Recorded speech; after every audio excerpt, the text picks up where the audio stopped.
Good morning, everyone. I, CA Ashwini Zatkar, welcome you all on the second day of GCC Summit.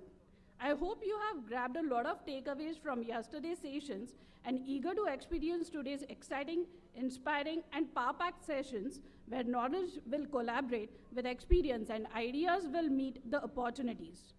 We have here incredible speakers today as well, and I promise you, you are going to leave from here today with new insights, fair perspectives, and lots of energy.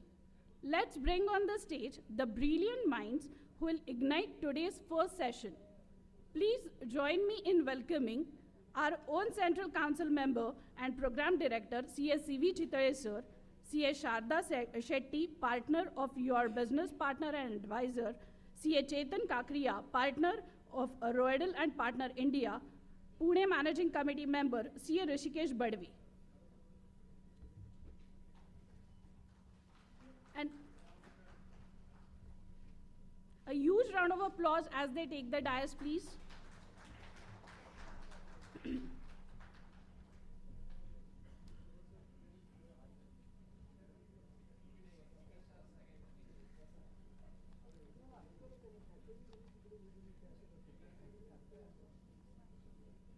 Friends, we now begin with our opening session titled Navigating Borders with regard to taxation and regulation in the GCC evolution.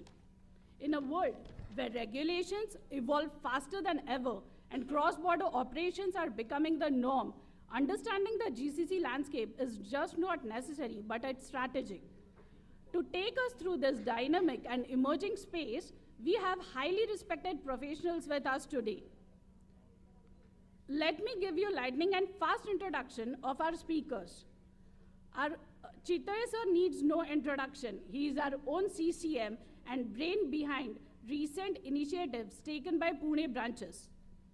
CA Sharda Shetty, partner of You, our business partner and advisor. Experienced lead for accounting, financial reporting, control planning, data and technology risk transformation with demonstrated history of working in international taxation, transfer pricing, intercompany in various sectors and industries. She is skilled in management planning services, financial data analytics, compliance and policy, data technology and risk management. CA Chetan Kakriya has 20+ years of expertise in international tax for global MNCs. He is head of direct and international tax as Royal and Partner. Now I request Chitare sir for setting up tone for the today's session.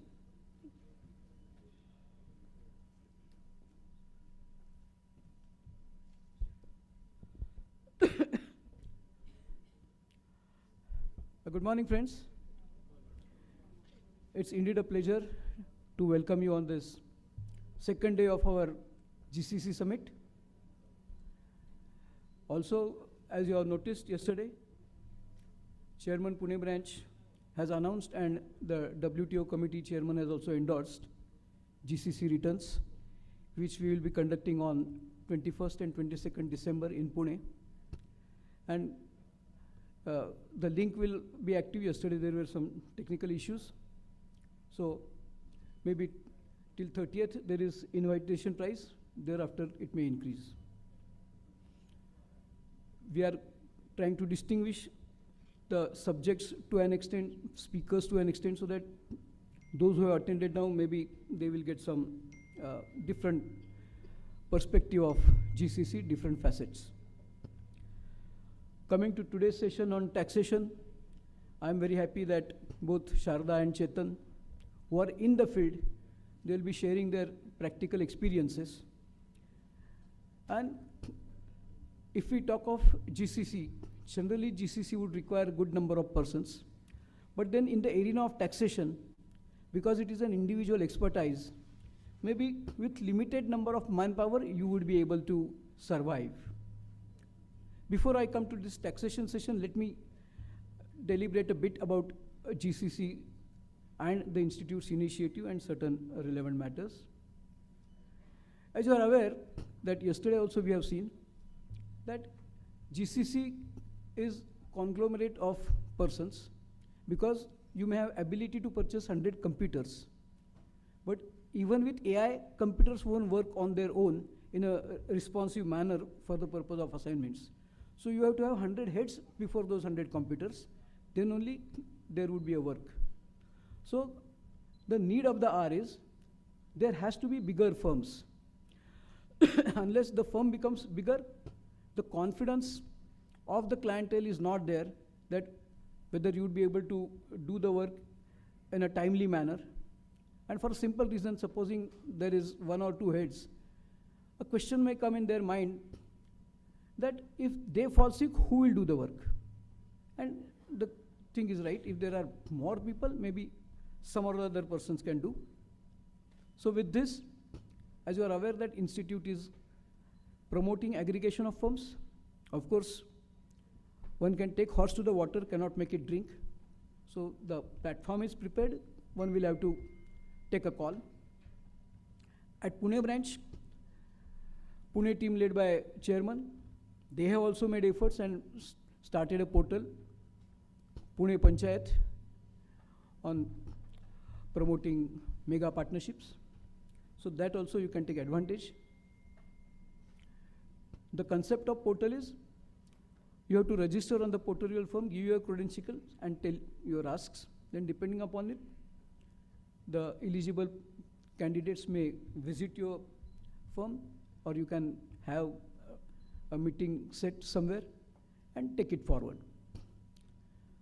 Besides this, for active promotion, 2 more aspects are thought of by the branch.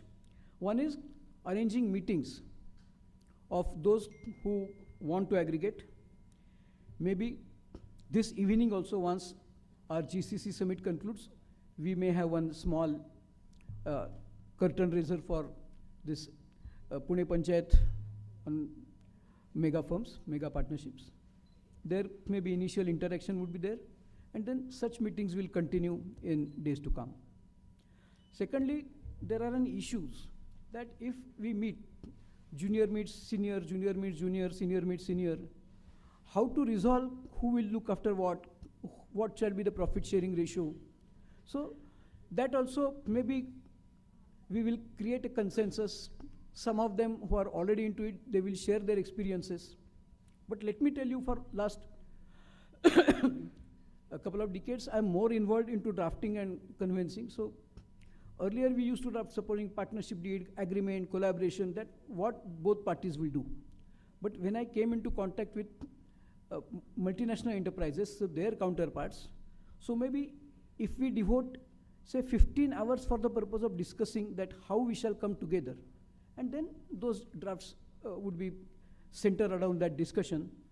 20 hours were devoted that if we do not gel well, how we will separate. And that is beauty of it, because ultimately business should not be harmed. Whether A runs it, B runs it, both of them run it together. Supposing they don't share their ideologies and want to separate, how that process of separation should be there in a seamless manner. Because in India, you will see the courts are flooded, and most of them are family matters like partition, division of agricultural land, or such other matters relating to partnerships, and when the agricultural farms are nearby, whether particular person has increased his boundary, etc. So if you also have a complete setup of severance, in that case, I think the partnership would be better formed, because as you are aware, if the partnership is running, partnership deeds is read only at the time of disputes and not till then. So this is what I thought that maybe one can think of. For a partnership to become progressive, become more in numbers, it is not the requirement of law. It is the mindset that we have to think of. And yesterday also some speakers said that you have to open up your mindset. If my firm is a CVG and company, somebody is collaborating you, I feel that no, my name should be somewhere there. So once when we realize that name has nothing to do, maybe after you die, who is going to look at your name and what purpose it will serve? So these are small issues, you have to overcome them. And Aniket also said that, okay, you are eating a cupcake.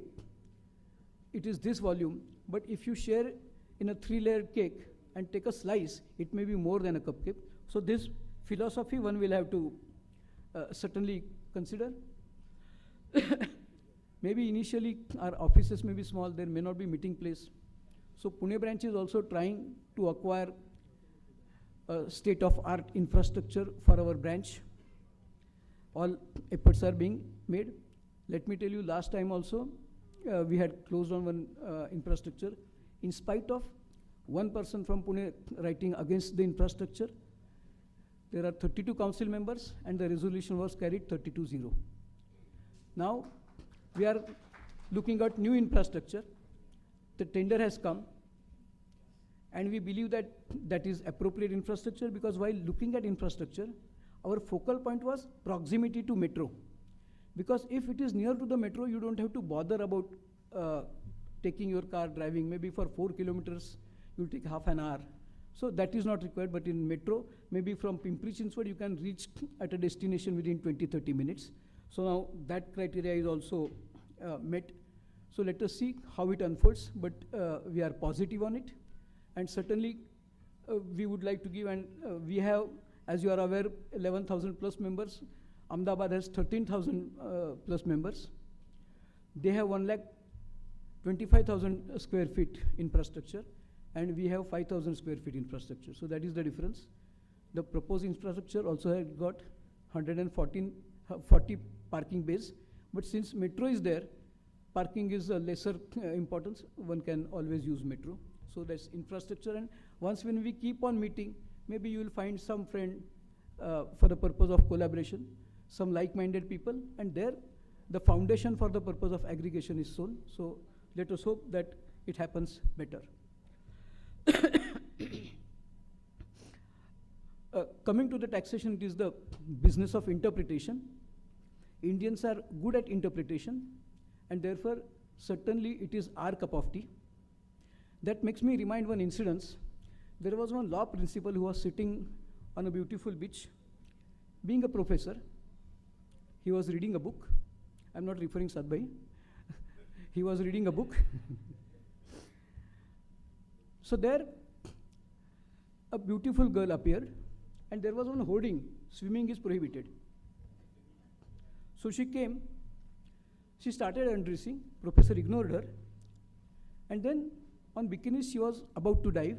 She said, shh, shh. She started and looked who is looking. So she looked at the professor who was calling her, and he pointed out the board, swimming is prohibited. So she asked her, when you know that swimming is prohibited, why you did not tell me while I was undressing? He said, undressing is not prohibited.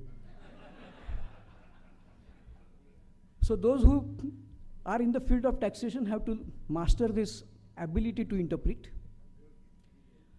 I was chairing this code of ethics couple of years ago. Now this term also I am heading it. So in case of GCC, you know why GCC, even in case of practice in India, unless you solicit, unless you advertise, at times it is difficult to get it. But then all people know, I also read, but before that I had not read the code of ethics that closely, because I feel that if you are doing ethical practice, I think that would be covered in code of ethics. But after becoming chairman, I thought that I should know it theoretically as well. So I read it completely. And I also came across those clause 6 crossing which we are knowing at the back of our mind. Clause 6 of first schedule part 1 says that a chartered accountant in practice shall not solicit profession. So he should not go and ask, sir, give us audit. Or clause 7 says that you cannot advertise the professional practice, provided you can give a write-up as approved by the council. On these two clauses, we are in dialogue with the government that there are two types of practices a chartered accountant is doing. One is exclusive practice, that is assurance, audit, certification, which no other can do. And one is where others are also rendering services, so it is a competitive practice. So maybe take small example of accounting, taxation, artificial intelligence, IBC, number of other fields, internal audit, where others are also able to do. So what we canvassed, that exclusive field, we do not want solicitation advertising. But where we are competing with others, and there is no prohibition for other professionals to advertise, we also should be allowed to advertise. So maybe in due course of time the law will be amended, but till then I have tabled proposal before the Ethical Standard Board, which went for public exposure. Now maybe on 3rd we will be having meeting, on 10th council may endorse it. So some opening up has been made. So let us see how the things emerge. So the telling point is advertisement or solicitation is necessary for getting any work. So in the context of GCC, when I'm soliciting or expecting work from countries abroad, who will know me? So I will have to go there, maybe advertise, solicit. Unless I do that, it is very difficult to get work, because I am not presently a brand which is known worldwide, or maybe in one of the other countries. And there a question came before me, can we advertise in foreign countries? And having read the entire Act and Code of Ethics, I came to the conclusion that yes, we can advertise in Dubai, in UK, in USA, in Australia, anywhere outside India. How? So there, because I read from A to Z, there is subsection 1 of section 1 to the Chartered Accountants Act 1949, which reads that this act extends to the whole of India. So it does not extend beyond India. So supposing there is some theft somebody makes in Dubai, he is an Indian, he will not write under IPC or its new avatar, it will be the Dubai law. So if doing advertisement there, this law will not be applicable because its extension does not go beyond India, and it cannot go also. So this is one, I think, advantage for the GCCs, that outside India you can think of doing that. There are certain modalities which can be discussed at some other occasion. As far as international taxation is concerned, Aniket also said, and you and me also believe, we have qualified in final examination of ICAI, including DTA, IDT. So one who is able to understand Indian company law, Indian tax law, and qualify the final examination of ICAI, he is able to understand any other law in the world, because those laws are not that complicated. Even in USA, they wanted to tighten up their direct tax laws. The country they selected for research was India. They came here, researched income tax law, and then made changes over there. So that is the power of Indian laws. In fact, for past few decades, we were struggling to have MOU with the Institute of Chartered Accountants, Singapore. They were not giving heed to us.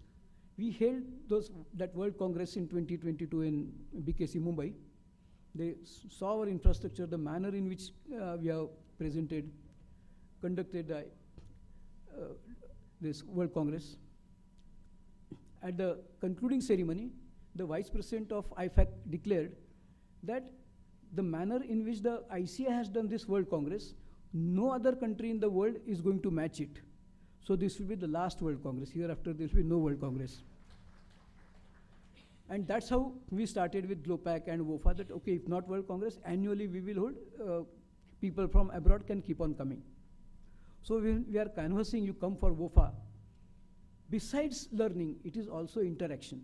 Because when you interact with foreign entities, if you explain them that, okay, this is how we are doing this, and let me tell you that soliciting work from a chartered accountant is permitted under the Code of Ethics, under the Act. So you can tell those chartered accountants that I'm interested in doing tax work, I'm interested in this, this is my profile. If there is any opportunity, you may consider. So between objectives, you can think of joining such international conferences where personalities or professionals from abroad also can come. And definitely, after World Congress, our coin is currency in anywhere in the world. There are 100 countries of the world where chartered accountants are occupying pivotal positions. And you must be aware, one chartered accountant recently in 2024 was given some 100 crore rupees as remuneration of Tesla, Vaibhav Taneja. So that is also known worldwide. And everywhere, it is our experience that if you go to Europe, if you go to USA, and if you tap door of a CFO, out of 10 doors, behind 6 doors, you will find alumni of ICAI.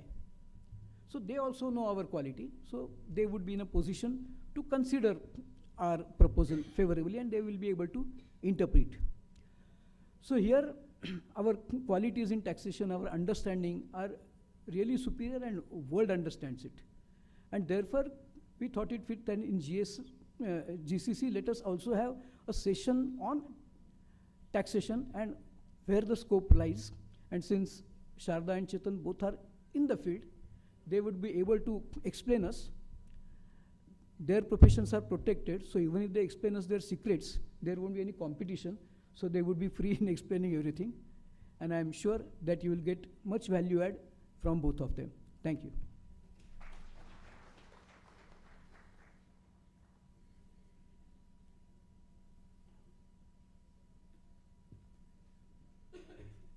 Now I request CA Sharda Shetty ji to enlighten us.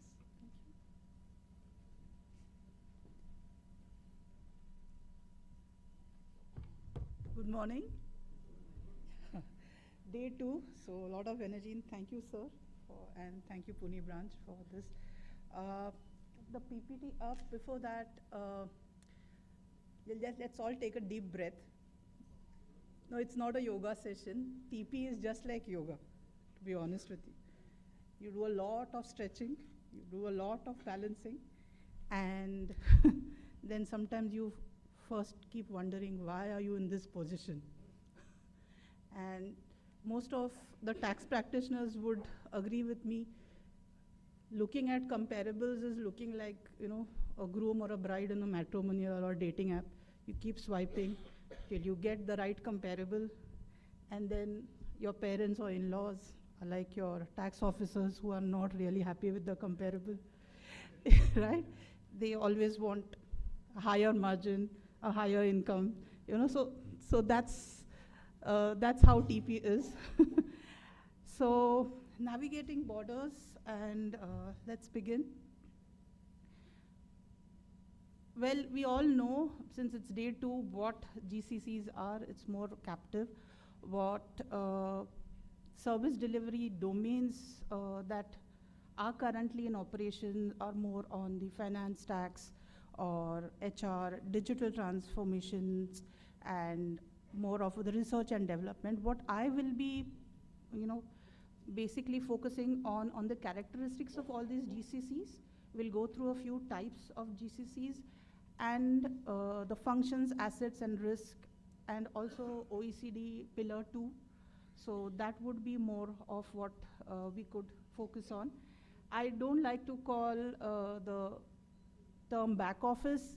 We have now moved into the brain office when it comes to India. So keep this in mind.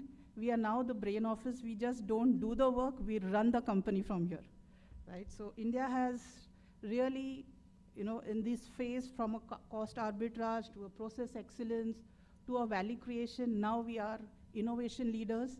And you can see there are a lot of case studies available for the Bangalore, Hyderabad, even Pune for that matter. It's not just IT. We have automotive, and we have semiconductors, we have aviation, 15 to 20 or not more than 100 nano GCCs that are spurring up. And tier 2 cities are also welcoming them. So that's where we are today. This is just statistics, 1,700 plus GCCs, and these are the operating units. Also the revenue. The year-on-year growth as per NASSCOM is 9.9, almost 10, and it's just going to increase. This 1.9 million professionals include not just chartered accountants, engineers, MBAs. So what we, and even yesterday, what the speaker said, we need to collaborate. We need to come out as global leaders, from ledgers to global leaders, to collaborate and then, service. This is the growth. You can see the trajectory, the head count, or the GCC companies is that, but the number of units are increasing. Why is that so? Is because there's a lot of automation that's happening. And there is a lot of retention of headcount. So we have proved ourselves in terms of the value that we create. And what we need more is the transformations. the tools, the financial tools or the automation tools that are driving the GCCs today. Yes, so this is the growth model or the evolution model that's going to happen in the next 10 years. It's the functional transformation. So we have already created the business processes, the SOPs, documentation. How do you functionally transform, remove the redundancies? That's something that the capability centers are looking for. How we scale up is what they are looking for. And of course, the leadership migration. So earlier, like the last decade or so, you had the team sitting in India. There was someone, you were reporting outside India, maybe a UK or US office or a head office. Now those bosses are coming here. You're always doing the work. Now the bosses are coming here to see how you're doing the work. Or you actually have the CIO or CTOs who are sitting in India. So I will not steal the show for Chetan, and he'll talk about the P risks. But yes, that's the good thing, that now everything, including decision making, having the seat on the table, is being driven through India, right? So, and of course, the geographical diversification and the expansion. So it's not just Tier 1 cities. We have Jaipur, we have Coimbatore, we have the Tier 2 cities that are they're having a lot of incentives. The state government's also coming up with their GCC policies. So we'll go through that. This is how we are going to expand, and what the ecosystem brings to the table is something like Pune and Delhi or Hyderabad or Chennai. GCCs are tying up with the Institute of Technology, IITs or IIMs or the universities to get the talent. India has an advantage of the STEM. We have the science, technology, the right labor, the right mindset, and of course, including CA Institute that are tying up. So GCCs who are going to expand or want to scale up, they are looking for this ecosystem where we collaborate as just not the institute, but with multiple universities and institute to get the right talent. So that's the focus. And yes, so what are they looking for? Since we'll be the brain center, they are looking for people who have a techno-financial CAs. It's a given thing that we're brilliant in finance, we are brilliant in interpreting the laws.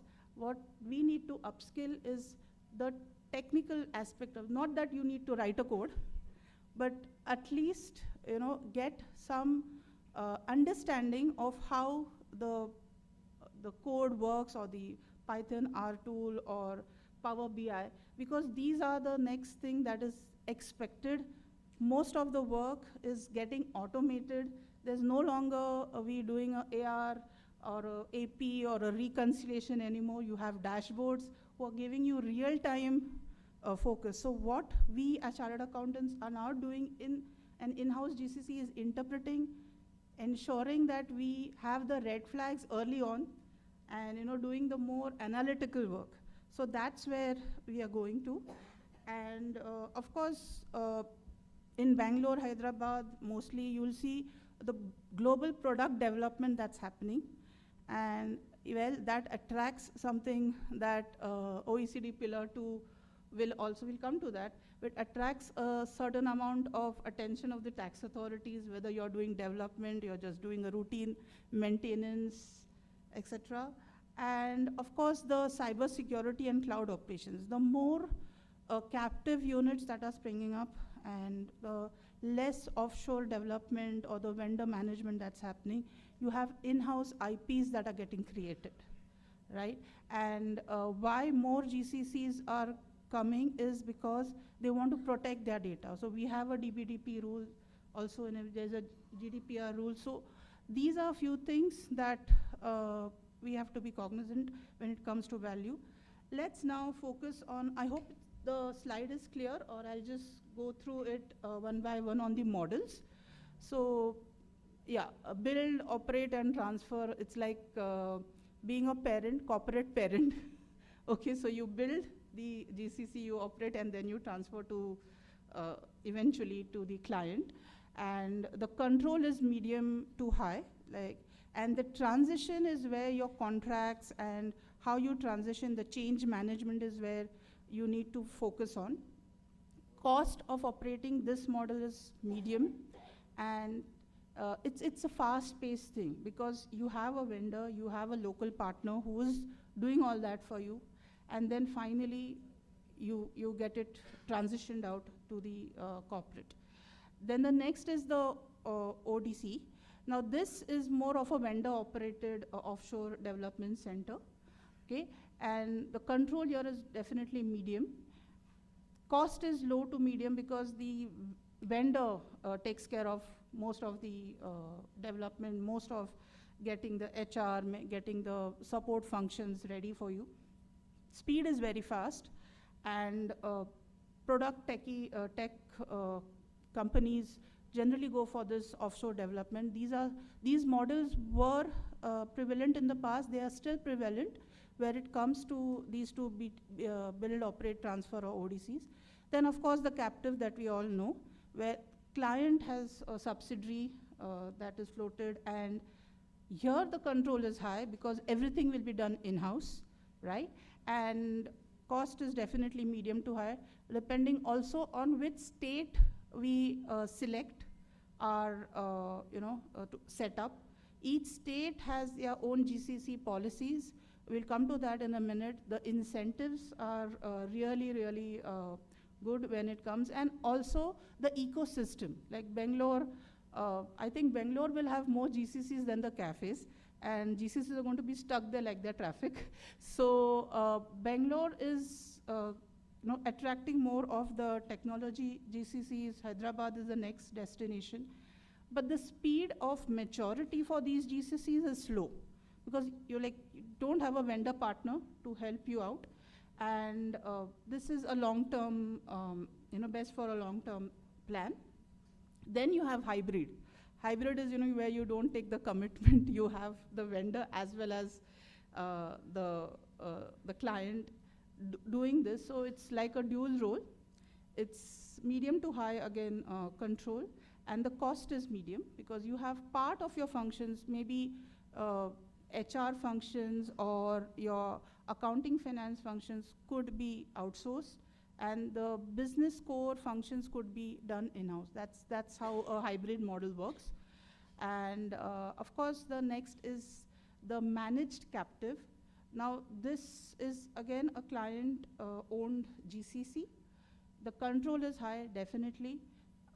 Cost is medium here, and growing firms with minimum admin cost. This is very focused GCCs, so could be for the cyber or technology industry, like EV batteries. I see a lot of these cases having the managed captive and even virtual captive.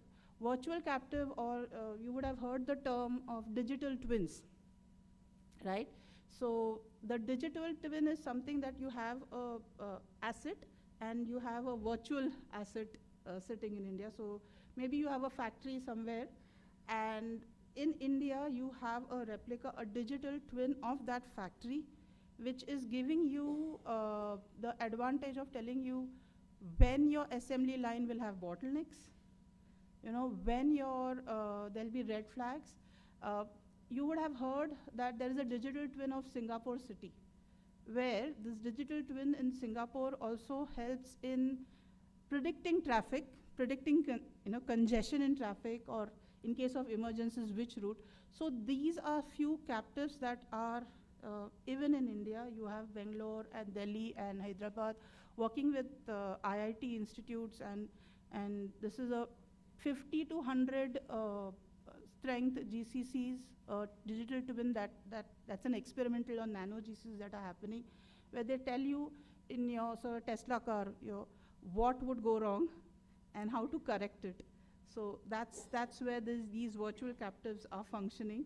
We have to be mindful when it comes to tax and transfer pricing when we are advising for these type of GCCs. These are the new age GCCs that I would term as to where the IP lies, right? What type of innovation is happening, and it's not just the economic or legal owner, and all those aspects is something that we will have to think of. Then we have a joint venture where you have, like Sir said, you know, when you have collaborations, when you have an Indian partner which has a name, and you have a foreign entity coming and they're collaborating. Now here, of course, it is more of, you know, how you share your profits with the joint venture partner. Probably the joint venture would have more of market visibility, and how you know, share these things. These are the contracts that you would have to advise on. The last two are just sprung up, and this is more like a GCC as a service.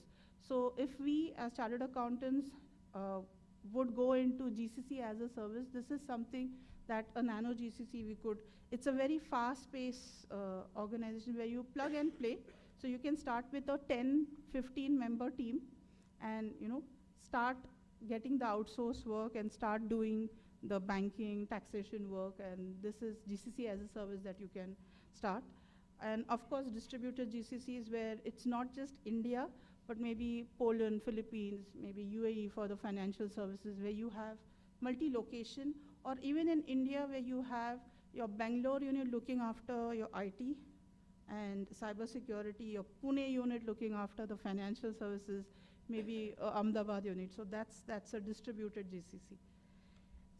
So now, coming to key issues that we are facing currently is definitely the regulatory issues that we need to ramp up when it comes to what is in store when we contract and we serve these GCCs, the innovation and technology adoption that the GCCs are doing.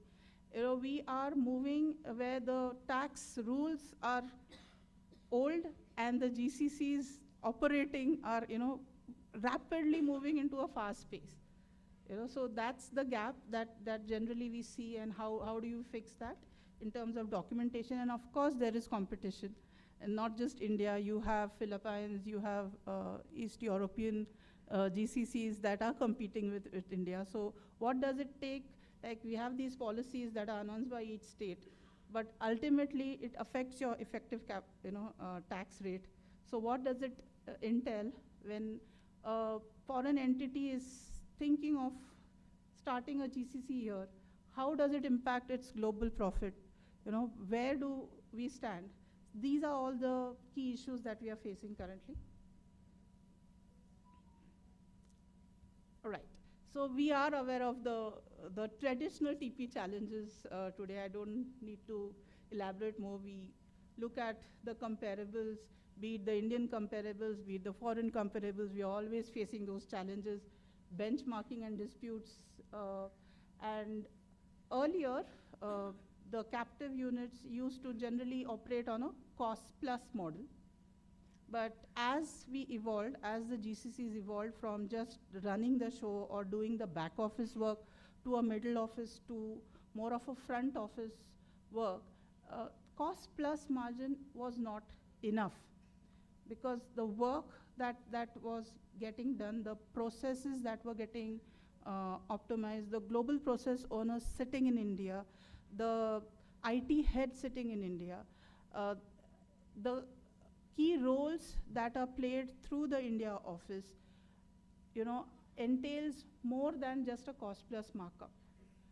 And if we are in the process of delivering this service, also having some intangible that is getting created, that's where the tax authorities are questioning as to, you know, who is the economic owner, not the legal owner, not where the IP is registered, but who is the economic owner, and whether these profits should stay in India. So those are those challenges that are the emerging TP risks. So of course, you know, after COVID, the remote working models, you know, so whether do we run into a risk of permanent establishment, a virtual office is something that is, you know, we have to think of those when we are drafting our intercompany service level agreements or a master agreement. And also, more challenges are on the digitized audits these days. So tax authorities, be it Indian or global, have enough data to look into this, and we have to keep pace on how we can have the best fit comparables, the best story, and also the documentation or the evidence that can support.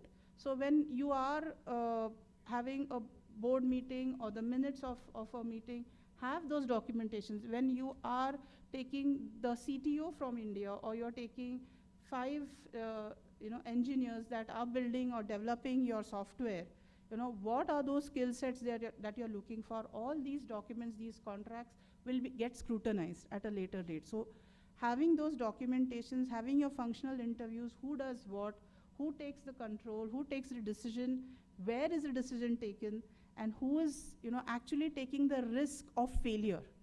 Whether it's the India office taking the ultimate risk, even the cross charge or the cost allocation for developing a software is questioned.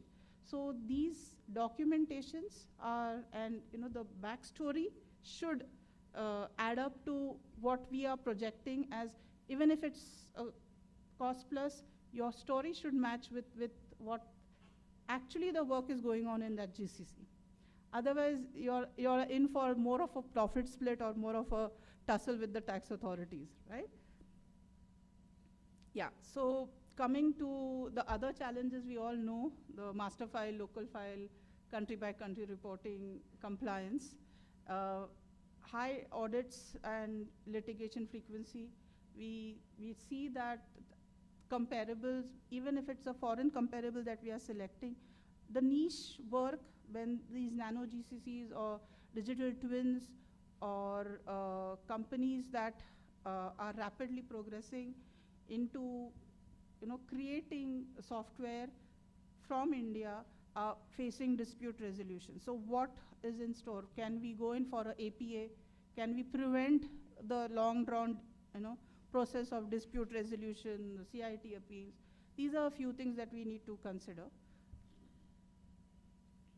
Yeah, so let me, before we go into the functional aspect of the GCC models, let me just broadly explain the OECD, Pillar Two rules of what is this DEM-PE, So what we have to look into when we are doing the functional interviews is the development happening in India, whether it is creating an intangible, right? So if you're just writing a code or whether you're developing a software, what are you doing that is adding that intangible asset is something that you need to ask the client.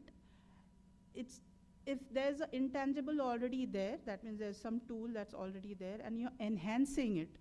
So you're rewriting and kind of making it more adaptable. So look into that.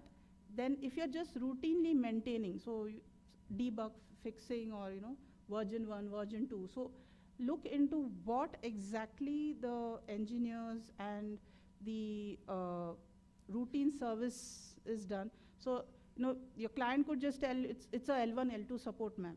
No, but what exactly in the L1, L2 support of maintaining you're doing? Is it adding to any value to the intangible?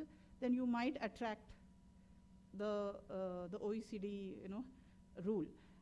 And if you're protecting, so of course, if the patent is getting registered here, then that's something. And if it's registered and you're exploiting, so I have developed a software with this nano GCC or the GCC in India. Maybe I have registered it in some other destination, but my distributed GCC network or my affiliate enterprises are exploiting this tool that was developed here. Now that is something where the tax authorities are going to say, why not have some profits that come to India? So that's how it is. So the question that we need to ask for any of this development, enhancement, maintenance, or protection, or exploitation is who is creating value.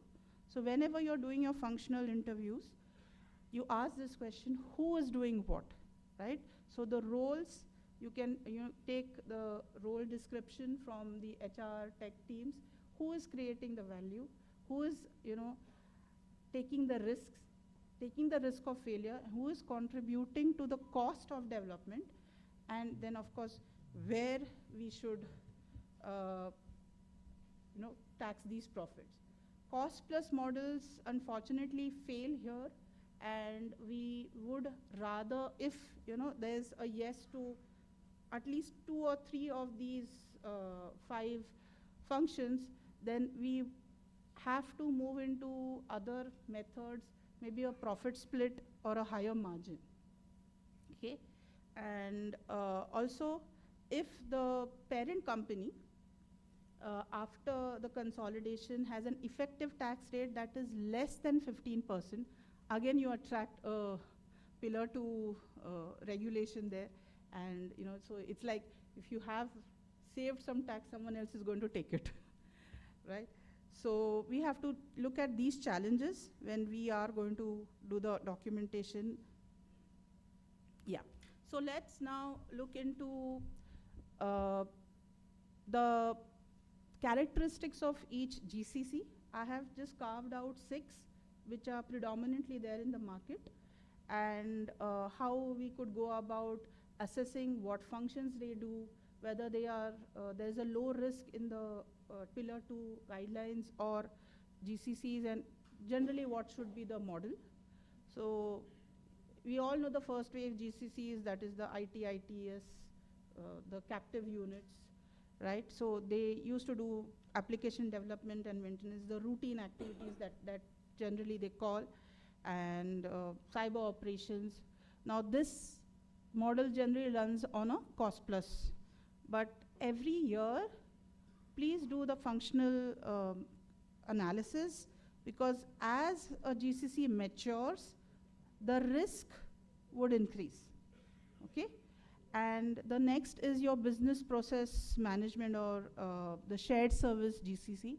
Again, here the risk is low to medium, unless you have a global process owner or the head sitting here taking the key decisions that impact not just India, but the global operations.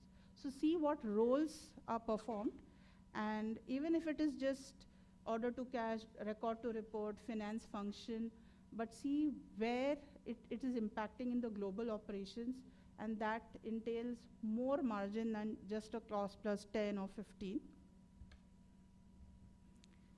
Now, engineering and research and development GCCs, here the DEM-PE risk is high, because if the product design, the engineering design, and the embedded software, mechanical, electrical, work is done predominantly in India, it does attract a higher margin.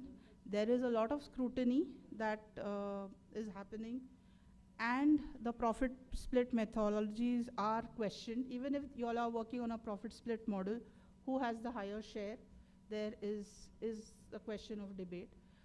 Also, in the ETR, since we get a lot of incentives when it comes to R&D facilities that have sprung up in India, be it engineering R&D or just research and development, they impact your effective tax rate at the end. So we have to see what is core R&D, who is financing it, which enterprise is taking the higher risk here. Okay.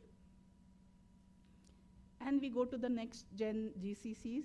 So if your GCC, which is matured now and is doing more of a AI, generative AI, or machine learning or digital analytics work from India, yes, it's a very high risk when it comes to the DEM-PE model.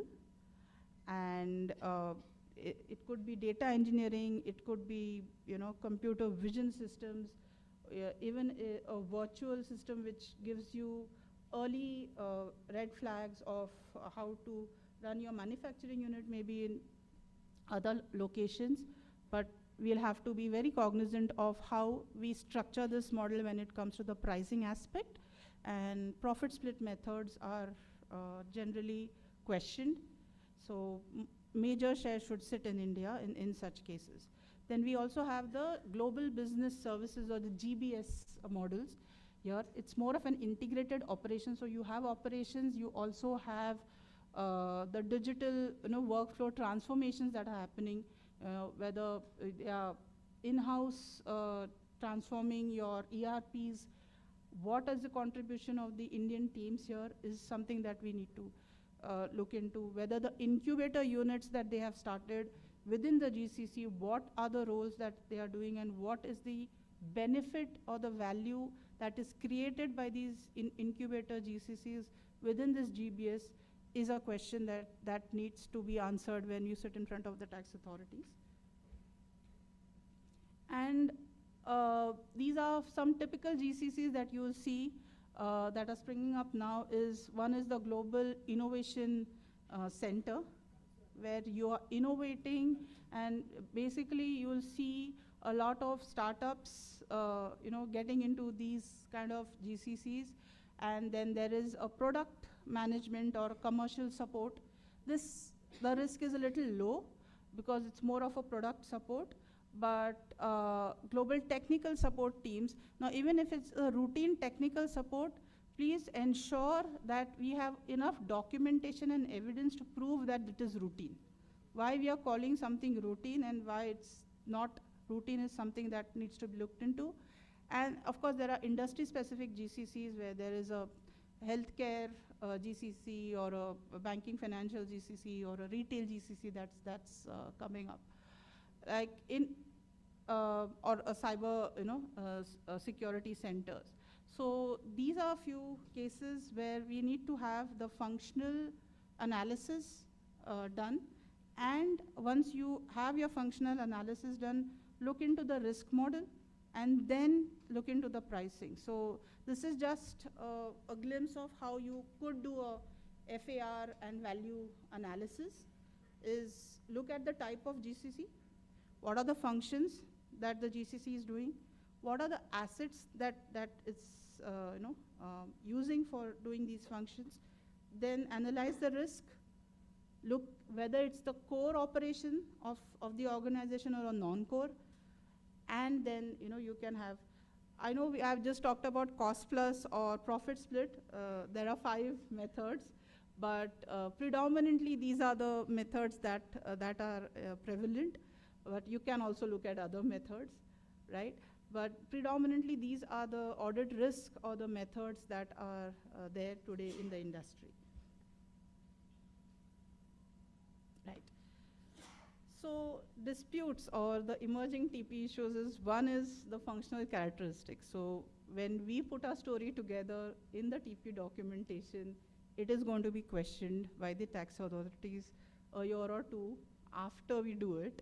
So ensure that your documentation has the relevant backup evidence available, and your functional stories are, evidenced by the roles the management is creating, right? So the benchmarking and comparables that you have selected for your GCC, and also if the intangible has been created in the process or the IP is registered.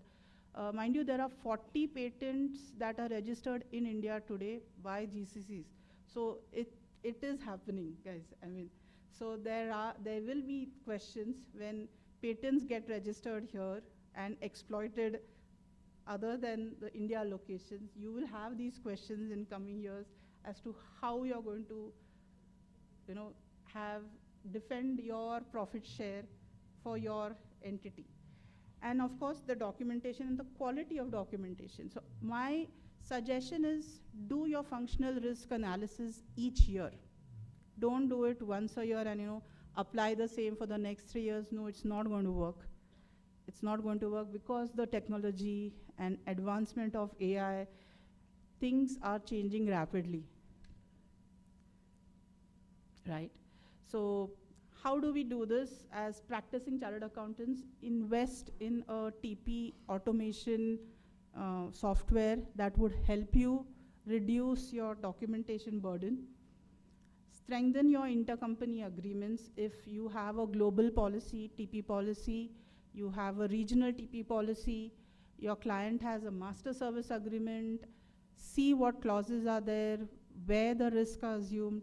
look into that, do a deep dive, and then go in for your annual benchmarking.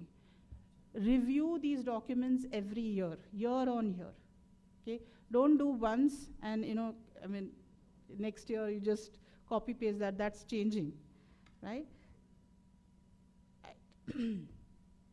Yes, so I'll be now discussing what are the, for the GCCs, this is far more relevant as to what India offers as prevention for disputes, or how the dispute model works here. So we have MAP, we have APAs, we have safe harbor rules where you can prevent a dispute, and then definitely we have the domestic channel where the TPOs will look into. You have DRP, you have CIT appeals, High Court, Supreme Court. There are treaty-based dispute resolution mechanisms also available. So let's, won't spend much time, but this is just a quick snapshot of what time it takes, because this is more what the GCCs that are coming into India are interested in. What scares them is the litigation, the time taken for the litigation, So we have state governments, we have got central governments who are, defining the policies, who are attracting GCCs with a lot of subsidies. But at the end game is when you sit into a tax and TP audit, does the litigation expenses and the cost, really match up with the incentives? So say for a APA, whether it's a unilateral, bilateral, multilateral is just in theory, but what is the time frame? It's generally 12 to 72 months that happens. I would suggest where your transaction is more complex, right? And for sure that their cost plus margin or a profit split is not going to stand the test of time, going for this, right? So you have at least a yes for the next 5 years. For the next 5 years, or roll back 4 years, what is in store for you, so your future is secure. So if the client needs a stable tax governance on dispute APA for complex transactions, you can try that. Safe harbor, yes, there are stringent rules, and generally the markup is in the range of 17 to 24%, right?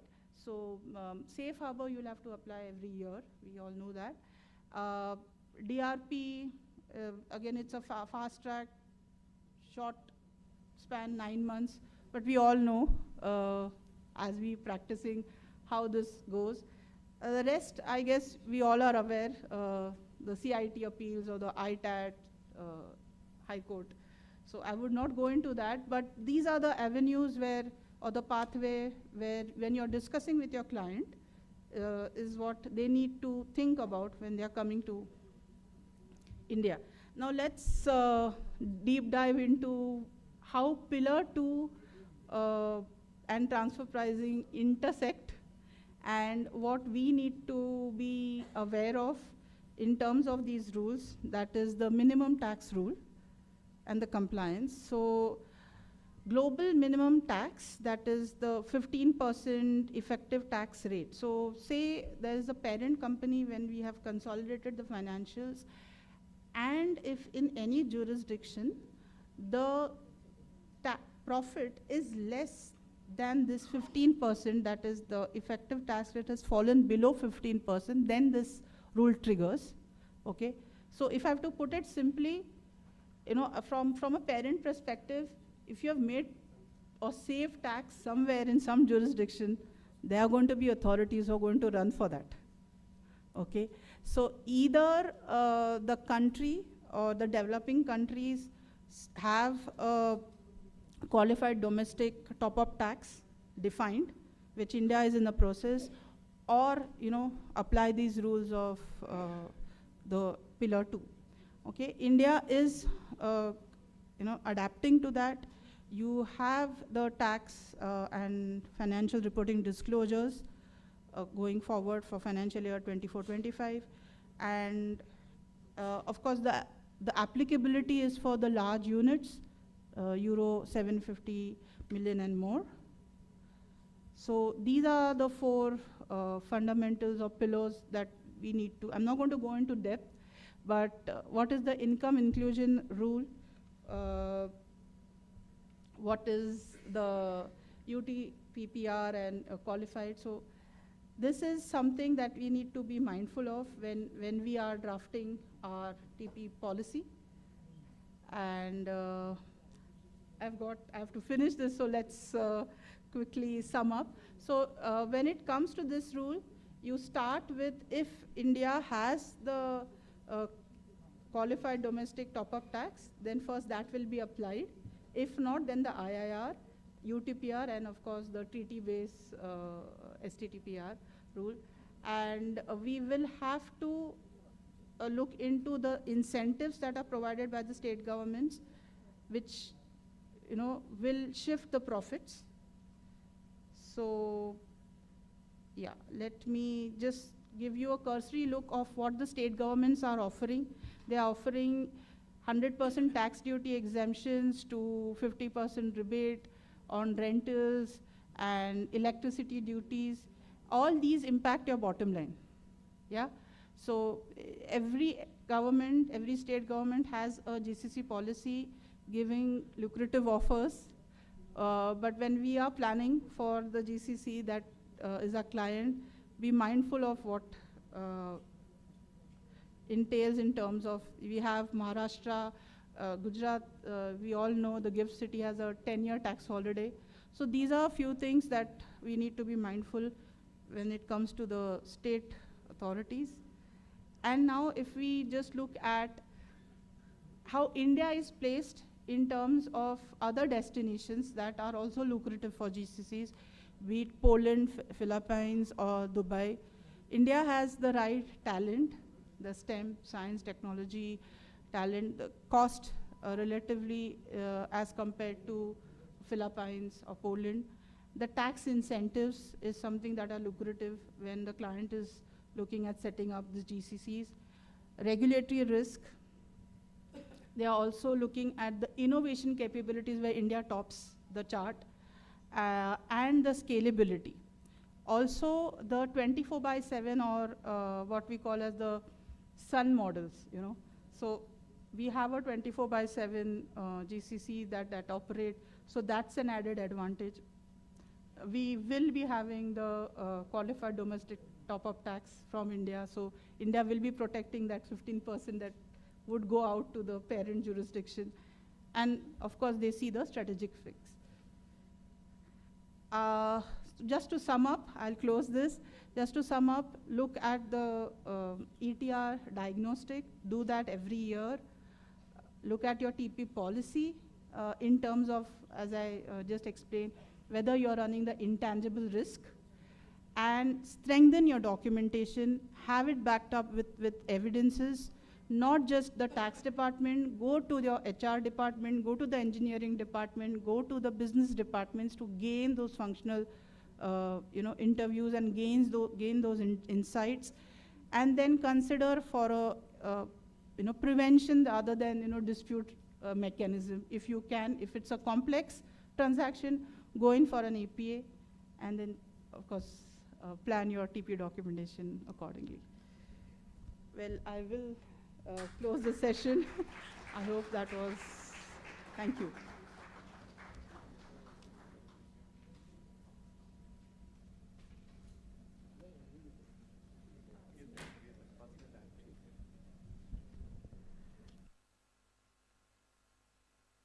Government of Maharashtra has issued a GCC policy wherein various incentives have been provided for these global capability centers.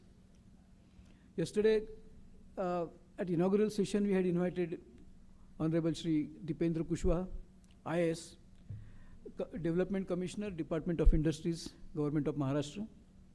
Her, at the 11th hour, he had to go to Nasik for some governmental program. And today also, he is not in town, but he has agreed to address us virtually. So any moment, he would join virtually, and we would like to have his address about the GCC policy of Government of Maharashtra. So, break के लिए खेद है या नहीं पता नहीं, but we'll have to take a break for a while till the time. Has he joined? So 11:30 he will join. So in the meanwhile, I welcome Honorable Council Member who is shining with MSME, DI and so many other things, Arpit Kabraji. So if you want to address for 5-10 minutes maybe, you can tell about the MSME conference and startups so that ये जो gap है वो थोड़ा use होगा. Welcome, Arpit.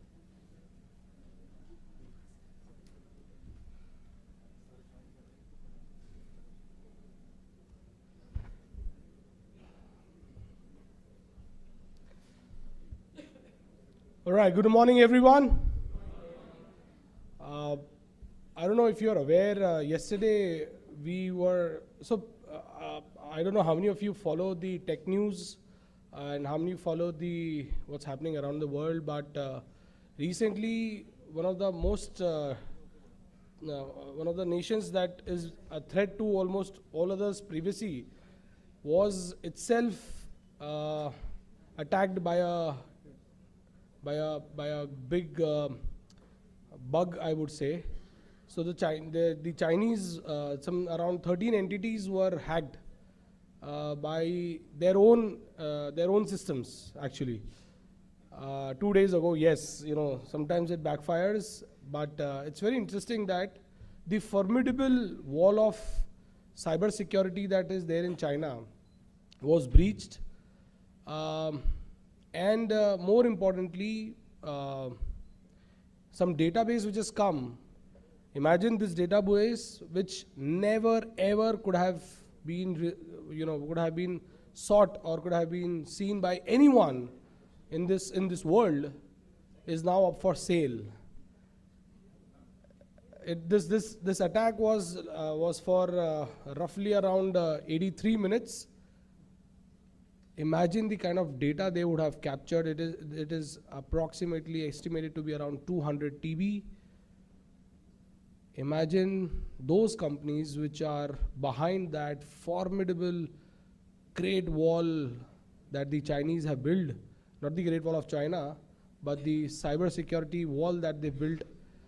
Behind that, this kind of data, when that will come out, you can imagine the value, priceless, so much of data, so much of phantom data would be now available.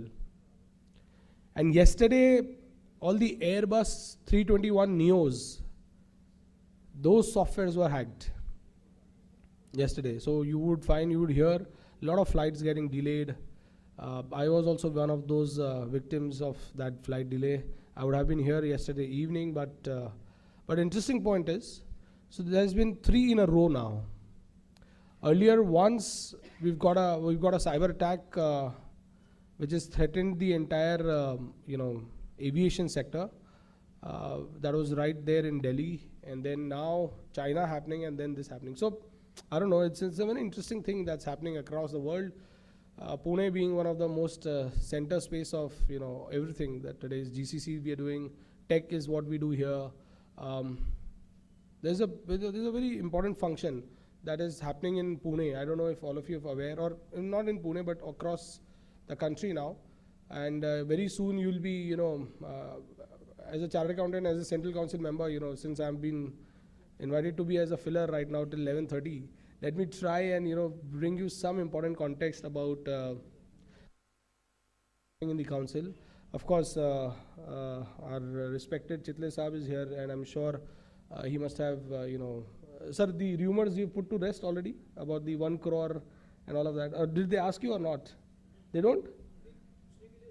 नहीं समय है. अच्छा, सब GCC कर दिया है आपने. GCC मय हो गया है पूरा. वातावरण राममय होता है, वैसे GCC मय हो गया है. Okay, interesting. So, I represent the Digital Accounting Assurance Board. I also represent the startup MSME. I'm surprised none of you, Atulji, I'm surprised none of you have even asked a central council member, sir, ये economic times कैसे चला रहा है कि 1 करोड़ के नीचे की कंपनियों को ऑडिट बंद हो जाएगी and all of that. What is the repercussion? और अभी तक आप लोग में से कोई रिसर्च पेपर नहीं आया. I am surprise. पुणे से हमेशा एक कुछ ना कुछ आता है, कभी भी कुछ होता है तो there are some people, Rishikesh is here I'm sure, so he knows a lot of things that comes from Pune, immediately कुछ ना कुछ rebuttal आ जाता है. But okay, so if you're not worried, I'm happy, that 1 crore audits are gonna go. I'm really, it's a great heartening fact. But now what is happening is, I represent the MSME initiative. We were recently, so for over last 3 months, what we've done is we've shortlisted some startups here in across the country, and for the first time, ICI has. Acha, do you know which is a place which has 80% of the startup capital routed through? Any ideas? Which country? Which jurisdiction? Sorry. Perfect. Right. So you are aware. Singapore, rightly, because of its taxation and because of its legal compliance jurisdictions, is today currently holding 80% of the caps. What I'm trying to tell you is, a person who's in Dubai would also route his funds from Singapore to invest in a startup cap. You're done? Okay, so I only had that much time. I don't know if Chitleji gives me more time. We'll give more time. So there are some 4 or 5 interesting facts. Whenever a central council member is between you, please try and speak to him about what's happening with ICA, okay? GCC तो जो GCC करने वाला है वो करके जाएंगे. हाँ, आप लोग के साथ क्या क्या हो रहा है वो अपन को जानना बहुत ज़्यादा ज़रूरी है. So you should be mindful of the fact this policy that this policy that is coming, it's gonna be very important. Keep in mind, for the first time ever, Maharashtra government has taken a lead and will be developing this. So I'm sure the moment he's around, if he's around, let's welcome him first. Can he hear us? Chitleji, you want to welcome him or something? Or how do you want to do it? Acha, you would do? Okay. All right. So see you on the other side. Thank you very much. Thank you, CCM Arpit ji.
So friends, it's our immense pleasure to have Shri Deependra Singh Kushwaha ji, Development Commissioner, Director of Industries for Government of Maharashtra through video conference.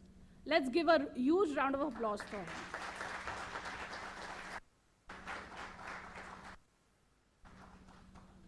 Shri Kushwaha ji is 2006 batch IS officer from the Maharashtra cadre.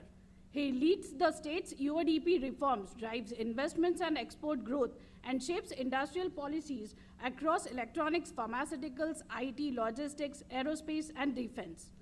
As head of the Maitri sale, he ensures a streamlined single window system for investors, fostering a dynamic and responsive business environment. He previously worked as Commissioner of Skills Development and CEO of MSSDS and MSINS.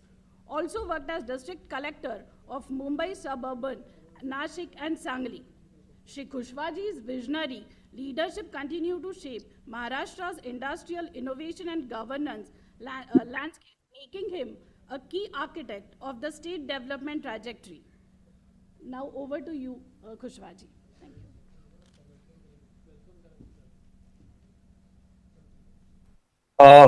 A very good morning to all of you. I am audible. Yes, thank you. Thank you so much for giving us this opportunity and this whole platform to share the about the policy and the initiative taken by the government of Maharashtra.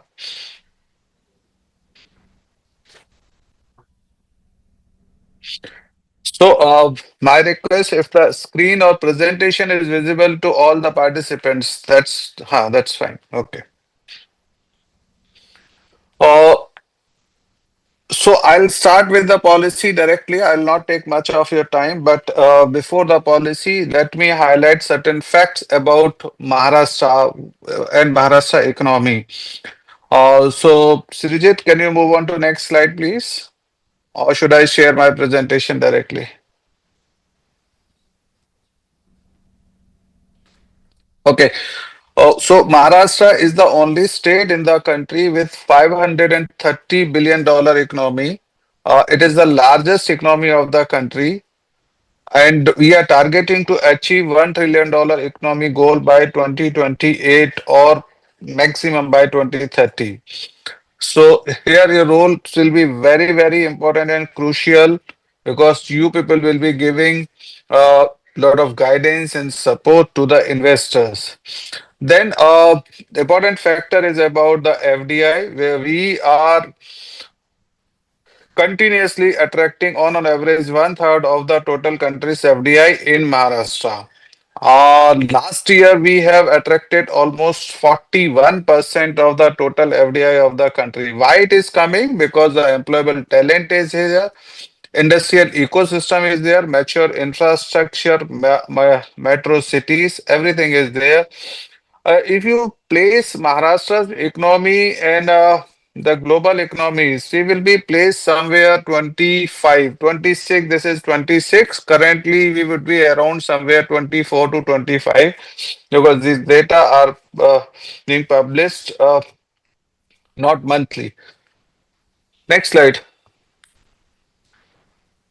So there are three, four important things are required. As I mentioned, the infrastructure. So in terms of infrastructure, no other state in the country can match the kind of infrastructure Maharashtra is creating and all the historical infrastructure also. So we have the two metro cities, especially the Bombay and Pune. Most of the states having only one metro city. Uh, Other than Mumbai and Pune, Nagpur, Nashik, and Chhatrapati Sambhajinagar are also coming up very, going very forward and growing with very fast speed.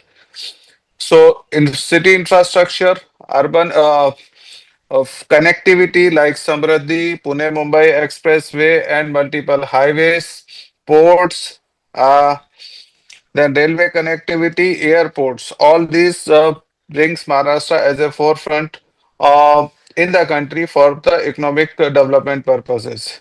Then the policy ecosystem, then ease of doing business, then skilled workforce, all these are required to grow in terms of economy, in terms of industrial growth. So, we will be discussing GCC policy, but other than GCC policy, there are complementary policies supporting the setup of GCC or multiple sectors, and will create opportunities for those sectors to grow, and that will again attract the setup of GCC in Maharashtra. So, other than GCC policy, AVGC policy we have also released in last month. Startup policy was also released this year only. Then thrust sector policy, which talks about especially about the emerging sector manufacturing, and then green data center policy, which is again connected with all these IT and ITS policy, export policy. So this is the recent policy ecosystem which we have created for multiple sectors. Next slide. So what Maharashtra policy talks about, I think this slide is have come forward. Let's go to next slide and then come back to this slide. So what is the ecosystem in Maharashtra in terms of GCC center? There are total 1900 GCC unit in India, And GCC in India, 2,975. This might have crossed 3,000 plus units as on today, and 20 lakh employment in India. Out of that, 25% on an average uh, lies within Maharashtra. So we are employing almost 4 lakh people, and we are housing 400 GCC with 730 units. There are GCCs having multiple units in Maharashtra. Now you go back to previous slide, please. So as I mentioned, the GCC policy have multiple provisions. So under this policy, we have provisions of creating dedicated GCC parks like IT parks. We have always spoken about the IT parks. So we are supporting the concept of GCC park where in a single park multiple GCC can come, and there is the possibility the whole park can be dedicated for one GCC also. Then second is the cluster development. We are promoting the development of clusters of small GCC, because now there are lot of GCC are not very big in size, but they can play a very crucial role. So we are promoting them in a cluster form, and we will be providing uh, common facility centers and necessary critical infra to support their establishment in Maharashtra. Then we are going to support the talent acquisition, and we are also creating a platform where the industry, academia, and the government collaboration will come. While doing everything, we always talk about sustainability and inclusivity, where the regional balance will be maintained, where the all stakeholders of the society will become part of this economic growth. This policy target to establish 400 GCC over the period of next 5 years. We are planning to uh, employ approximately minimum 4 lakh people in these GCC, and we are targeting to attract high value job, creating high value jobs, and this will also be done in tier 2 and tier 3 cities. Go next slide, please.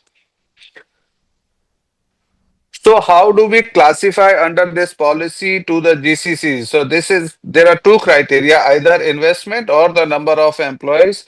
So these are the classification. We are small, medium, large, mega, and ultra mega.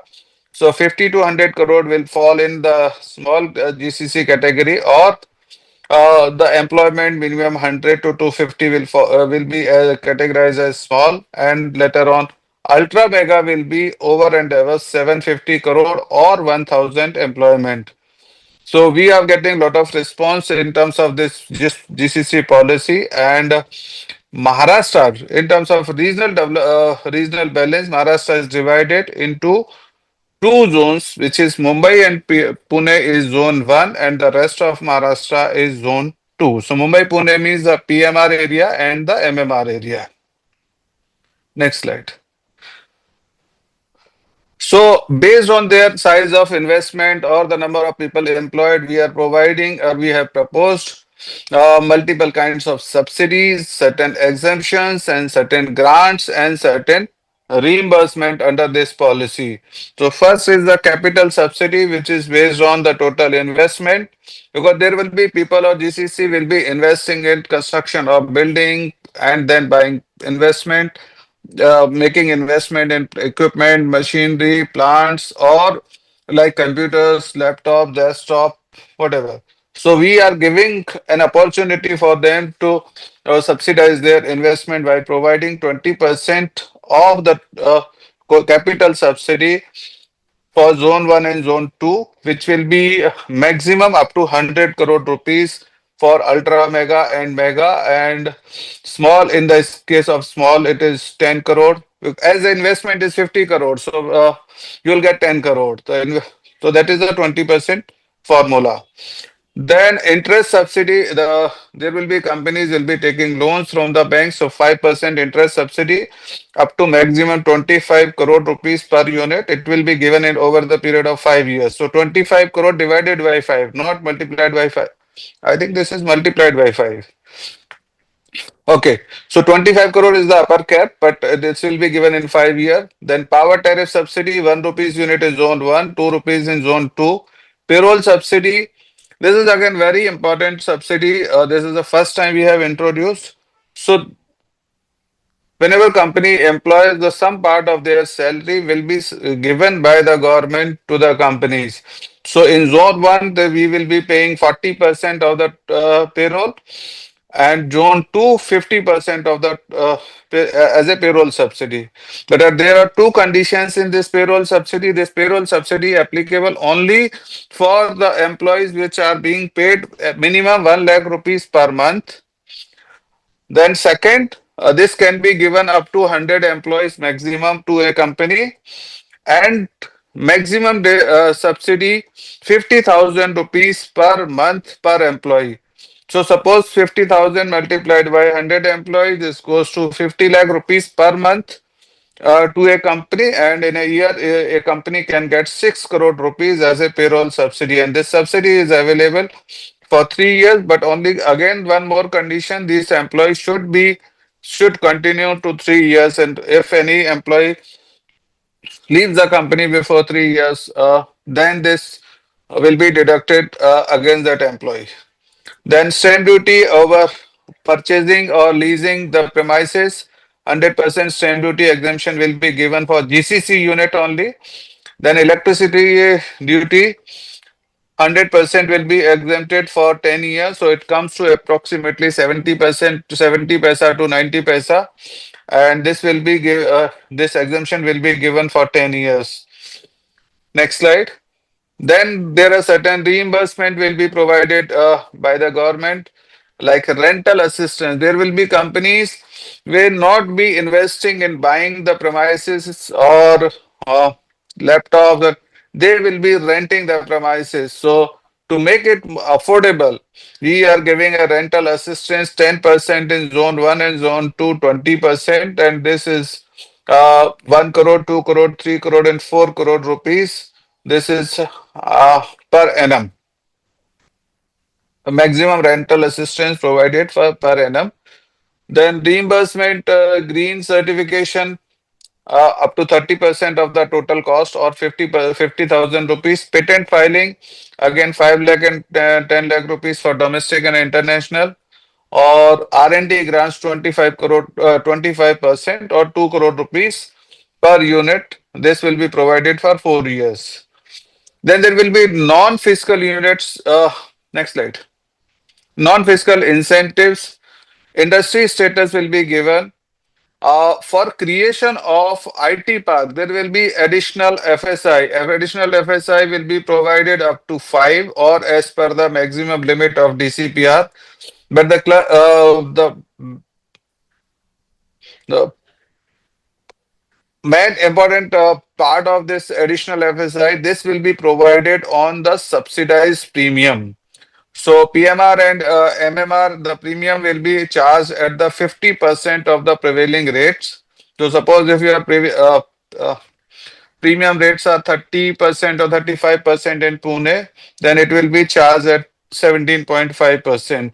So this is a big saving for the developer of the GCC parks.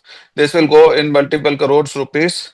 Then critical infrastructure fund, and this premium, the additional FSI is free of cost in the Vidarbha and Marathwada region. Then critical infrastructure fund is being provided for creation of last mile connectivity and the critical infra required in GCC park or GCC clusters. We are reserving MIDC plots for GCC parks and GCC units. There will be priority allotment for GCC creation. There will be zoning relaxation also. So you can construct this GCC anywhere in Maharashtra with respective permissible FSI in those particular zones. Then a single window system is there to help you to get all the permissions. Then right of way, continuous and power supply. Open access to the power is again a very critical reform which we have made under this 24/7, and property tax related incentive will also be provided under this policy. Next slide. As I explained, the FSI can be availed up to 5 and it will be available 50% premium and the mix use will be permissible. So we are promoting walk to work concept. Under this, we are promoting mixed use. So 60% in the MMR and PMR areas should be dedicated for GCC and 40% can be given to allied services like commercial or residential, whatever is needed as per the requirement of that particular GCC. Next slide. This I think we can skip because this slide is misplaced now. This should have been in the earlier. So, even we are trying to promote the tier 2 and tier 3 cities, but Mumbai and Pune has been the traditional attraction for all the GCCs. Mumbai is known as the financial capital of the country. It is entertainment of capital of the country. It is known as the data center capital of the country. So 60% of the country's data center capacity is in Maharashtra, and out of that 50%, out of 50%, on the country's 50% capacity is in Mumbai and 10% is in Pune. So, and Mumbai is being the house or the headquarter of multiple corporates and international organizations. They prefer Mumbai and Pune or Maharashtra. The institutions like IIT Bombay, IIM Bombay, VJTI, and all these makes Mumbai the preferred location for GCC creation.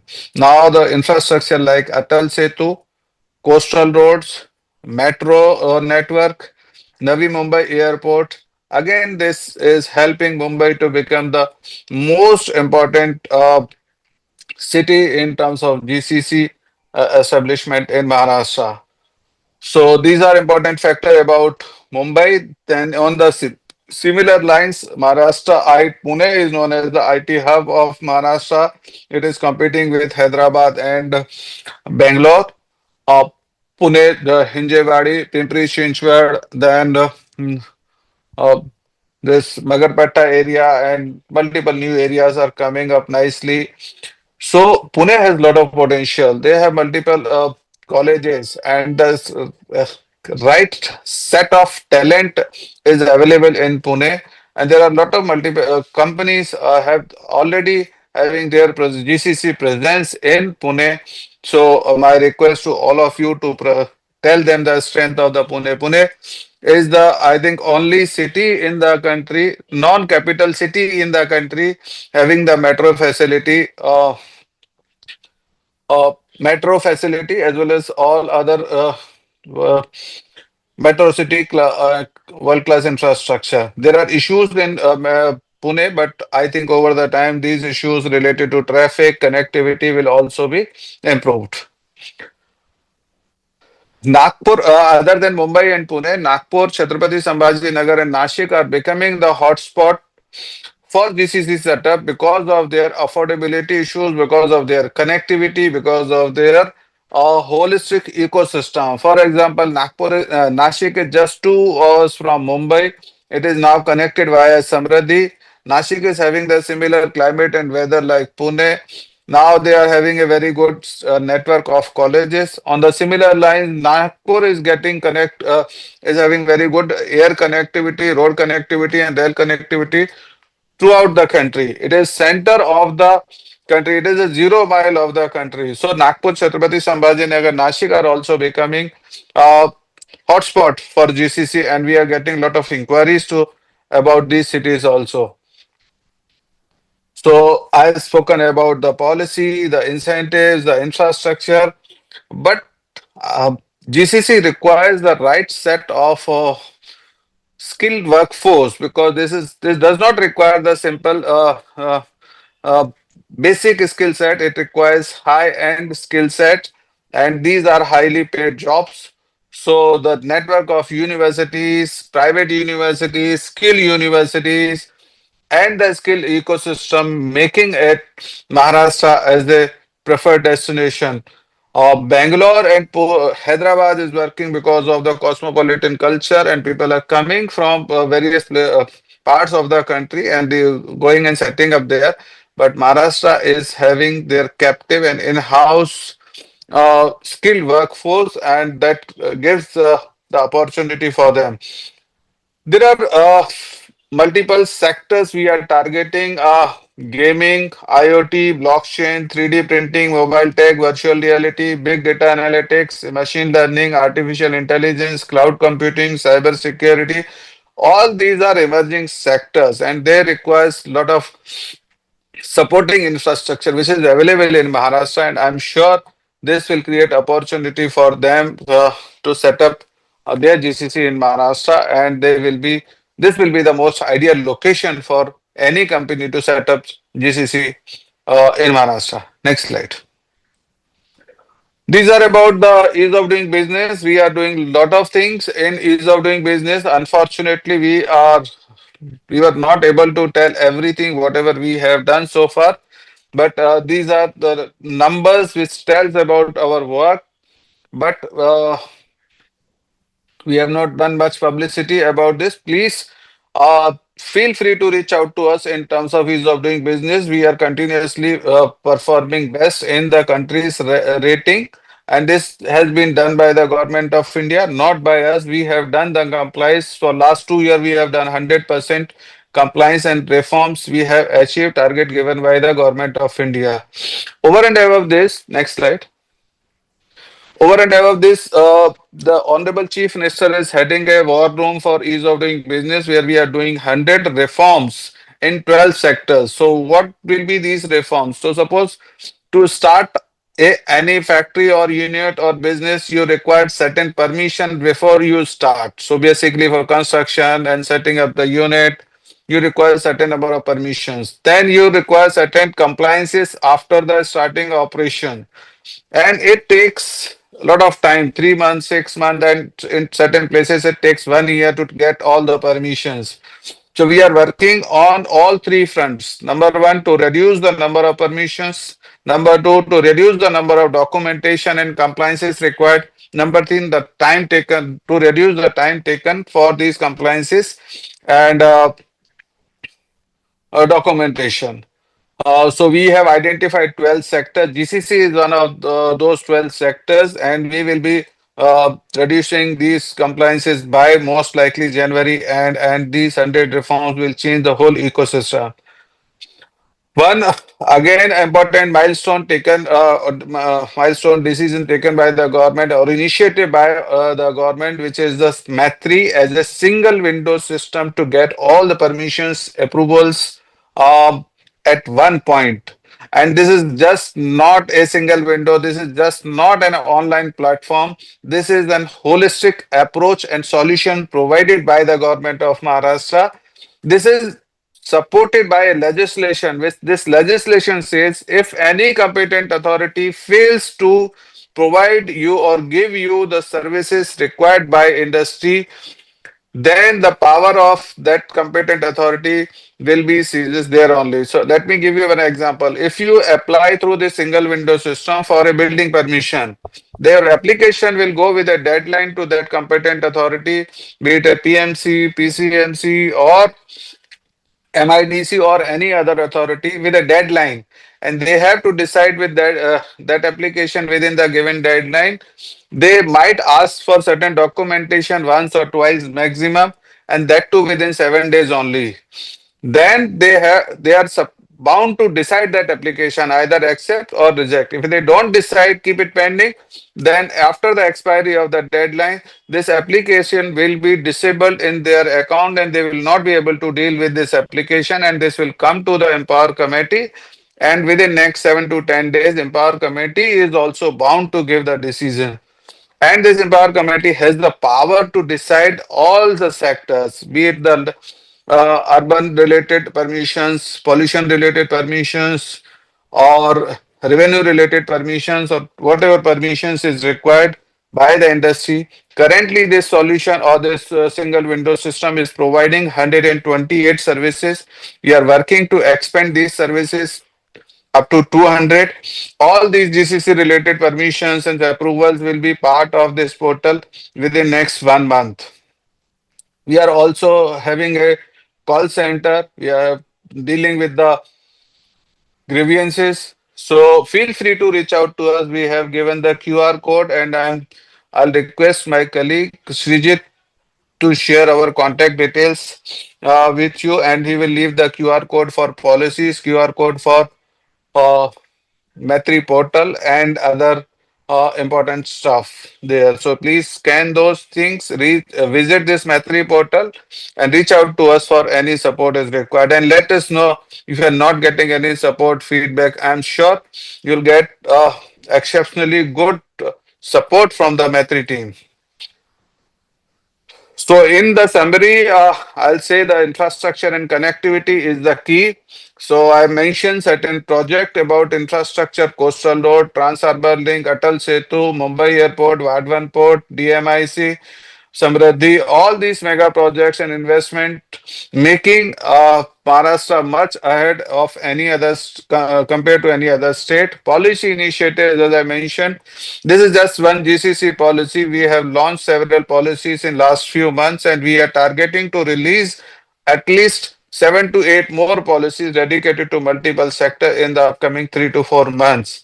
As I mentioned, the skilled workforce is the key for this sector, and we have multiple provisions to support the skilled workforce availability and for this sector. And last is the cost effectivity and the real estate affordability in Maharashtra.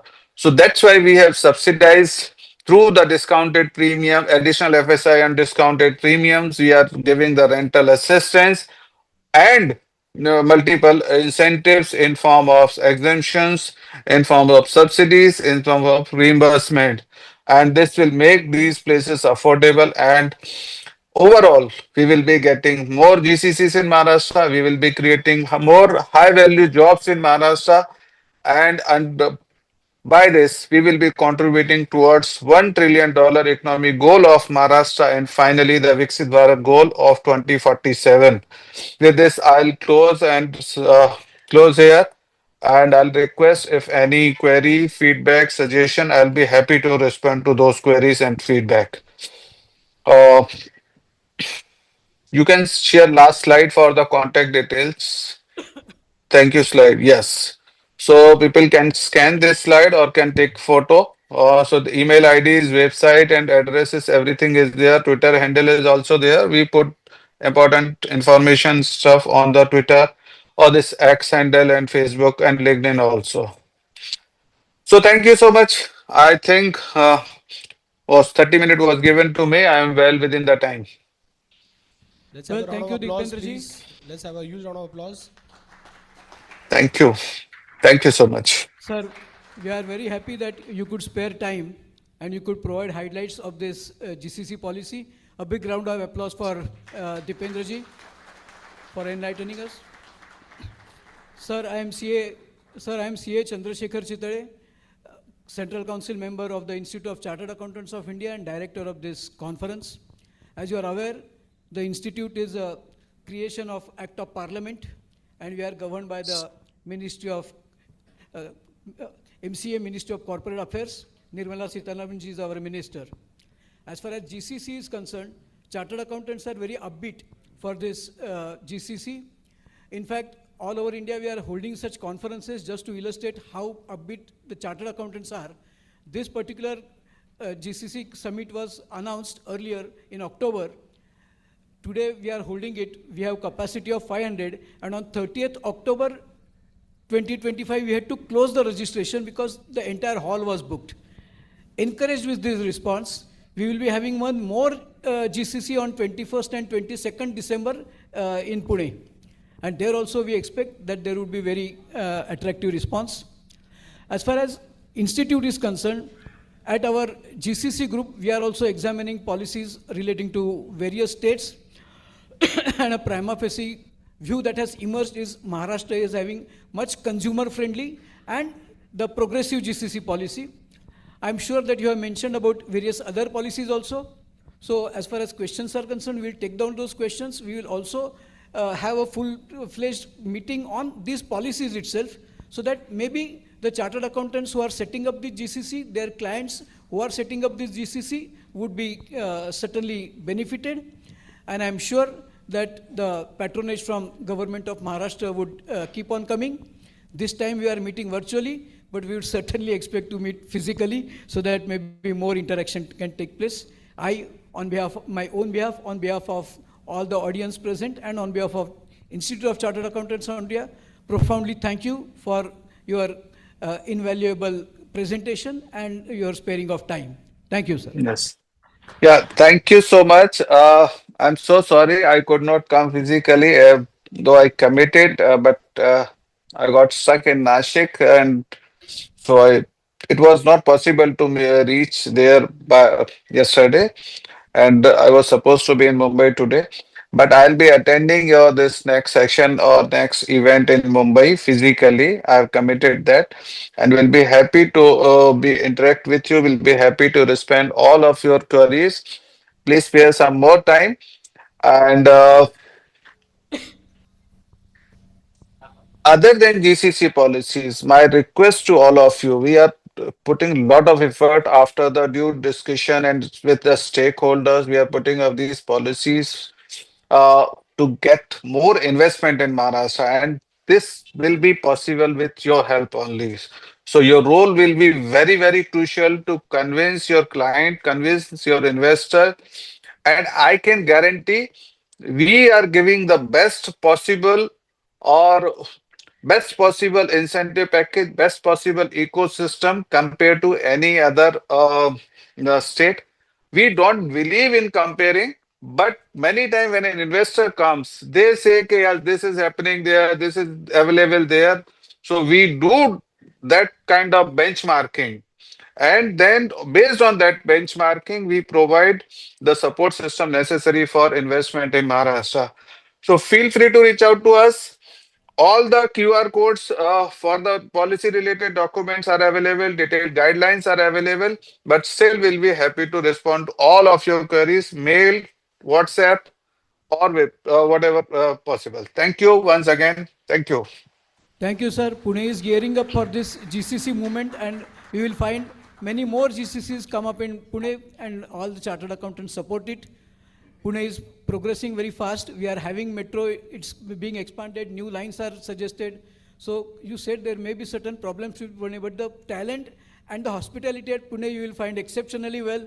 Foreigners also Yes. like to come here, enjoy misal, vada pav, kanda pohe. So that also is fragrance of Pune. With that, I am sure that Pune will become a capital of GCC one day. I do Thank you, have sir. developed those tastes. Okay. Thank you. Over the period. Thank you. Thank Thank you. you. Thank you. Thank you. So may I leave this room now? VC room? After great insights about Maharashtra GCC policies 2025 by Shri Kushwaha ji, now we switch over again to our session topic about taxation.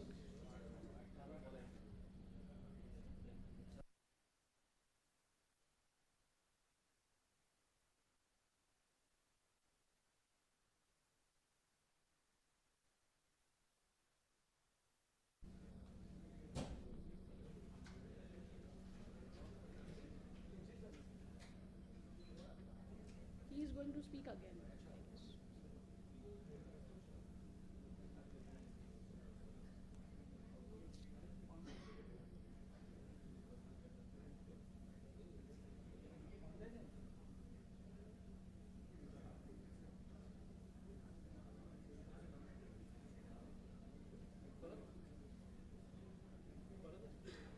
त्यांना बोलायचं.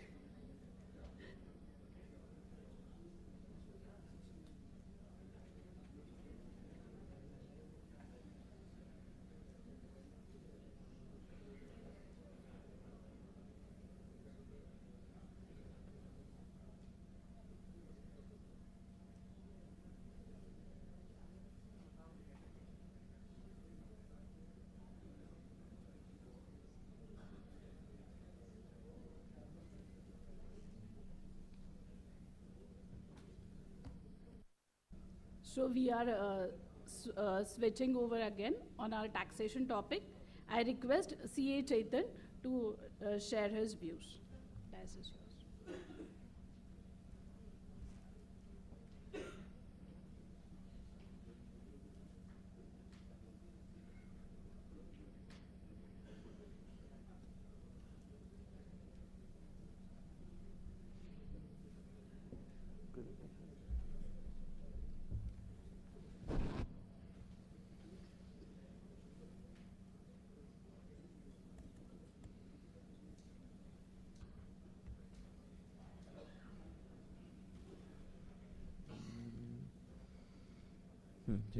पहिलंच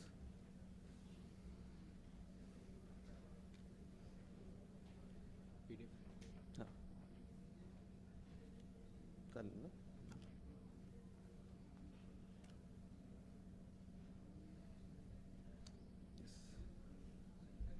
Well, good afternoon, everybody. I think it's good morning to good afternoon. But yeah, I think we had some interesting discussions on the topic. And thanks to the Institute for arranging this and giving the opportunity to present the session. So I think, and I'm especially thankful to the co-speaker Sharda because she didn't spill the beans. So I think those who know the topic, now there are so many judgments which say whether there is a PE or not doesn't matter. The moment you are benchmarked at arm's length under transfer pricing, then there is no further issue.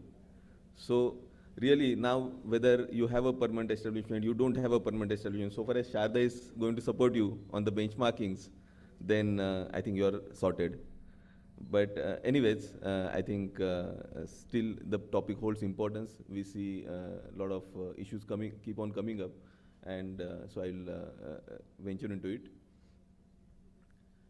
So we'll not get into background because I think since yesterday you would have got a lot of heads up, and even Sharda has provided you the heads up. Even the models, she has taken many more models than what I have on slides. So these are already subsumed in that presentation. Those models, how they are relevant from PE analysis perspective, or how is the life cycle of GCC typically relevant from PE perspectives, so that we'll go through. But so let it be GCC, let it be any other kind of business, you may have life cycles, like you are in a setup phase, you are having a ramp-up phase, and you are having a matured ecosystem. So what happens is you start with a very simple activities, very limited activities, the scale is smaller, but the level of control is much more from a foreign parent entity. So this is inversely related. So as you keep on kind of ramping up, and as you keep on getting more mature, probably the activities become more complex, and the control and supervision from parent entity becomes much more lesser, and there is an Indian leadership who takes over. So this is the migration that happens. And probably when you are in a setup phase, probably the factors like what is the role of foreign entity, how much control supervision they are exercising, that becomes relevant from PE perspective. As you become more mature, probably that factors get sorted because there is an Indian leadership who is taking care of the things. But the nature of activities change. The scale is different. The nature of activities are more complex. And so there, probably there may be some tax issues. Let it be permanent establishment or any other issue, but certainly those aspects need to be looked at. So you can't have same tax strategy at the beginning vis-a-vis same strategy as you are maturing. So it needs to keep on evolving along with your business cycle. So probably, of course, many of you will be aware broadly about the permanent establishment concept. So we'll not really delve too much into the concept angle, but probably I'll just briefly lay down the foundation. So there are multiple types of PEs. Fixed place PE is something which we are going to discuss in much more detail today, particularly from some of the factors that could be relevant in the GCC context. Agency PE again may not be so relevant because this is more to do with marketing activities, and so that we'll not get into. Service PE also we'll briefly touch upon towards end, but somewhere fixed place PE, as the name suggests. So if a foreign company has some kind of place of business in India, so there the fixed place PE related discussion starts. That place of business, since the name suggests fixed, so there has to be some permanence, some continuity over there. At the same time, since we are saying that you have a permanent establishment, so there needs to be some kind of right that foreign entity needs to have. It may be right in a legal sense, or it may be an implied right. It may be a kind of place at their disposal. They can continuously use it. So those things become relevant. And only thing is that there should be no preparatory or auxiliary activity, because the moment it is a preparatory, auxiliary, small activity, it may not really be relevant, because then permanent establishment, it may still fall out of permanent establishment. So this is the concept in brief for fixed place PE. Now we will discuss some of the factors that are relevant in the context of GCC that we should consider when we are kind of advising our clients. We are planning to set up some GCC. So from where the exposure may come. So while we have listed on the slides, but since we are going to discuss each factor, so we'll move to the next slide. So somewhere now, really, many times when the PE-related issues had started, so generally the thought process from tax department used to be that, okay, the moment there is a subsidiary, when a foreign company has a subsidiary, can there be a permanent establishment? And the answer is really no. And thankfully, courts have also kind of given guidance on that lines. So really, just because you have a subsidiary, you don't have a PE. You need to look at other factors. Then, somewhere the concept over in recent years has also evolved around, can you call the subsidiary to be a virtual projection of the foreign entity? So in other terms, we also call it as alter ego. But what it means is that when the activities of foreign parent and the subsidiary or any Indian operations are so much integrated that you may call it as that the Indian operations are being carried at the behest of foreign entity, then probably it may look like that, okay, foreign entity is actually undertaking the business activity in India through somebody. And it is not that the other entity, Indian entity, is undertaking these activities in an independent manner. So these are all subjective concepts. So really may not give us any kind of guideline. Okay, how do we find out virtual projection? So for that, I refer to one case law. It was like a much kind of technically very much elaborated case law. So it was in the case of Nokia Networks. It was a Delhi tribunal. And there was and what is interesting is that there was a very renowned member of ITAT who had actually kind of given a negative view on this. And he was, of course, a minority. So the two members had a different view, and so that view prevailed. But the way he had brought up this aspect of virtual projection, discussed it, was very interesting. So I'll just briefly tell you about the facts. This is not in GCC context, but in a different context. So Nokia Networks, we know this is a telecom equipment company. So they used to supply equipments to Indian customers. And at the same time, they also needed to undertake installation activities. Now, when you undertake installation activities in India and you breach a particular threshold, you are likely to have a permanent establishment. We generally call it as installation PE. So what they did, they formed a subsidiary in India. They assigned that contract to Indian subsidiary. They gave the manpower to Indian subsidiary. They gave because the Indian subsidiary did not have any skill set, any experience, anything. So they assured the customer that, okay, we will supervise the operations of Indian entity so that they can do the proper work. And they guaranteed the performance. And they also assured that, okay, fine, we will not even dilute our shareholding below 51%. We will continue to hold the shareholding till the time we don't deliver your project. Now here, if you see, in substance, it looks like that anything and everything that you are doing is at the behest of foreign entity. Foreign entity had an obligation. They set up the subsidiary. They gave the contract to them. So they won the contract. They passed it on. So in this kind of scenario, the member, who is of course in a minority, he said that this is something which is a virtual projection of foreign entity. And that's why he upheld the PE in that case. But as I said, the majority members were of a different view. And even subsequently, Delhi High Court also approved the decision of majority members. So, but while since it is a different topic, we will not get into why it happened and all that. But what makes, so this is the fact pattern, what I explained to you, is something which gives us an idea of that, okay, fine, how much integrated operations can be there, how much foreign entity can support. So these all factors are something which leads to a mind that, okay, fine, if foreign entity is so much involved, they are supporting on a granular level, they are taking the responsibility. So somewhere there we can call it as a virtual projection or alter ego kind of concepts that can come in. And so where we see that in a setup phase, if the foreign entity is getting involved, so generally the standard policies will come from them. But to what extent they are involved in implementation of those policies? Are they giving any freedom to the Indian entity? Are they monitoring it on day-to-day basis? So all these factors come into picture.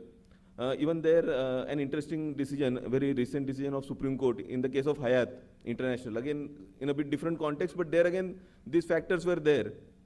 That, okay, fine, the foreign entity had formulated policies. They had somewhere got involved into implementation of those policies. So there Supreme Court held that, okay, there is a permanent establishment. But in those facts, again, there were many more other aspects also there and which were looked at holistically. So that's why it is not only a case where like one of the factors we choose from a decision and we said, okay, this is the decision in these facts were there and that's why there was a permanent establishment upheld. So here also we will uphold the permanent establishment. But probably what we need to do is we have to look at these multiple factors in each judgment. We need to see how the courts have looked at those factors in that particular judgment and how they correlate to our facts. But since every fact is going to be different at a granular level, so there probably you may still keep on getting a different answer. But at least in principle, it becomes very important to keep in mind the moment there is a factor that, okay, overseas entity is getting into control phase or supervision or a very tighter kind of operational involvement. So probably there is a red flag, and we have to deep dive and look into it. Then some other factors, like one of the factors is business activity. So generally GCCs, broadly we can try to classify, say, some are the support functions, like that is how the concept had started, that okay, it may be payroll, finance, so all backup kind of, back office kind of functions. Or it can be a core function, where it may be actually aligned to your main business. So probably you are developing some cutting edge technology. So like I was hearing some sessions on GCC and more on operational side. So a statement was made by one of the kind of very senior person at say Mercedes-Benz. So he had mentioned that anywhere in the world you go, any Mercedes car is there, there is some portion of India or more specifically Bengaluru in it, because they have a huge GCC or even beyond that, it is R&D center they have in Bangalore. And from there, a lot of innovation, concepts, ideas are coming in, which are getting into those cars. So that is how he had placed that, okay, this is how the GCCs have really evolved and gone into the core functions, revenue generating operations for companies. So that is where, if it is a back office function, it becomes easier. On the next slide, I have given some judgments. So there are 2 Supreme Court judgments also. Broadly, these case laws were in the context of back office activities. So it has been said, these back office functions really do not constitute business activities of a foreign entity. So unless Indian entities carrying out, foreign entities carrying out business through Indian entity, there cannot be a PE. And if we say, okay, fine, whatever back office functions are being carried on are not business activities of foreign entity, then you are out of PE. So more or less judgments were on that line. So as I said, we really have some favorable judgments, but we may not be able to apply them in each and every case. So we need to look at what is the kind of nature of operations. As I said, if it is more complex, probably at least these decisions are out for us. But if they are not, they are simplistic, probably we may still try to rely on. But this is not the only factor. Again, we have to look at some other factors which we'll cover. Then question comes, okay, then what are the other factors that we need to look at? So as I said, over a period, like over last 20, 25 years, the GCCs have really got matured. So probably the scales may be too small earlier. The functions were largely back office functions. So in that cases, those cases have given those observations, and even Supreme Court has upheld that there is no PE. But as the scale increases, so even that itself shows that, okay, the moment there is, and there is OECD commentary also on that, we just said, as the moment there is a significant scale, really it doesn't remain any more auxiliary function. So as we said, that preparatory or auxiliary activities are excluded from permanent establishment. But as the scale increases, it doesn't anymore remain auxiliary, and so you really may not be able to go under that exclusion. So although you are doing the same thing, you may have a different implication. Now, if we say, fine, now my activities are different. I'm undertaking more kind of complex functions. I'm in innovation and all those things. If you listen to some of the GCC kind of podcasts from industry stalwarts, you get all the things, you know like what all they are doing and how the innovation is happening, how the patents are being filed from India, and even the policy also takes care of that because they have given an incentive on the patent filings, which also kind of gives indication that there is a lot of this development is happening. And that's why, again, this aspect we need to look at, again, whether from permanent establishment, from transversing perspective, because when you are developing a particular, doing an innovation, probably where does the IP lie? Whether that IP, when it is lying in India, whether it needs to be remunerated. So Indian entity, whether it needs to be remunerated only for cost plus, or whether for IP there needs to be differential remuneration. So all those factors, like the DEMPE functions that were put on the screen earlier, so all those factors become relevant. But that is somewhere it matters. But at least if we again come back to permanent establishment concept, so as I had mentioned in the beginning, there needs to be a place that needs to be fairly continuous, so which can be satisfied in GCC scenario. But what is critical is that whether that place is at disposal of foreign entity. And there it makes a lot of difference. So even the judgment that I had referred earlier, Nokia Networks, there again, why the court said that there is no permanent establishment is because fine, everything was being done probably by foreign entity through some people they had passed on to Indian entity. But they held that, okay, fine, in these facts, it is not established that that place was at their disposal of foreign entity, because those people were deputed to India, they were working for Indian entity, and so in that case it was said that, okay, fine, these people are working for Indian entity, so that is why the place is not at disposal of foreign entity. It is not that foreign entity is doing business through those people in India. And that is how it was taken out. We'll again come back to this decision, Nokia Networks, when we discuss some other subsequent factor. But this is how it came out of disposal. And that's where I think that even the differing view, the minority view had that, okay, fine, the moment you have virtual projection in India, this disposal test does not really hold good. But the majority view was, or the Delhi High Court view was, that fine, it is a virtual projection, but at the same time there has to be this has to be done objectively. You cannot just look at virtual projection, and that is good, because otherwise anything and everything could have been called by tax officers as virtual projection. And so there they said that fine, you have to still satisfy other conditions, what we discussed in the beginning, for constitution of fixed place P, and the disposal test becomes very critical, because you may have a place of business, you may have a continuity in terms of GCC setup, but this disposal is there or not. And there again it comes, that control and supervision factor that I mentioned becomes very critical, because if foreign entity has entire supervision, control, and very on operational level they are getting involved in day-to-day basis, then it may become difficult to say that Indian entity is doing the business independently. It is actually foreign entities running that business through the people hired by Indian entity. And there the issue may arise that, okay, fine, in those cases should there be a permanent establishment. So while generally the facts have not been portrayed so negatively generally in judgments, and that's why we may not have too much of litigation on this aspect, but this is something which may come up as we see like the tax authorities keep on improvising on their arguments on case-by-case basis. And so these kind of issues, that's why we need to still look into it. We need to factor in some do's and don'ts and try and see that how we ring-fence the issues that may arise.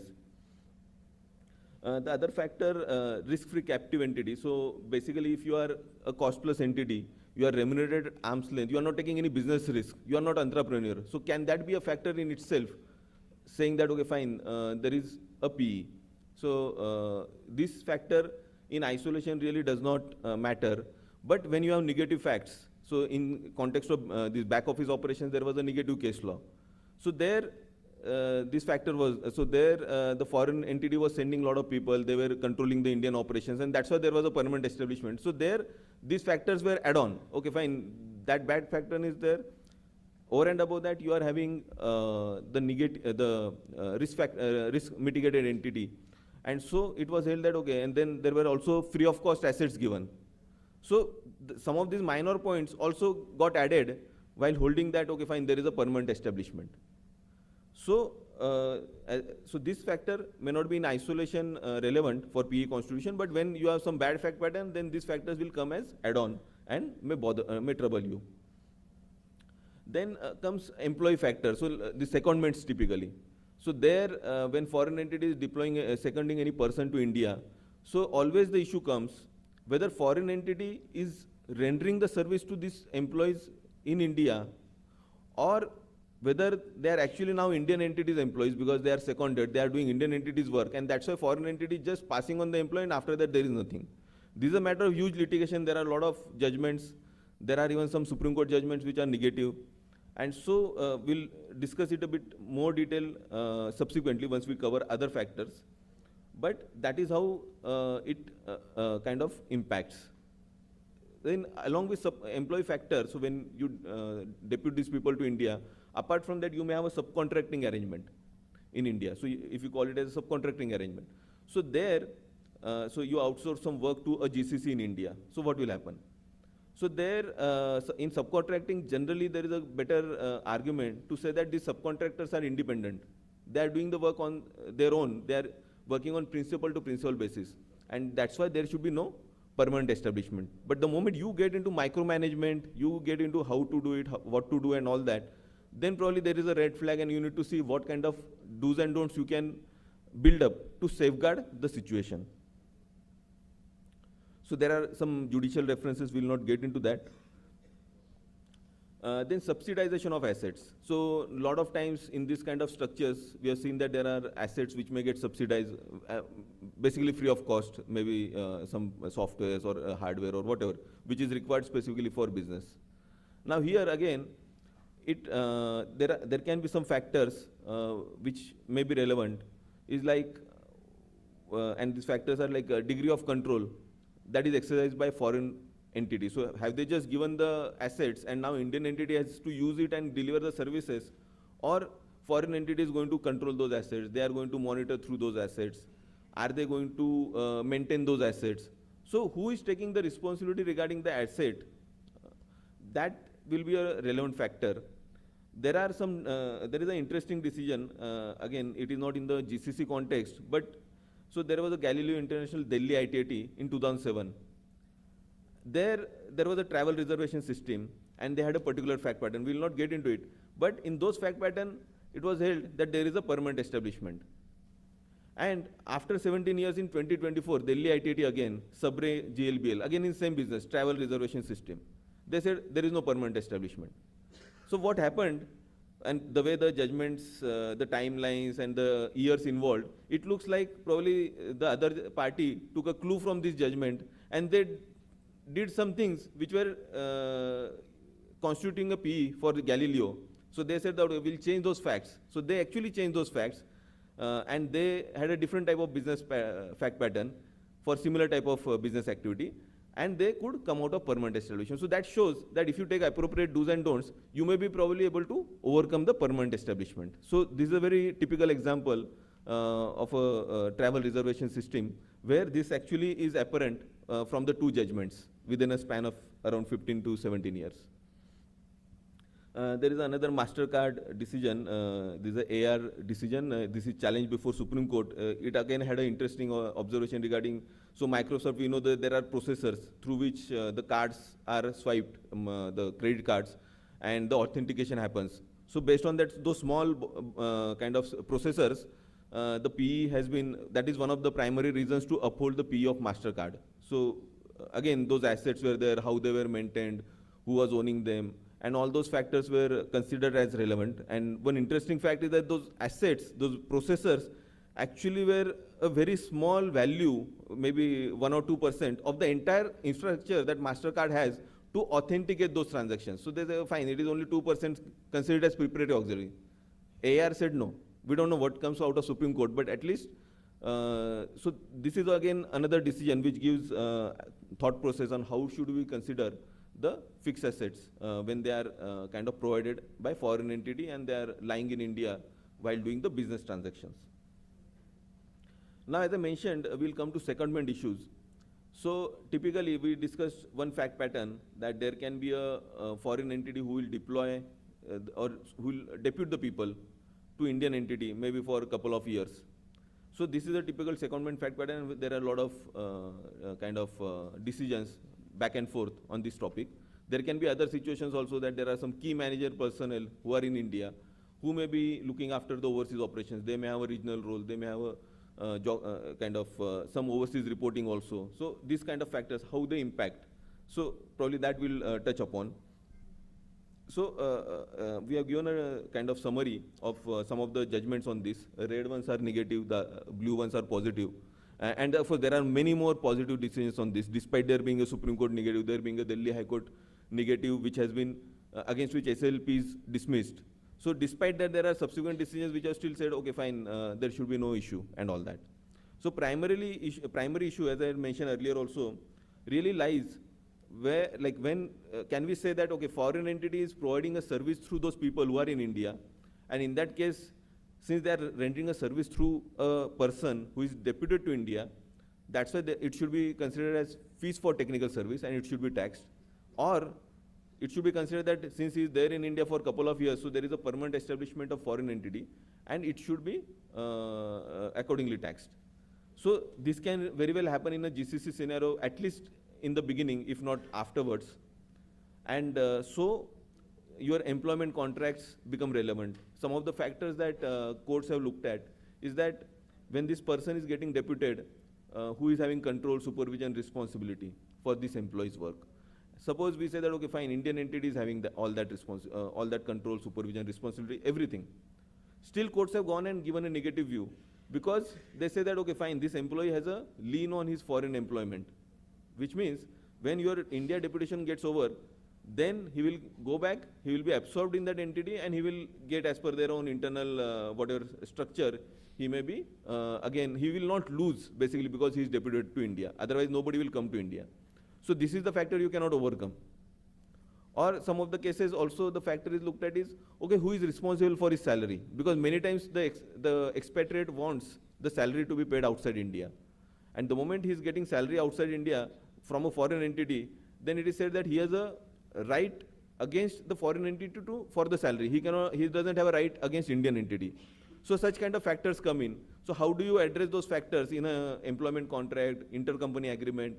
So some of these factors you may be able to address, some of the factors you may not be able to address.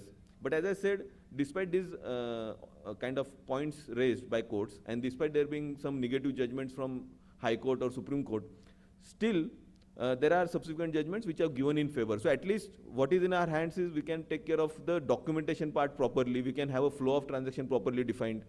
To the extent possible, we can try to Indianize the things. Even if expatriate is coming, how to have a lot of things linked to India rather than overseas. So those things we have to try and do so that we are able to overcome some of these issues from these judgments. This is probably, since the slides are going to be available, you can have a look at it subsequently. We have given facts of one of the case, Samsung case. So there it was, the PE was not upheld. But there the tax officer had done a lot of work to identify what kind of activities these expatriates were doing, what kind of reporting they had. Every day they were reporting. So all those things they had pointed out, and they had said, okay, see, there is so much of reporting, there is so much of control from foreign entities. So foreign entities actually running the show in India. But everything was rejected and said, fine, these reportings are fine. You may have a functional reporting outside India, so that should not matter. But it really depends what is the quality of reporting. It is strategic, it is operational, it is day-to-day, and based on that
journey is very, very enriching and rewarding. The technology then was totally different. Many of you were not even born. Probably some old faces in the front rows, they know how computers were in 80s. But if you look at 25, we have to look at future. So I would cover 2-3 important aspects. So first thing we have to address is hardware. So what I would like to inform you is the current device which you are having in your hand. Most of you are already handling that device, and that device did not exist 20 years back. And it was a big device. But this device has killed multiple devices. I don't know how many of you remember iPod, Walkman.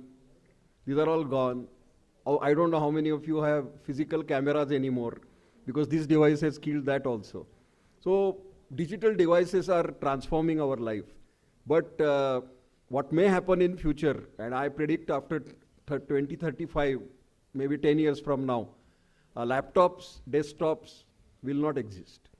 Computing will be done through wearables, and there is another technology advancing very fast, and that is chips in body. Today the chips in your body are potato chips. But very soon chips will be surgically implanted in our body. And if you really look at it, the present hardware interface which you use, using desktop, laptop, or even mobile phone, is meant for data input and data retrieval. There is nothing else.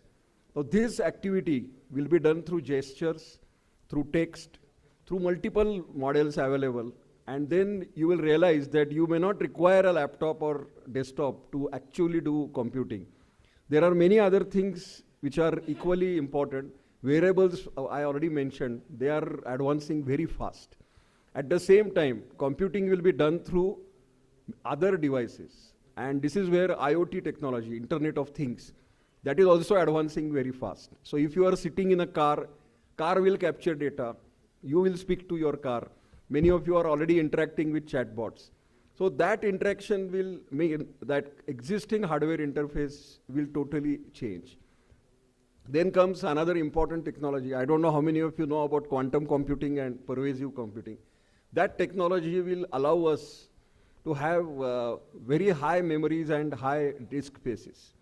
And that will make inroads for artificial general intelligence, which is the next way of artificial intelligence. Because conventional artificial intelligence, the way it exists today with chatbots and interactive models, will change after 2 years. And very soon, devices will become almost as intelligent as humans. They will do decision making. Our brain will definitely have less role to play. So that is another issue. Maybe CA Institute will organize an event after 2030, what to do with brain. Okay. Because you will have to really figure out, because your brain may not have too much work today. So at that phase. So you will have to figure out. But let me tell you, as long as Indian infrastructure exists, brain will have a lot of work to do. Because many other things you will not be able to handle with conventional infrastructure. Because you can see, you can order pizza, but you can't download pizza. You can't 3D print a pizza. So technology has limitations. And one of the great limitations of AI is it doesn't understand non-digital data. I am on one of the advisory board committees of Bank of Maharashtra, one of the leading banks in Pune. And I inquired with our CIO, what level of data exists digitally. He told me whatever is before 2010, I cannot guarantee.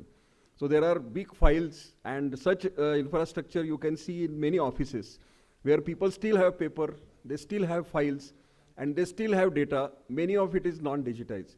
So to that extent, our brain has work. Experience means something.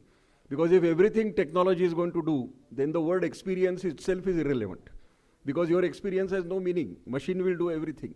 So this is about the hardware and software. Then comes servers. And if you talk about AI, data servers are going to become server farms. And you may have read last week, I think in Telangana, one leading GCC invested in a large server farm. So these data centers and clouds is another big business opportunity. And this word GCC actually came 1 year back. And the person who augmented and supported, so what Mr. Kushwaha said, Actually, he got a lot of support from Mr. Donald Trump. Because if Trump and Europe make immigration difficult, then they will transfer people to India, low-cost destinations. So this is an indirect benefit to GCCs. And this Global Capability Center concept will definitely thrive. There is one issue which I also appeal CA Institute to address, and that is Langtech and multiple languages. I have already introduced you to Pune-based Langtech company, which translates any content in 60 languages on the fly. So this conference, for example, you can record on YouTube and show it in multiple languages and live on multiple platforms. So such aspects need to be also integrated, because in India, language is a big barrier, and it can get you close to user if you are able to use technology to its advantage. Then comes issue of governance and privacy, and this is where our laws are currently inadequate. You can create deepfake video just like that. You can create content without any authenticity, and you can quote. Now these things have multiple repercussions in personal front, but even in corporate front, this has issues. You cannot hack website of a company. I don't know how many of you remember, but I still remember in 80s, one leading auto manufacturing company in Pune, two-wheeler manufacturer, their website was hacked by a competitor-driven hacker, and he changed price list on the website. So what company thought their price list, the website showed different price list. And it took them many months to figure out this problem. So such things about privacy are very important today. And if we are talking about sensitive data, then this becomes a very important factor. And this is where I appeal CA Institute to lobby with central government to make our laws very stricter. Because the only person Nirmala Sitharaman listens is Mr. Chitale. Okay.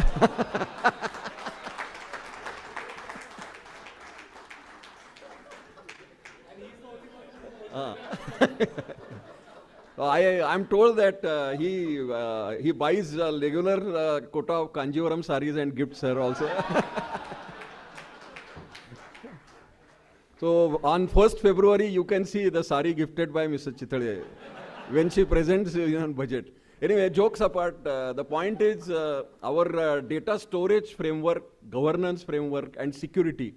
These issues are very important. A lot can be said about it. Actually, CA Institute can hold one-day program only on security. It's a very important aspect, cyber laws and data security, because keeping data secure in all the situation, you cannot entrust only with software vendors. There are some vendors on the dais also. They are doing their best, but ultimately users are the real people. And if users decide to become indisciplined, then we have a problem. Because what I have realized in India, I have traveled all over the world, only missing thing in India is common sense. Common sense is very uncommon. So people don't follow discipline, and I am told that if you are a creative person, then you have a right to be indisciplined. So if you are indisciplined, that means you are a very creative person. So this goes against the principle of framework, process, and security. And this is where you have to work on. Another Indian philosophy is average Indian works only on two things, carrot and stick. So if you motivate people for adhering to discipline and keeping data secure, reward them and punish those who are indisciplined, who create problems, then we have a definite framework to do. I appeal Mr. Chitale to start fast-track courts for cyber crimes, because many times many criminals go unnoticed. I don't know how many of you know that 4 years back, Cosmos Bank issue happened in Pune, very much in Pune. But the real culprit is not caught even today, because he's out of India. So there is something missing in our current legal system, which needs to be definitely beefed up. I will stop here because I have to go somewhere at 2 o'clock. I again thank CA Institute for considering me and inviting me. I would definitely come next again, even though I am not Devendra Fadnavis, me punha yen.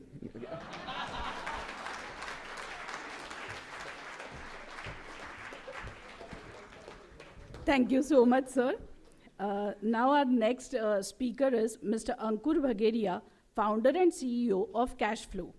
He is ISB Hyderabad alumni with 18 years of experience and deep expertise in financial services and technology, advising leading banks and NBFCs on supply chain financing and digital strategy. Now, I request Mr. Ankur to proceed.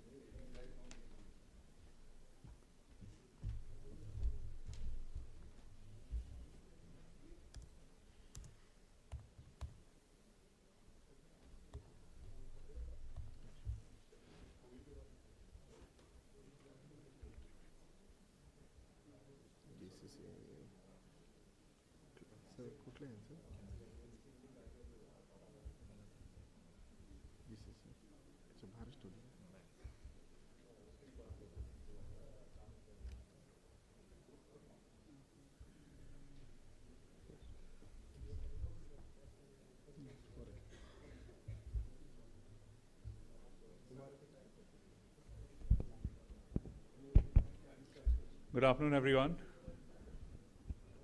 Thank you, folks at ICAI, for giving us the opportunity to talk to all of the esteemed guests here. I'm Ankur Bhageria. I'm the founder and CEO at Cashflow. We are essentially a finance automation company. We've been focusing on helping the entire CFO function of various large and mid corporates in India automate different parts of their finance function, with the primary objective of helping the teams free up their capacity to do more value-adding work. I think I don't think anybody here in this room will disagree that humans are not meant to be doing data punching. Humans are not meant to be reading invoices. Humans are not meant to simply sort of compare documents. I think there is a lot more that all of us are capable of. Especially today's workforce that's entering, after graduation, their expectations are very high in terms of what they want in their career. And we are living in a gig economy, so the kind of work that they expect versus the kind of work that they get, especially when it comes to finance and accounting, it's something that creates some dissonance. And I've been interacting with various folks over the last 2 days here, and one of the biggest challenges everyone talks about, whether it's GCCs, whether it's in general finance and accounting, it's being able to attract talent, being able to retain talent, and then being able to sort of groom talent and give them a career path. So that's been our mission. Our mission is to help elevate the work that the people in finance do, and let software essentially take care of the base transaction level work that exists today, right? So, with that, just wanted to introduce you to the idea of, cash flow. Now, the topic that we'll talk a little bit about is, of course, everyone's hearing about AI. AI is at an interesting point in its evolution. Of course, there is a massive hype cycle, and there are questions around how much of it is real, how much of it is not. I think, given what all the big tech, globally are doing and what governments are doing, by and large, I think everybody agrees that since the internet, it's probably the next, big, technology transformation, right? So, I don't think there is a question around whether, we need to adopt AI. I think the question is, identifying the right use cases to make sure that you actually see results from AI, in your respective organizations. So identification of use cases is important, especially in finance, where, even a 99.9% result is not good enough, right? Accuracy requires 100%. We are dealing with sensitive information, we're dealing with sensitive data. As advisors, you are expected to give your clients, not a 99% output, but a 100% output. So that is where it gets tricky to use AI, right? You can use AI in, creating, videos, creating content. You'll find all various kinds of funny memes online. And that's all well and good. It's great for the creative agencies. But the question that we have been grappling with over the last 18 months or so is, how can we use AI responsibly? How can we use AI, reliably, so that we deliver results which are, you know, every single time 100% accurate, every single time 100% you know, reliable, and that's how we like to build trust with our clients. We are fortunate to be working with, you know, almost 50 of the Fortune 500 companies in India today, whether, you know, it's the large brands in consumer like an ITC to a large pharma like a Lupin or a Zydus. The only thing that we have with us is our, you know, their trust in us. And so that's something that we've been very conscious of as we've developed solutions in AI. Next 10 minutes, I'll spend time on one theme, which I think is a very important one for everybody who's thinking about adopting technology. You know, for the last 25 years, all of you are aware of SaaS, right? Software as a service. You know, it's been around, you know, since, you know, the dot-com bubble, and post that you've had Salesforce, you've had, you know, all the large software giants come up in the enterprise space. Of course, you know, Zoho has been a pioneer from an India perspective, and it has dominated the global landscape over the last 25 years. Interestingly, what's happening in the last 12 to 15 months is moving from software as a service to outcome as a service, or what we like to call results as a service. And I'll talk a little bit about that, but that's a fundamental shift that is being driven primarily by AI at the back, you know, and it's a very, very important implication from a customer's perspective when they are thinking about technology. How should they think about it, right? And you know, while we'll talk about a lot of these things in more detail, but you know, before I get into it, you know, I come from consulting and management consulting, and a lot of my early career was around making slides and making presentations. And the only feedback I used to get from my partners was reduce the number of words in your pages. Today, I've, you know, tried to follow that advice, and what you'll see is, you know, only pictures, maybe 1 or 2 words sprinkled on these pages. But the idea is to land some important messages. This is obviously a hyperbole. When we say SaaS is dead, I think the way software is consumed today is essentially getting phased out. And the way software will get consumed tomorrow will look very, very different. And I'll give you a glimpse of that as we go along. When you think about software, right, think about any tool that you use today. Let's say you have a, you know, a finance team that's using a software for accounts payables.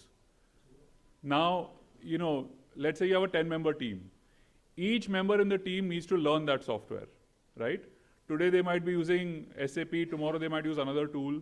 They are required to be trained on that software. They are required to use that software every single day. So essentially, SaaS as a concept is offering a tool to improve productivity and efficiency of employees, right? It becomes hard to really evaluate the ROI that you get from SaaS. We've spoken to tons of companies, you know, CIOs, when they are thinking about investments, you know, it's very hard for them to say, okay, you know, we will save X amount of cost, and therefore, you know, we can pay Y amount for the software. In India, you know, it's even more apparent, right? SaaS as a category in India has always been small. You know, and that's, I feel it's largely to do with how Indian customers buy. India culturally is very different from the Western markets. In the Western markets, they sort of value the promise that, you know, software can change their organization, and they're willing to pay for it. India, as a culture, we want results, right? We are a services economy for a reason, right? In India, you know, services is far, far larger than software as a market. And that's because our customers want an outcome from us, right? You know, when you are, you know, doing accounting, you know, customer wants that invoice to be booked. Customer wants that, you know, receivable to come through. Customer wants the taxes to be filed. They don't care how you do it, right? But they want the job to get done. And that is the fundamental shift in software that we are seeing. SaaS would be a tool that a user would use to accomplish goals, but with AI, it moves to results being guaranteed, right? So you need to start demanding outcomes from your, software providers, right? And that's where we say RAS, which is results as an outcome, will start replacing SaaS, right? And there are other terminologies. Somebody calls it, outcomes as a service, but the idea is the same, right? Software companies make promises saying, look, if you use this software, 20% productivity will get unlocked. There is what people don't talk about enough is the change management that is needed, to implement that software in that organization. How hard it is, the implementation pains are non-trivial, right? Versus today, when there is a truly AI-powered tool, it can actually do the job for you, right? So, if, a lot of you must be using, let's say, ChatGPT or, similar tools, right? Today, these tools are capable of even booking flight tickets, right? Now, gone are the days where you would do a search saying, okay, give me search options for Mumbai to Delhi, right? Very soon, in fact, the pilot is already happening where you say, I want to go to Delhi, I want to go on Saturday afternoon, my budget is 8,000 rupees, please go ahead and book the ticket. And the AI would do that entire job for you, right? And this is not some pipe dream, right? It is already happening. In fact, you go home and you try this, there is an agentic AI feature in all these LLMs. You can actually go ahead and it will take you to the payment page when it comes to flight booking. Now that is an outcome. Now eventually it will get, payment integrations will happen and it will book the payment, it will do the payment also for you, right? And that is AI completing the entire job. It is not just giving you a result. It is not just giving you a search output. It is doing your job. And that is what I'm talking about when it comes to results as a service, right? Now you can apply this concept to literally any domain, any field that you are in. And it is incredibly powerful for a services organization. A lot of folks in this room run their own services setups, offering advisory services or even accounting services to customers. You can continue to provide these services, but if you leverage AI at the back, you can essentially transform your entire services business into a better margin business, right? And that's where, there is a difference between software and outcomes. I wanted to just see if I can play a quick video, if it's visible on screen. Now, this is essentially what is happening here is, it's an accounts payables process. In this accounts payables process, we've developed an agentic AI solution, which is a chain of AI agents. The first AI agent picks up the invoice from the email that the vendor sends. The second AI agent parses through that invoice, reads it with 100% accuracy. There is a third AI agent that compares the quality of the second one and ensures that invoice is 100% accurate. Then there is a process of validations, checking whether that invoice is valid from a GST perspective. Whether the vendor is MSME or not, whether the vendor should have sent you an e-invoice or not, all the various GST checks, etc. that happen. Then there is a reconciliation agent that will do the recon with PO, GRN, SRN, what other documents might be there, underlying contracts. If everything is correct, there is another agent after that that does the GL mapping. Which GL does the amount need to go into, right? Which tax code needs to be selected, which GL needs to be selected.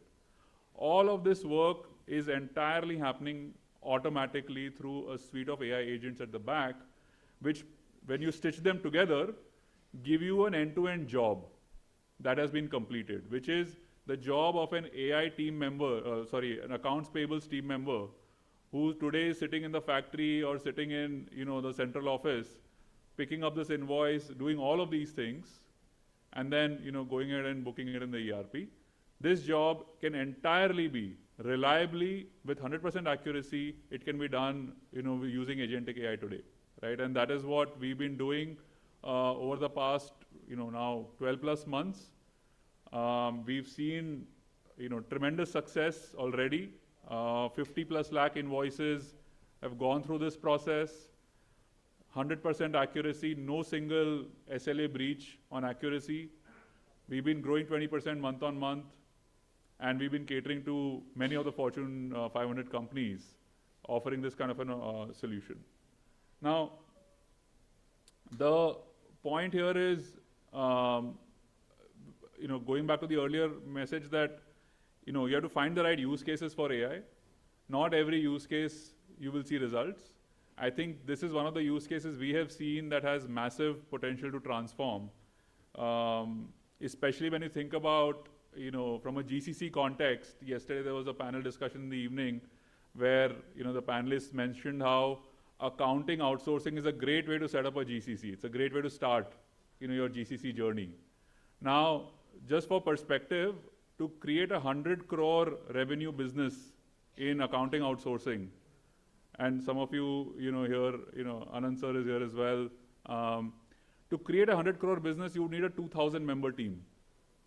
2,000 member team to run an accounts payables, accounts receivables outsourcing business. I don't even need to tell you how hard it is to hire, train, retain a team of this size. If you want to become a 1,000 crore business,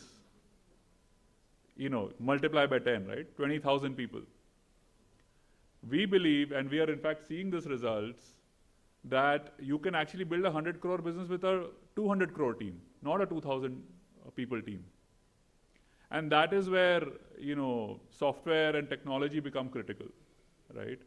And, for India to continue to grow as a GCC hub, I don't think this argument of AI replacing people makes sense at all. I think both will go hand in hand. We will see hundreds of GCCs come up, maybe thousands of GCCs come up, which are very lean from a people perspective. They're using technology end to end. And by the way, technology is not just from a efficiency perspective. Today, when I talked about the payables process, we are doing fraud checks that a human just cannot do. Variances in invoices. If a vendor has sent 20 invoices of a certain price range or a certain amount, and then suddenly there is a spike, there is no way an accounts payable person is checking that. Bank account suddenly changes on the invoice. No human is checking that today.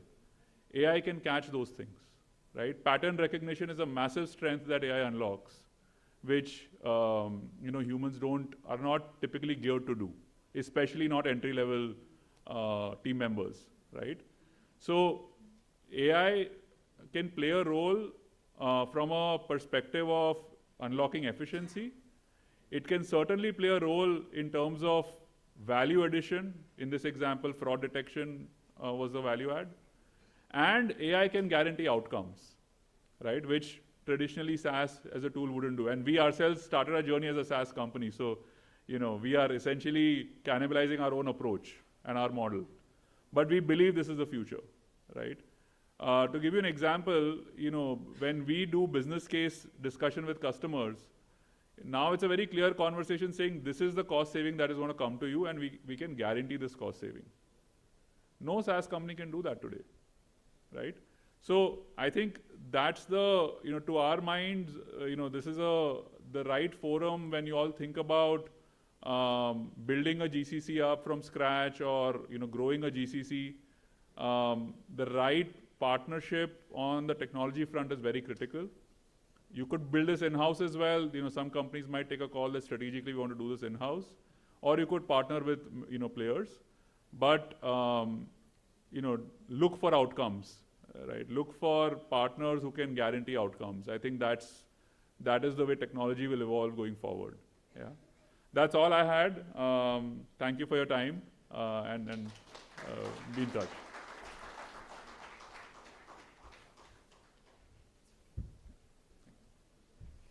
Thank you, sir. Thank you, sir. Now our next session speaker is Mr. Prashant Ganti, Vice President, Global Product Strategy, Zoho, who is responsible for revenue growth, product direction, and drives improvements and enhancements to the product across regions. Now, dais is yours, sir.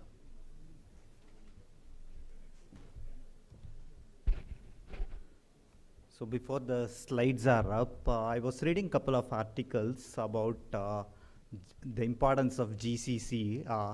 See, 2 decades back, our current account deficit, 4% of our GDP was our CAD. Today, it has come down to around 1% or 0.5%. And GCC have played a very critical role in addressing the current account deficit. So one is at one end, we have the revenue from IT services actually coming down because of various reasons, but GCCs have overcompensated for that. So that's how important GCCs are. And another article that also caught my attention is for people in finance and accounting profession, right? It's like way it was for us software professionals in the 90s and early 2000s, because there's so much of opportunities opening up.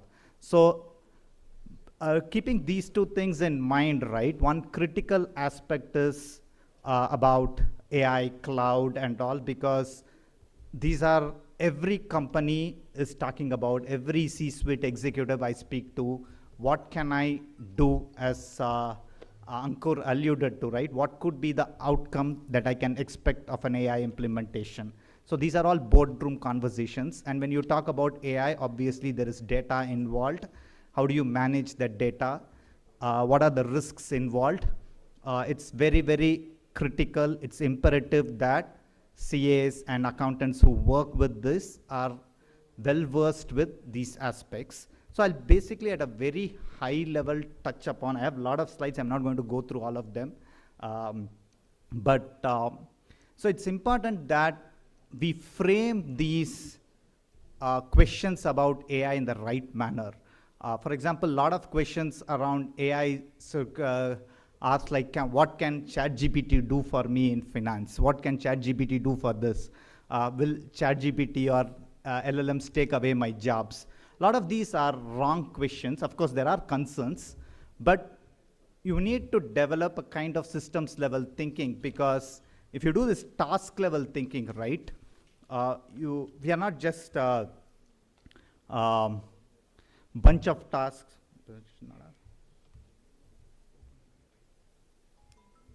Okay, a bunch of tasks, but you need to have that system level thinking, so that, for example, let us take this, we don't have a job of a typist today, correct? But at one point in time, a typist played a very, very critical role, because the typist was the centerpiece of the entire workflow. Document used to come, corrections in the document. Today, the word processor is, because once the word processor came, the job still exists, but there's no typist. So you need to understand at a system level what is your role. Now this is what right framing helps. My slides are not up, but any case. So there are two analogies when you want to frame technology transitions. One I call as the Haber-Bosch style technology transition. If you know a bit of chemistry, Haber-Bosch process is a process that produces ammonium fertilizer. So that actually played such a critical role in stabilizing the world population, and otherwise we would have all starved, because it produced the fertilizer that augmented food production. Now, but we don't know about that process at all, correct? So at some level, some of these technologies that we benefit from are like the Haber-Bosch style. We don't need to be worried about that, but eventually we'll benefit. Cloud is actually, cloud is that can, I mean, even 4 or 5 years back, 3 years back, the cloud adoption in India was still very, very, very low. Now, but eventually what happens is we start benefiting from the larger adoption of cloud. It's like a rising tide that lifts all boats. What about AI? Other end, we have another transition, another good analogy that I have, again, from borrowing from natural history, is great oxidation style. once upon a time, this planet, there was no oxygen. But once the bacteria evolved that gave us this oxygen, the existing species all vanished. They were not able to adapt. So where does AI fit in? Is it like the Haber-Bosch style, where even if we don't care much about it, we will eventually benefit? Or is it like the other end? You don't adapt, you'll be ruthlessly weeded out. So I think to some extent, if AI will help in broad uplift, but people who do not understand the controls and guardrails will fall behind. So, any case, so these are two kinds of technology transitions. At a quick introduction of what we at Zoho do with slides are not still. Okay, fine. So at Zoho, right, we have been working a lot on AI for the last 10, 15 years. So I had a nice collage that showed all, right from grammar detection to computer vision. We have invested a lot in AI. In fact, we also have built our own LLMs. The reason why we have to do that is because of customer privacy. Now data sovereignty is a big thing. So we have built our own LLMs. It's not a competition to ChatGPT or any of these. It's more of an enterprise LLM. We train that LLM only on that particular customer's data. We don't use one customer's data to train for others. So that's the thing. So the principle that we have internalized is we don't want the privacy as a core pillar, core tenet. That's a bedrock tenet. Again, coming back to this thing, there are two bedrock tenets that govern our entire development here. One is first, do no harm. If you are somehow associated with medicine, this is the Hippocratic oath we have taken.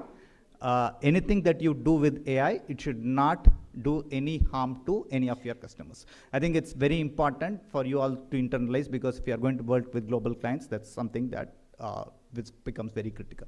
Next is something that I say is software is not a Veblen good. Thorstein Veblen was an economist. He came up with this concept of goods that once you increase the price, the demand for that good also goes up. You'll see a lot of vendors, software vendors, I have this AI feature, please pay me more. So that will not work, because software prices will come down eventually. Now, software prices will asymptote to even zero actually. I come from a software company, we sell software, I'm saying that. But what you pay is not the software alone. It is the assurance that, for example, if you are buying into payroll software, you are not buying into the employee records. You are buying into the assurance that your employees will get paid in time, paid on time. Something that Ankur alluded to, outcome-based, right? So people, maybe software prices will become like how insurance is priced going forward. So those are two bedrock tenets that we have internalized and we want to carry forward to all our customers. Next, that is one. Still slides are not up? Okay. Fine, I thought I'll have some visuals to show up. Then,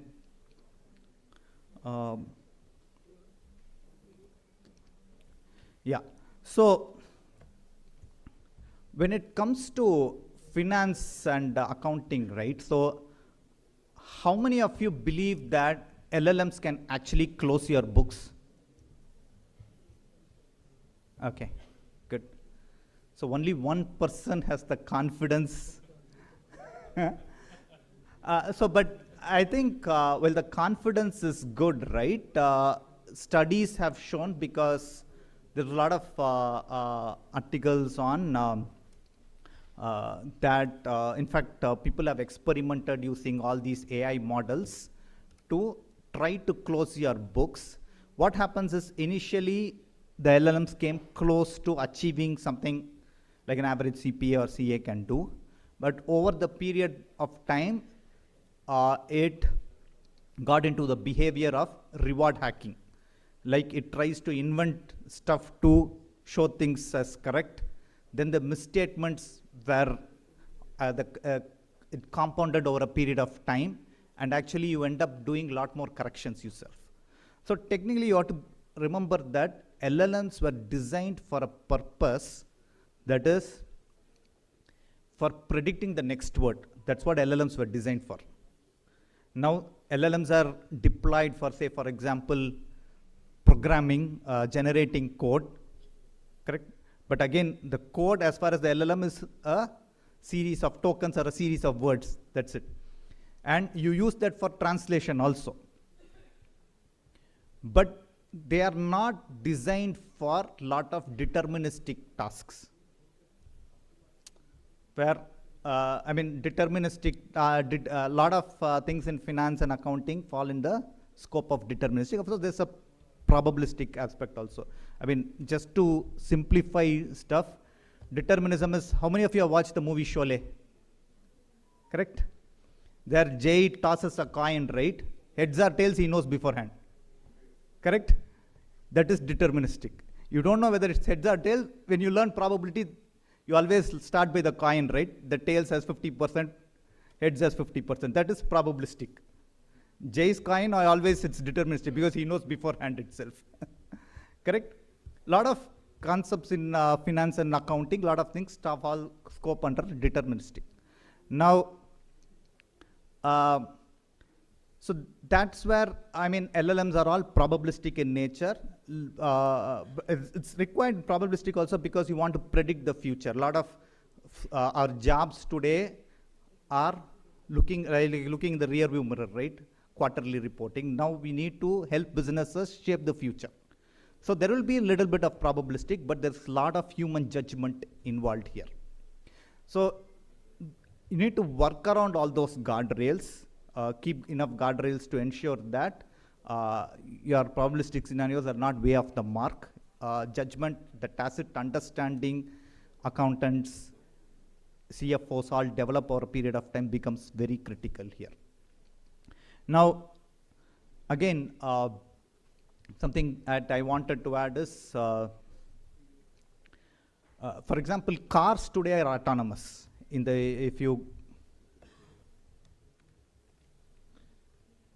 I'm going to complete in a few more minutes, but if you go to San Francisco, you will find that a lot of Waymo cars ferry passengers. Correct? In fact, Waymo cars have do more rides than Lyft today. Lyft is an equivalent to Rapido or something, Uber's competitor. And yeah, so I spoke about all this, right? So this is what all we have done at AI in Zoho. We had a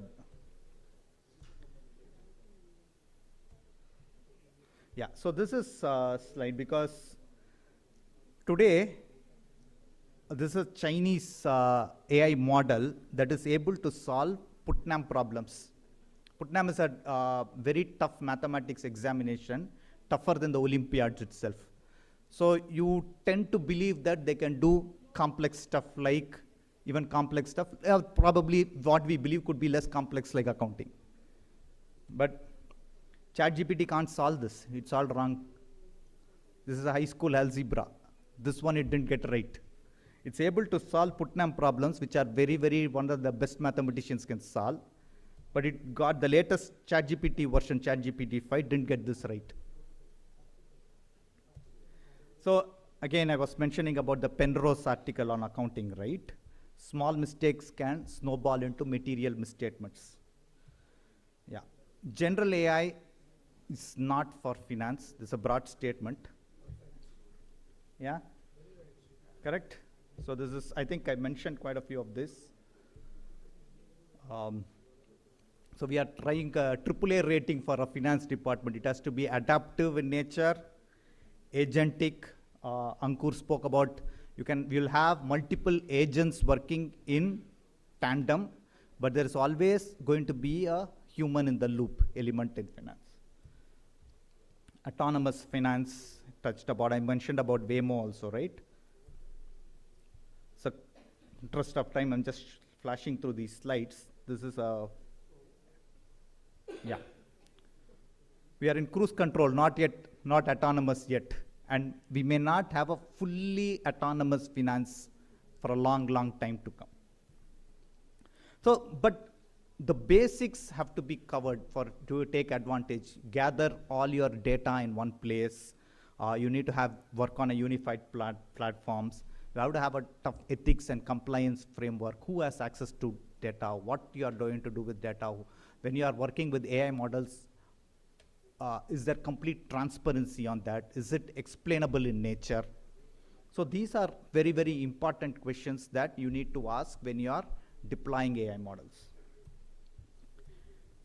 So why human verification? We all know that tomato is a fruit, but you don't put it in a fruit salad, right? There's a difference between knowledge and wisdom. Yeah. So, yeah, sure. I'll have some some things that we have worked on this thing, because so far I have spoken on general thing.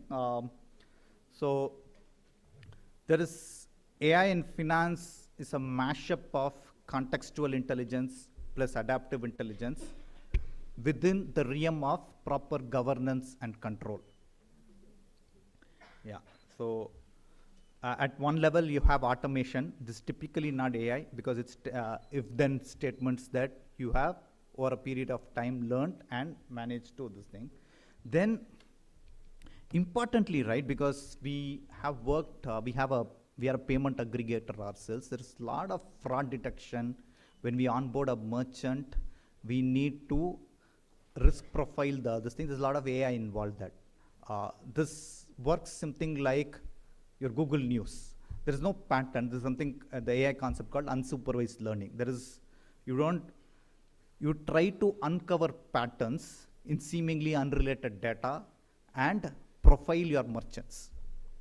So this helps in various aspects actually. Then we came up with this concept of package geometry. It will visually show you the optimal way to package goods in a box. All these we have developed. Anomaly detection, then revenue forecasting. Again, the core principles, right? Gathering data in one place, having a powerful ethics and compliance framework are very, very critical to maximize the output from these features. Audit trail for AI-led actions. We have a bot where you can tell to create an invoice. But if the bot is created, there's a person behind the bot who has created that invoice. Tomorrow, auditor comes and asks who created them. We cannot say the bot, right? Who is the person that has to be recorded? Fraud detection. Okay, these are all. Okay, I had videos for all these, but I think.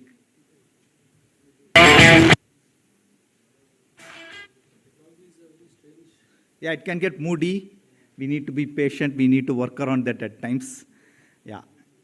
So as Ankur mentioned, right, we have agents for invoicing agent. It can help you summarize various aspects of invoices, create invoices, bank reconciliation. This is something that we have seen very good results. These are all low-hanging fruits ripe for automation using AI. Most of our email content sucks. So we can always take AI's help, but it should sound more like a virtual assistant. These are all from our products that we have built. Yeah, I think. So again, this is interesting because you can generate an entire module through prompts. Within your ERP accounting package today, you can say, for example, I want to create a module that records sales orders. And these are the various fields. It can actually create for you. Reports, pay slip. Most of us don't understand our pay slips. You can You can tell the system, I need to know more about my payslip. It can summarize your payslip in a language that normal, may not be for chartered accountants, but ordinary people, it can help. So I think all these are areas ripe for immediate automation using AI. They are not very futuristic technologies. There are software players like us who can help you get started. So the old Chinese proverb that I borrowed, the best time to plant a tree was 20 years ago. The second best time is now. So let's get started. Thank you very much.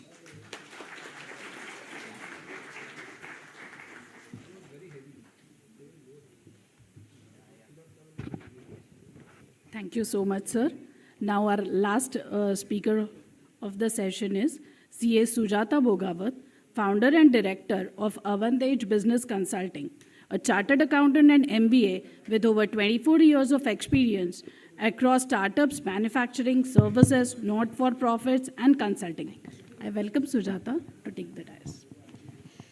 किती लोकांना भूक लागली आहे सगळ्यांना Okay, so AI will not eat our lunch. Don't worry, we are Indian chartered accountants.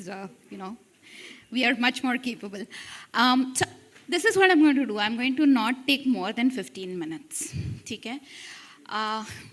You're welcome. And what I intend to talk to you about today is a question that a lot of you are probably thinking, okay? To, by the way, borrow the words of Zaure sir, right? The future is bright, correct? We've been told in the last 1.5 days that GCC is a fantastic opportunity, right? How many of you still have the question, ke karu kai? Survat kashi karu? Right? So that's what I'm going to talk to you about. And this is the first and foremost thing to understand about setting up a practice that caters to GCC or, in fact, any global clients, right? What your clients are looking for is not speed anymore. Speed is given. That is the least expectation that they have. What they want is for you to be strategic partners so that the GCC can win within their global organization. They're looking for strategic partners. They're looking for real-time insights. They're looking for sharp judgments. They're not looking only for outsourcing partners. Right? So that's the first thing. Evaluate whether you're there yet. Are you in a position where you can deliver data syncs, AI validation on real time, right? So that's the first thing. The second thing, since morning we've heard about AI. We've been told AI can do books closing. Maybe not that well yet, at some point it will, right? But is it going to substitute our work? No. It's very likely that these routine tasks are going to get obsolete. Maybe not now, maybe in a year, maybe in 2 years, right? But the high value work, which is how do you give judgments, how do you interpret data, what insights do you bring from a business perspective, what do you see about business in the future, what are your insights, that's something that AI will not be able to replicate. And that's the layer as chartered accountants we bring in. Our proficiency, our experience shows over there. And so AI cannot be a replacement, but can definitely be a value add in our business. And we need to understand that if we want to cater to GCC business, because that's what they want. They want faster reporting, they want sharper analytics, they want the board to know that all the compliances are happening in time, first time, right? There are no miss outs. And then they want best documentation, like Sharda spoke today, right? Transfer pricing documentation. That's something that you have to be absolutely careful about and complete and accurate, right? So that's what most GCCs are looking for. If yours is a CA practice, that's AI enabled, cloud-based, and backed by strong privacy, definitely you are somebody who can cater to the GCC business. How many of you have gone and tried to sell services to GCCs? Can I get a show of hands? No? Any reason why you've not attempted? Anybody?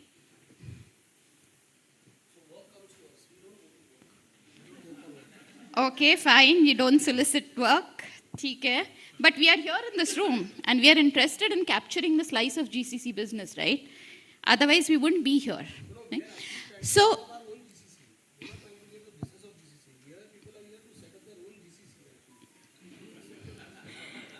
right.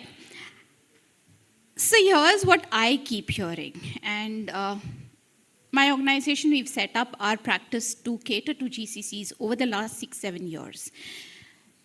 The first foot in the door is the most important. And a lot of times you'll hear that, sorry, our parent company has licensed with the Big Fours, the international accounting firms, and, you know, we prefer to go with them or their Indian counterparts, right? And why? Why do they do that? It's not just the comfort. It is because over time, the large international accounting, audit, consulting firms have set up systems, have security, have trained their people, are able to provide their output in a timely manner, in an accurate manner. And that's basically what we are expected to do now. But what do we do as CA firms today? This is the reality, right? We have all our accounts in one system, be it Tally, be it Zoho, be it ERP Next, Odoo, whichever software you use. And then we have different tax softwares. And then we import data and export data between these. And all our work is done excellently. Yeah? And then you have multiple versions which get emailed. And you look at the server over there, it's by itself. It's not necessary that all of this is integrated. But for us to be able to grow our business in a way that is accurate, precise, timely, commits to the delivery time, that's where we need to go. Right? And how can that happen? And this is my playbook. This is how I have developed my practice over the last many years. And what I would like to leave this stage with is by giving you some insights on how you can think about getting there, right? Tech transformation is the only way of getting there. So how do you think of tech transformation? First is define your outcomes. What do you want? As a practice serving GCCs, what is it that you want? Or if you're setting up a GCC, what is it that you want? Second, design a tech stack. I'm not a technologist, I'm not an engineer, I'm a chartered accountant just like you, right? But understand technology enough to be able to set up your tech stack. Ensure you have proper controls, and then also measure whether all the investment that went into creating that tech stack is worth it or not. Today, how many of us are worried about how much investment I'm going to need in building a tech stack? Right? We are still depending on ICS tie-up with Tally for the server license. Right? But times have changed. And what you need to decide is if you want to transform, if you want to get automation in your business, what do you want? And of course, all of us want efficiency. All of us want to be different from our competitors. And all of us want our employees to stop doing grunt work and do more value-added work, give more proactive insights and bring more control and generate different streams of revenues, right? But if you want all of three, and if you want to do your tech transformation thinking of all of three, you're not going to go anyplace. So the best place to start, and that's how we started, is decide which one of these do you want to focus on. This is the way to start small. So let's suppose we say, let's look at the last one, right? I want to cut manual data entry in GST by 70%. Today, what I have seen, and we also help a lot of CA firms with their automation, I've seen that the staff of most CA firms is busy from 9th of the month to 21st of the month, only working on GST. Is that true? Yeah? That's 1/3 of your working hours spent in GST reporting, reconciliation, and filing. If you were to able to cut it down by 50%, would that mean tangible benefits? Yeah? So let's say you focus on that and then figure out what all do you need to do to be able to cut down those 10 days to 5 days, right? And which tools do you need? So that's the first one, fix your outcome. Now second, the outcome is decided, how do you go on about it? Okay, again, this is what we did. We created a dedicated tech team, and these were not engineers or software professionals. These were accountants, CAs, team leads from our team, who were slightly more interested in technology, who were a little IT savvy. We created the team, we gave them tools, and we gave them the freedom to decide, देखो GST का time 50% से कम करना है. Now you guys figure out which tools, do your experiments, build your pilots. Once that pilot is built, demonstrate that it works, and then deploy it. Typically what happens in most of our organizations is everybody is trying AI and different tools on their own computers. Some staff succeeds, some does not.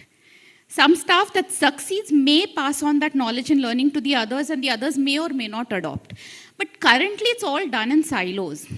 And it's sort of very scattered. So what ends up happening, the risk is you have many different pilots and prototypes and experiments which don't actually get implemented. So this is one way of ensuring that you have a small, dedicated team who works on very specific problems, figures out the solution, trains everybody else, and when the other people see that this is actually generating better output, better efficiency, they're also motivated to adopt it. Because you also start small, you don't have to worry too much about investment in technology for these tools, right? The second thing, and very important, right, is set up guardrails. Today, our staff uses AI tools. We don't have control on what they're uploading, whether it's confidential data, documents of our clients. Have our clients even authorized us? Especially if your clients are GCCs, they're very, very paranoid about privacy and security. They will transfer their technology obligations to their customers via tech agreements with you. You would have probably signed off on agreements which says that you are not allowed to distribute or share the information. But you will notice that staff will upload balance sheets, will upload GST data, will upload a lot of mathematical, numerical data, invoices into AI, trying to do something for them. Now, please figure out, have your AI policy. A basic policy, just this is allowed and that's not allowed. Right? So set up your guardrails and ensure that your staff knows within which framework they're supposed to work. The third thing, and here I have an example. Last week, we were hiring a team lead, a senior chartered accountant, about 8 to 9 years of experience. And the process that we follow in our organization is once we shortlisted the CV, we actually send a case study. We email a case study to the candidate. And we ask the candidate to come up with answers, submit those answers. Basis that, we'll decide whether to go ahead with the interview or not. We selected a bunch of 6 or 7 candidates. 6 candidates submitted their case study. You could very well make out that they had actually put in effort, thought, and made it. The 7th candidate put our case study into an AI tool, used ChatGPT, and pulled out the answers and gave it to us. Okay? Who do you think we hired?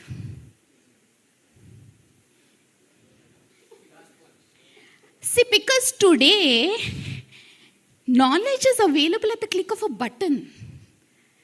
Right? Like yesterday, some speaker was saying that it can process an entire book, a book that took us as CAs, the indirect tax book, right? That took us CAs years to actually master. You can put in that into ChatGPT and get the section and the answer and the reference that you want very quickly. So today, the playing field has changed. Don't necessarily hire only for knowledge. Hire for agility. We hired the person who gave us answers through ChatGPT, and why? We did not ask him, ye section batao, wo calculation batao, ye reconciliation kiya kari. We asked him, show us your prompt. What questions did you ask the AI agent?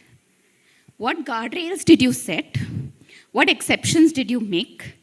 Did you give clarity to the AI agent to go through so many databases, look at these case laws, look at precedents, tell us sections, and did you actually check whether that AI generated output was hallucinated or not, whether it was correct or not? Because all said and done, you might get an output, but you need a professional insight, you need enough professional understanding to evaluate whether that output that you've got is correct or not. And so when we are hiring, we are actually looking for people with agility who are very quick to adapt, are very quick to looking at technology, and we're not actually looking for people necessarily who have a lot of knowledge, right? Knowledge now is available. It's not a competing factor anymore. So how did we go on about building our tech stack? Okay, another example. 2020, beginning of 2020, March, COVID hit, right? And there were lockdowns. How many of you were locked out of your office? Couldn't access office, couldn't file GST returns. Okay, so here's what we did. 1 week before the lockdown started, my team had already started working from home. We met once. We knew that something is coming up. Lockdowns are happening all over the world. It's going to impact India. Let's meet once to decide how we are going to work together as a team remotely. Okay? We did not meet to figure out where's our data, where's our software, how are we going to work. No, it was more about coordination. And why?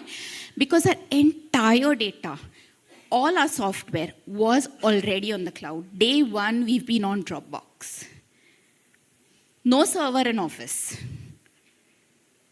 No physical software set up on the servers. Everyone, SaaS, they spoke about SaaS and why it's unaffordable. I have a very different view. Everybody has SaaS subscriptions, right? And that's why the main thing for us was the data and document management. Are you on the cloud? Do you have enough flexibility? So that's the first thing to look at. The second thing, bookkeeping is fine. You do it in Tally, you do it in Zoho, whatever. But are we using those tools in an optimum manner? Are we importing data from the banks? Are we exporting data to our GST filing software or our TDS filing software? Or are we filing our tax returns directly from Tally? It is all possible. But how optimally are we using it is something we need to ask ourselves. Because today, you have integrations with e-commerce, with banks, with your vendors, with payment solutions. You have to be able to look at that. And that is what will give you agility. That is what will reduce the reconciliations, import and export into Excel. So that's the second thing. The third thing is tax filings, right? A lot of us still use the utility on traces for filing TDS returns, which is not, nothing against it, right? It is a cost-effective way. It works perfectly. But it works perfectly when you have a lot of time. When you want to file a few hundred tax returns, a few hundred TDS, we have to change our way of doing that work, of execution. So are we using platforms which are already ASP, GSP, which are integrated into our accounting systems or not, right? So that's the third one. If you still are able to afford it or have time or as an interest or this is included in the scope, please look at payroll and HR integration. There are today tools available which can push your payroll accounting into your Tally or into your Zoho or into your Odoo. It is possible. So reconciliations of payroll accounting, statutory regulatory returns, PF returns, ESIC returns, PT returns, it is all possible to file them directly from these softwares. You don't need to get it out manually, reconcile, then go and file, because all our filing web platforms are known notoriously to break down at the last minute. How many of you have tried filing a PF return on the 15th of the month? It is not easy. But if you have these integrated softwares which are set up, it pushes data much before your reconciliations are done online. And if particularly you want to cater to GCCs where you want the book close to happen within the second or the third day, all these reconciliations have to be done before, right? So once all of that is done, obviously the fourth thing that was important for us was the last one over there, which is communication. I'm sure a lot of us have these complaints from our clients कि अरे तुम्हारे firm से कोई भी call करता है OTP मांगने के लिए, right? Or a lot of us have common email IDs for some kind of work, but different people using those email IDs. Like GST का सारा data एक GST की email ID पे जाता है, TDS वाला TDS पे जाता है, ये सारा कुछ data एक ही firm के नाम पे जाता है, and then 5 different people are accessing that. How do you know whose inbox it should hit and who's responsible for that? If it's a shared email ID, right? So we use things like Nolarity and Exotel to ensure that our SMS, WhatsApp, email, voice, all of that is linked to a particular person when our client knows that if I get a call from this number, I can securely give the OTP without having to worry about it, right? So these are, by the way, all available. You do not need in-house technical talent or engineers or system admin people to actually put these together. The integrations are fabulous, APIs are available, and a lot of these vendors will actually help you integrate with your existing tools. Right? Now, if you have, I think somebody spoke about discipline. If you have disciplined staff and you want to maintain timesheets and your in data and out data and attendance, or allocate tasks, practice management softwares, we use Asana, which is not a typical practice management software, but it is a project management software where you can assign tags, assign it to people, give timelines, get an entire view of who's doing what and how much bandwidth do people have.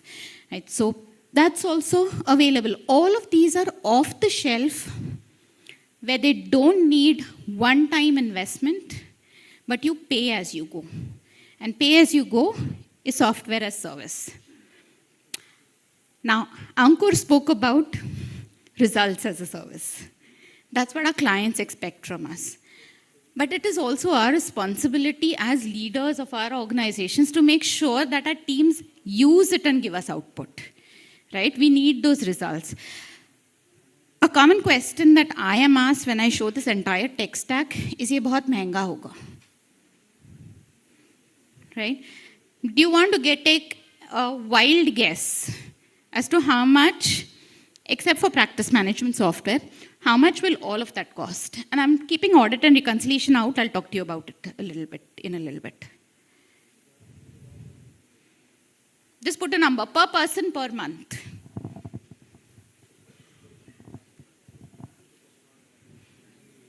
I can't hear you. So I'm asking you per person per month. These are mostly all user-based. Free. Yes, no, free milega. But the utility will be limited. Right? So you'll not get the entire benefit. So yeah, like Zoho has a lot of free modules that you can use. But if you want integration, you will have to pay. And really, when all your software works together, is when you get a powerful tech stack. Free में तो वैसे सब कुछ मिलेगा या alternatives भी मिलेंगे. But if you had to pay for this, how much do you think? Just throw any number at me. 15,000 per month, okay? 5,000 per month. Per 500 per user per month. Any? Okay, so Arpit came a little close. It could cost you anywhere between 5,000 rupees to 11 to 12,000 rupees per month per person. Does it sound like a lot? Yes? See, objectively, if you look at the number, obviously it sounds like a lot, right? For a 10 people team, that would mean 50 to 70,000 rupees minimally a month. अपना rent भी उतना नहीं रहता है कभी-कभी. Okay? But if you look at it subjectively, if you look at this, if enabling all of this, using all of this was to free up 10 days of your team's time, what would it mean? For, let's say, a 10-person team, your average salaries would be 3 lakhs a month. 10 days worth of that time is 1 lakh. Now please compare 70,000 expenditure to 1 lakh of saving. And I'm only talking about cost saving. I'm not talking about value addition. Those 10 days can be used for other value-added work to generate more revenues, right? So that's one way of thinking about your ROI. So don't look at 5,000 or 7,000 by itself, because that is going to sound a lot, like a lot. It's going to sound like a lot of expenditure. I would urge you to think of it as an investment. Right?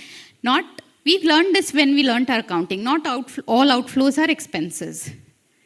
And not all inflows are income, right? So this is an outflow, and while a lot of us are tempted to look at it like an expenditure, it's actually an investment to build a strong, integrated practice. And the best part about using these tools is you inherit the compliance, right?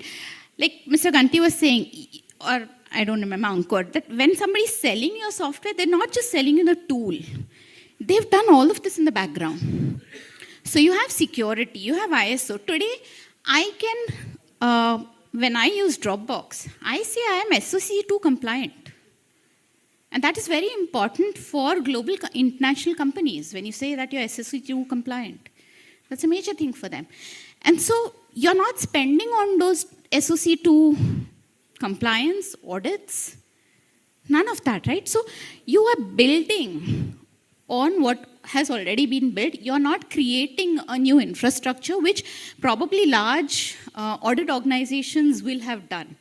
They have the wherewithal to do it. We may not, but we can definitely piggy bank on this. And what this also gives us is strong encryption. Our client data is secure, right? You can have multi-factor authentication. How do you log into the system? These days, password share karna to bahut easy hai, but yes, you link it to your mobile, you get OTPs, so you can have that. You can build, need to know basis pe, you can build your team structure and the data access. You can secure document sharing. Aajkal wo email pe bahut hota hai. People send us email, we send emails back, and there's back and forth, and versions are created, and there's confusion, and lots of resulting errors, right? Instead of that, can you upload data to a link? Can clients simply download it from there? That reduces, you get better version control, that reduces errors. That in itself is a major value add, right?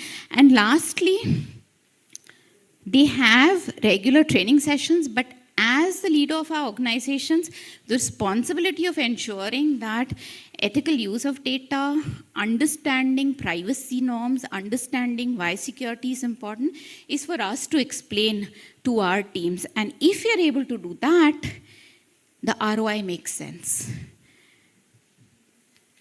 right? And if you're able to do that, there's nothing that stops us from competing for the same business that the large international network firms are. It will also help us, like Arpit wants to do, set up our own GCCs, right? And believe me, it works. And if you want to know more about how it works, I'm available at lunch. I'll be happy to talk to you separately. Thank you so much.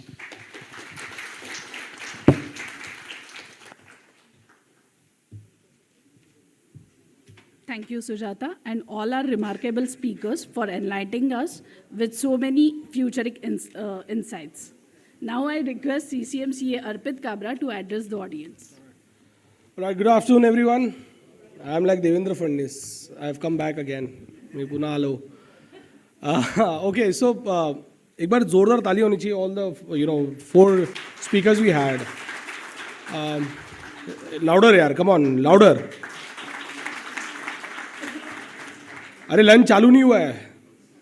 जितने लोग जा रहे हैं बाहर से भीड़ ही मिलेगी आप लोगों को. But anyways, see the reason is नहीं भूख नहीं लगनी चाहिए because breakfast अच्छा खासा हुआ है. I think काफ़ी लेट हुआ. फिर बीच में चाय पानी भी 2-3 बार हो गया है.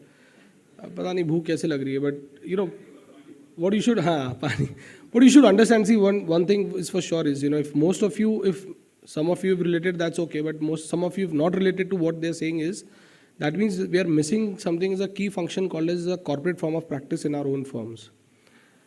And this is what perhaps critically, as Digital Accounting and Assurance Board, as a vice chairman of that, and also probably part of a young kind of a prodigy that we want to bring up in practice, a new change that we want to bring up in dynamics of this CA practice. And what the PMO now is, after all of us, is set up a large accounting firm of this country.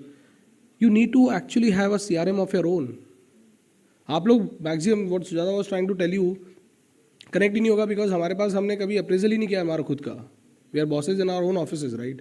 तो हमने कभी appraisal ही नहीं किया कि हम कितना business ला रहे हैं हमारे पास और किस तरह से बिजनेस ला रहे हैं, क्या कर रहे हैं, क्या नहीं कर रहे हैं. So that leads are not being generated. That funnel is not there as a CRM, client relationship management नहीं है. I think all of them, while putting up their slides, they must have thought so much because one, they're like vendors, they're like software developers, and they're answerable to so many other people, different category. But when it comes to chartered accountants, they have to be thorough. They have to be streamlined into what is it, what not it is. And therefore, Prashant, Ankur, and Sujata, I think they've done a reasonably great job in terms of telling you things that you need to keep in mind if you want to go ahead from this practice. And this precisely brings me to the point that when the government comes and says suddenly that ease of doing business में हमको आपके 1-2 करोड़ या 10 करोड़ की तक की companies which is happening in the West, उनकी audit हमको हटा देनी है. Self declaration पे जाएंगे, जैसे GST audit हो रहा है. Of course, there will be a huge damage to the entire social fabric of this country because हमारे engineers आप बोल के गए, the common sense is not common in India, right? So it could be a different and indisciplined people है तो creative हो जाएंगे.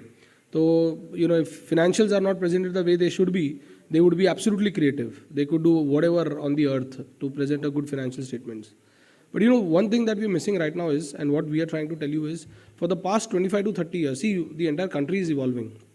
Suddenly our aims are different, our dreams are different, सब कुछ अलग हो रहा है. In this entire space, if the government comes and tells you, and you've seen things that are changing, there's an ASM framework which is working now. ASM मतलब Agency for Specialized Monitoring.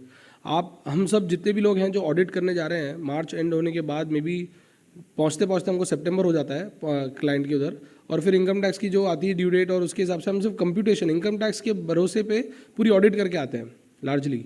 None of us would check maybe a red flags. None of us would check early warning signals. CAQ, अगर आप देखोगे तो there is a Center for Audit Quality of ICI which has come out with a tool of standards on auditing. एक assurance tool है पूरा, इतना बड़ा, इतना शानदार डैशबोर्ड है. उसको प्रिंट निकालने के लिए आपको A3 पेज लगेगा, A4 पे तो आएगा भी नहीं वो. 64 goals are on the first slide of that CAQ tool. वो 64 goals हमने कभी जिंदगी में मतलब what I understand हमने नहीं अप्लाई किए होंगे in an audit assurance function. Time ही नहीं होगा because सितंबर में तो जा रहे हैं हम. In the same space, ASM is now reporting on an every monthly basis cash flow mechanism. On an every monthly basis, they are reporting on whether the debtors are genuine or not. और debtors में मैं सीधा connected party नहीं देख रहा हूँ, मैं related party नहीं देख रहा हूँ, मैं connected party देख रहा हूँ. Section 219 of IBC. मैं define कर रहा हूँ कि whether this money is actually been used for the purpose it has been borrowed or not to all my stakeholders. Boss हम कहाँ ट्रू एंड फेयर व्यू की बात कर रहे हैं. There is an complete assurance being given by another of our own brotherhood of our own community under ASM framework. Fees तभी उसकी अच्छी भी मिल रही है. Second again is a certain empanel criteria people. How many of you DISA qualified here? I am sure Pune है तो सब लोग होंगे. बस आप लोग ने कभी 2017 में GST जब आया तब आप लोग चिल्ला के बोले कि हम GST करेंगे, हम ही करेंगे. वो गवर्नमेंट को नहीं मालूम था कैसे होने वाला है. वो आज भी नहीं मालूम है उनको कि कैसे GST होने वाला है, क्या होने वाला है GST में. अभी भी चल रहा है, ट्रिब्यूनल अब आया है, सोचो क्या क्या केसेस आएंगे. पर वी थॉट इट फिट कि हाँ ये कंप्लायंस हम तो ही करेंगे. But system audits की बात आई है. Each one of you are DISA qualified, and I'm telling you because now I've entered into the council, so I keep on benchmarking ourselves. So CISA professionals हैं and versus DISA है. Boss, we have a hands-on training workshop DISA बन के आए हम लोग. वो CISA largely virtual हो के आया है. But none of us, I have not come across many people who are DISA qualified and claiming that in their profile also that we are eligible to do system audits. Today, everything is about digital assurance. Believe me, as a, or pardon me because I'm rushing through my speech because I have to, because I saw the mood that everyone's hungry. So therefore, I want to quickly close it. When we took those 10 startups from India, in Singapore to raise funds, all the people actually structured their funds through, most of the AIFs are through Singapore, and also therefore we went there. We raised around 800 crores for our Indian startups there, ICI platform pay. It's one of the first time ever that ICI has done this for its own ecosystem in startup space, and all of them were chartered accountants who were in startups. One of these startups got funded because they were now funding, it's an NBFC, it's a hybrid NBFC. They are now funding behaviors. They are funding behaviors. अब आपको बता दूँ behavior क्या होता है. Assuming इस hotel के बाहर जाओ या अपने ब्रांच के बाहर एक चाय वाला बैठता है, ठीक है. वो चाय वाले को अगर अर्जेंसी पड़ी, 20 लाख का लोन चाहिए उसको, मेडिकल इमरजेंसी है, क्या करेंगे. समझो आपके पास आता है Rahul, my friend is from Surat, तेरे पास आता है अगर राहुल कि वो पूछता है कि मेरे को 20 लाख चाहिए, तो क्या सबसे पहले what will you do, how will you raise. तू खुद से दे देगा बात अलग है 20 लाख रुपए, but not everyone is from Surat, तो what will you do first. हाँ, क्या क्या मांगेगा उससे. एग्जैक्टली बिहेवियर तो मैंने, तू क्या क्या मांगे वो बताओ. Bank statement, balance sheets, ITR. Boss कहाँ से वो चाय वाला देगा. ये गीग वर्कर, जोमेटो, रैपिडो वाले ड्राइवर्स हैं, इनका अगर एक्सीडेंट हो जाता है, इंश्योरेंस तो ठीक है जितना कवर होता है, पर गाड़ी, because that is their bread, उसी से उसको पूरा घर चलाना है उसको. तो वो अगर ठुक जाती है तो उसको नई गाड़ी लेनी, रिपेयर कराना है, प्लस उसका भी अगर डैमेज हुआ उसका मेडिकल का खर्चा होगा, तो उसको इमीडिएटली चाहिए 8-10 लाख रुपए. कहाँ से लाएगा 8-10 लाख रुपए. Boss, there is a new function, and that is what I am saying. Last 25 साल, लास्ट 30 साल से we have not evolved as an auditor. We are still sitting in our offices and we expect things to come to our place, or people will go do that vouching verification, come back, and we draft those balance sheets and returns. Believe me, times are now coming, and it has got 120 crore funding only for the basis that a chartered accountant. So I was in Varanasi right now. There is one chartered accountant who is only doing business. He's come back from Gurgaon. He said, sir, nothing doing there. I am here doing digital marketing, getting every business through digital marketing only. Through Facebook ads, Meta ads. Nothing much, only that. And now, this chai wala, and I'm telling you a live case study. He said, मैं sir छुट्टे का बहुत लफड़ा होता है तो अब तो कैश लेता ही नहीं हूँ मैं, तो everything is through a QR code. तो पेटीएम पे, फोन पे व्हाटएवर, UPI पूरे ट्रांजैक्शंस है. UPI का पूरा डैशबोर्ड है मेरे पास. उसकी पूरी UPI डैशबोर्ड के बेसिस पे उस CA ने एक वैल्यूएशन रिपोर्ट बना दी. एक पूरा का पूरा एक इट्स अ कैनवस, क्या पेंटिंग करके दिया उसने कि बॉस इसकी वैल्यू इतनी है, ये है, डिसिप्लिन है, और ये आपको पैसा वापस दे सकता है इतने टाइम में अगर आप ये ड्रॉ करते. तो विद इन लेस देन, मतलब आई डोंट रिमेंबर 8 hours और 9 hours समथिंग, ऐसा कुछ नंबर, सॉरी 120 seconds की बात है, I am just missing that number. ऐसा कुछ था. In a quick short span of time the entire loan was sanctioned by that NBFC. This is called digital assurance. See, everything is digital now. Clients are digital, government is digital. Sorry? NBFC, sir. Now SBI has also got this product, by the way, digital assurance pay. SBI has also launched this product. Post this, sir, क्या होता है कि when it comes to us, no, that means things are already happening. That is when it comes to us. और बहुत जल्दी आपको उसके फिर parallel announcement सुनने में आ जाते हैं, ठीक है. This gig worker, again, within around 5 to 10 minutes, he got a loan sanction because he's got a classic dashboard of Zomato, जिसके ऊपर, or whatever that service that he provides.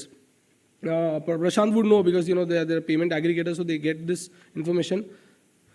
Peak hours में कितना डिलीवरी कर रहा है, कितना turn around है, कितने रेस्टोरेंट्स को डिलीवर कर रहा है, कितने पिन कोड्स को सर्व कर रहा है, this that. So there were around 12 to 13 parameters on which his entire valuation was created. Civil उनका है नहीं because they don't have a credit history. Immediately loan was sanctioned to them. So what I'm trying to tell you is everything is happening digital. So there's a new function called digital assurance, and what we call it digital assurance means validating systems, validating process, validating data, and validating risk. ICI in a very visionary step, the way ICI is structured, there are 40 of us as a council member, and we are all independent in terms of all of us are elected representatives or nominated representatives. No one gets a single rupee out of this, and everyone is working to ensure that whom they represent, they actually go back and tell them that we've done right. So ICI came out with a vision that every balance sheet today in this country will come out in a format, irrespective of who you are, where you are, and what you are. So Kanyakumari se Kashmir, Gujarat se Guwahati, it will be one single format. Imagine, and on hindsight, look at this. We ensured that no other one, except a chartered accountant, no one can now report in a format balance sheet. Please understand. क्योंकि किसी को आता नहीं है. जितने भी tools और technology लगा देंगे फिर भी वो नहीं कर पाएंगे. Because somewhere, if you think आप लोग computer tax use कर रहे हो, जियो ये Zoho, Tally वगैरह use कर रहे हो, पता है आप लोग वीडियो गेम्स खेलते थे पहले बचपन में. तो वीडियो गेम्स खेलते तो पहले मैनुअल पढ़ते थे हम लोग कि क्या क्या ऑप्शंस है, क्या क्या कंट्रोल्स है, क्या नहीं है, and then use to play. कितने लोगों ने एक्चुअली इवैल्यूएट किया है सॉफ्टवेयर को इंस्टॉल करने से पहले. मैं पहले पूरा देख लूँ इसकी फंक्शनलिटी क्या है, इसका इंटीग्रेशन क्या है. So I coming from right now from a small again place wherein there is a chartered accountant who is helping a textile manufacturer with khata books. This is a beautiful the way he is integrated. So Tally भी integrate कर दिया, खाता books भी integrate कर दिया, ONDC को भी integrate कर रखा है. ONDC is another platform. I don't know if you know that or not, but आपके पास retail अगर आपके clients हैं, bakery, tea vendors, perfume vendors, candles, whatever, उनको ONDC पे list करवाओ. जो अमेजॉन 25 से 28% कमीशन लेता है, ये सिर्फ 3 से 7% कमीशन लेते हैं, और they give you the entire country at your disposal. That is the power of ONDC. और फिर वहाँ के बुक्स, वहाँ से पेमेंट्स आना हो. So debtors get accounted for, creditors get accounted for, cash flow gets accounted for, bank statements get accounted for. खाता books से इतना ज़बरदस्त फिर वो सुविध में अकाउंटिंग कर लिया उन्होंने, एंड देन पूरा वैल्यू चेन बना के रखा है. He actually freed almost 12.5 crore rupees of cash flow for this one textile vendor. Now, only question that he came in our startup, in our MSME event was, कि sir, I have brought this person, this vendor, this customer of mine, this client of mine, from 50 lakhs to say 10 crores. But now I want to take it to 100 crores. You tell me what all do I have to do? That is strategic consulting now. That is what a chartered accountant are doing now. So come what में if at all, and हमको एक छोटी सी window मिली थी, वो tax audit के time पे सब कुछ चल रहा था. All CS went up roar कि नहीं ICI डिक्टेटर बन गया है, क्यों ये कंपलसरी कर रहा है. I don't know who told you that giving a qualified balance sheet is a crime. अभी बैंगलोर में just because notes to account में 3 इनकन्सिस्टेंसी लिखी हुई थी ऑडिटर ने, पर फिर भी क्लीन ऑडिट रिपोर्ट दी थी, तो उसके ऊपर भी फाइन लगा MCA. And it is doing a classic thing. Prashant mention about LLMs. ROC MCA में आप जाओ, ROC में what they are doing is, आप जितनी भी रिपोर्ट्स दे रहे हो ना, उसको अभी AI में रन कर रहे हैं, और AI बता रहा है कि इसमें ये इश्यूज हैं. फिर आपके पास ही नोटिस भेजेंगे, भाई क्या है ये. अभी तक तो कोई पढ़ नहीं रहा था. We were saying that no one reads our balance sheets. Boss, now people will, there is an AI, there is an LLM who is reading your balance sheets. Maybe they will come and talk to you now, and then you will have to answer now what is to be done, what not have you done. A penalty of 18 lakhs was imposed on that auditor, and imagine, penalty तो छोड़ो, for that auditor should not be a big number, but the embarrassment. Notes to account में लिखा है हमने, but हमने फिर भी qualify नहीं किया ऑडिट रिपोर्ट. आप अगर फॉर्मेट अकाउंट्स भी अगर दे देते थे, समझो वो क्लाइंट नहीं लाया फॉर्मेट में, तो आप क्वालिफाई रिपोर्ट देते कि नहीं वो अगले साल करेंगे. But no, we all thought, we means those who chartered accountants thought कि फिट की नहीं, इसको मैंडेटरी नहीं, रिकमेंडरी करो. We lost, we cut our own legs with our own axe. Today, irrespective of anything that the government would have come and asked us कि यार ये मत करो, वो मत करो, इनकी ऑडिट नहीं करेगी, still that format accounting would have been compulsory. Because it is mandated by ICI as a regulatory function across the country. But we lost that. We always become very possessive of the clients. आपके नफरा अगर कोई भी notice वगैरह, God forbid नहीं आना चाहिए, but आता है तो आपके साथ आपको लगता है क्लाइंट खड़ा होगा. कभी नहीं होगा. क्लाइंट आपके लिए पे करेगा, लॉयर लिटिगेशन फीस करेगा, नहीं करेगा. So why are we, possessive? Instead, why don't we start doing that digital assurance as a function? Why don't we start looking at this? And GCC की बात की, when she asked, how many want you? So actually, Sujata, there are 2 aspects to this. Good that you brought in the new aspect that you go and apply to a GCC कि हम आपका business करेंगे, we'll do the processing for you. When you want to set up a GCC, 10-15 लोग को आपको मिलना है एक जगह पे, अपनी वर्टिकल चूज करने की हम लोग ये करेंगे, and you have to start pitching, collectively start pitching to all the international networks that look, this is a big infrastructure that we set up, this is all we have. जो उन्होंने technical stack बताया था 10,000 15,000 जो भी है पर person, and then you start your own GCC. Who stops you from GCC? A person from Vapi who had only 8 employees while we were the campaign was going on, I went to his office for his vote and all. So I saw there were only 8 employees. By the time elections results came out and we sworn in and all, so once again I visited. He invited me to his Goregaon office with 350 employees. Power of a GCC. He's only doing now outsource accounting. Well, it is absolutely out of proportion. All you need to do is make an attempt. All he did was send one person to US to meet all the CPA firms, then to Dubai to meet all the CPA firms. Immediately the ROI was within 4 to 5 months he got all the return on that investment.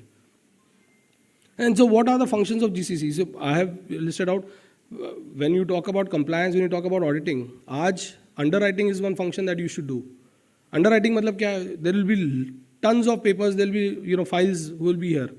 हमको सिर्फ evaluate करना है whether the loan has been sanctioned rightly or not, whether whether this credit appraisal has been done correctly or not. उसके लिए क्या एक workflow automation बनाना है. कितने लोग लेवल 2 कर चुके हैं यहाँ पे? अभी हुआ है बस 2 जन हैं.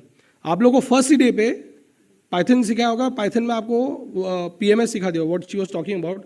You will actually, people who would have done level 1 ठीक है, बट लेवल 2 में आप जाओगे ना, you can actually create your own practice management software. Your entire flow can be created using Python. वो हम लोग सिखा रहे हैं वर्कशॉप में. कल नागपुर में, I am coming right now from Nagpur. कल we were having a small discussion. पता है what is my fear now. वहाँ पर लेवल 2 अभी बैच अनाउंस ही हुआ है, सब कुछ हुआ है. Saw some people very excited. Day end हुआ, बोला हम लोग सॉफ्टवेयर बना सकते हैं, ऐप बना सकते हैं. अब मेरे को सिर्फ एक ही चिंता होने लग गई कि बाहर एक इंजीनियर बेचारा 50,000 में वो ऐप बना रहा था. हमने 5,000 में इनको ये सब सिखा दिया. ये ऐसा नहीं हो जाए 1,500 में जाके ऐप बना देवे. हाँ, they were so excited. We look into the others thing. No, boss, we need to keep that. This is a huge USP that we have. We should not just throw it away. And that is what, all of this that we are discussing. So I see fraud analytics, big time. We are now going to be the center of this globe. Mark my words, we are going to be the center of this globe with forensic accounting investigation standards already in place. Information accounting systems, cyber security standards now very launching. And with Chitle Saab, we'll be launching internal audit standards also, first ever of the world. All these 3 would be launched very soon. Imagine we will be the actual power center. We can actually guide, and whatever comes to us, we can tell them, look, this is how it has to be processed, and this is the outcome of that process. Right now, I've got a prompt that says Donald Trump has just promised that there will be no personal income tax in US. वो कुछ भी करता है, रात हो गई है तो पता नहीं. बट आप सोचो अगर वो न्यूज़ आती है कि वो दुबई जैसा उसको प्लेटफॉर्म बना रहा है, is gonna make personal income tax gone away, again you will see a lot of people. Third world countries को उसने वैसे माइग्रेशन बंद कर दिया. So he can do whatever. I mean उसके हाथ में ही can do whatever. Dollars की अभी सुप्रीमेसी चल रही है. Point is the fraud analytics, digital risk sensing, AI-driven FP&A, cash war rooms, RegTech implementation, data governance, sustainability reporting. ये सब actually we are all capable of doing. हमारे पास certificate courses है, we are got capabilities, we are doing everything. But unfortunately क्या है, 2017 का revolution हमारे अंदर इतनी क्रांति ला चुका है कि हम उसी से बाहर नहीं आ रहे हैं. हमको वही करना है. हमने ठान लिया है कि हम यही करके ही मानेंगे, और वही चलता जा रहा है. इमेजिन टैक्स ऑडिट्स और स्टैट्यूटरी ऑडिट्स में फ़र्क नहीं है. बाय द वे आप देख लो, आप जो ऑडिट्स कर रहे हो, और अब जब उसके LLMs पढ़ के अगर आपको रेड फ्लैग्स आएंगे उसके, और आपको जब उसके क्वेश्चन आएंगे, boss, it will be a dreadful sight, it will be a nightmare. I am telling you. Think about it, because we have never seen early warning signals, we never seen red flags. हमने कभी जो this client would have represented for his stock statement for DP कि ये stock statement है मेरा, ये debtors है मेरा, हमने कभी उसको रिकनसाइल ही नहीं करा होगा हमारे टाइम पे एंड ऑफ द ईयर में.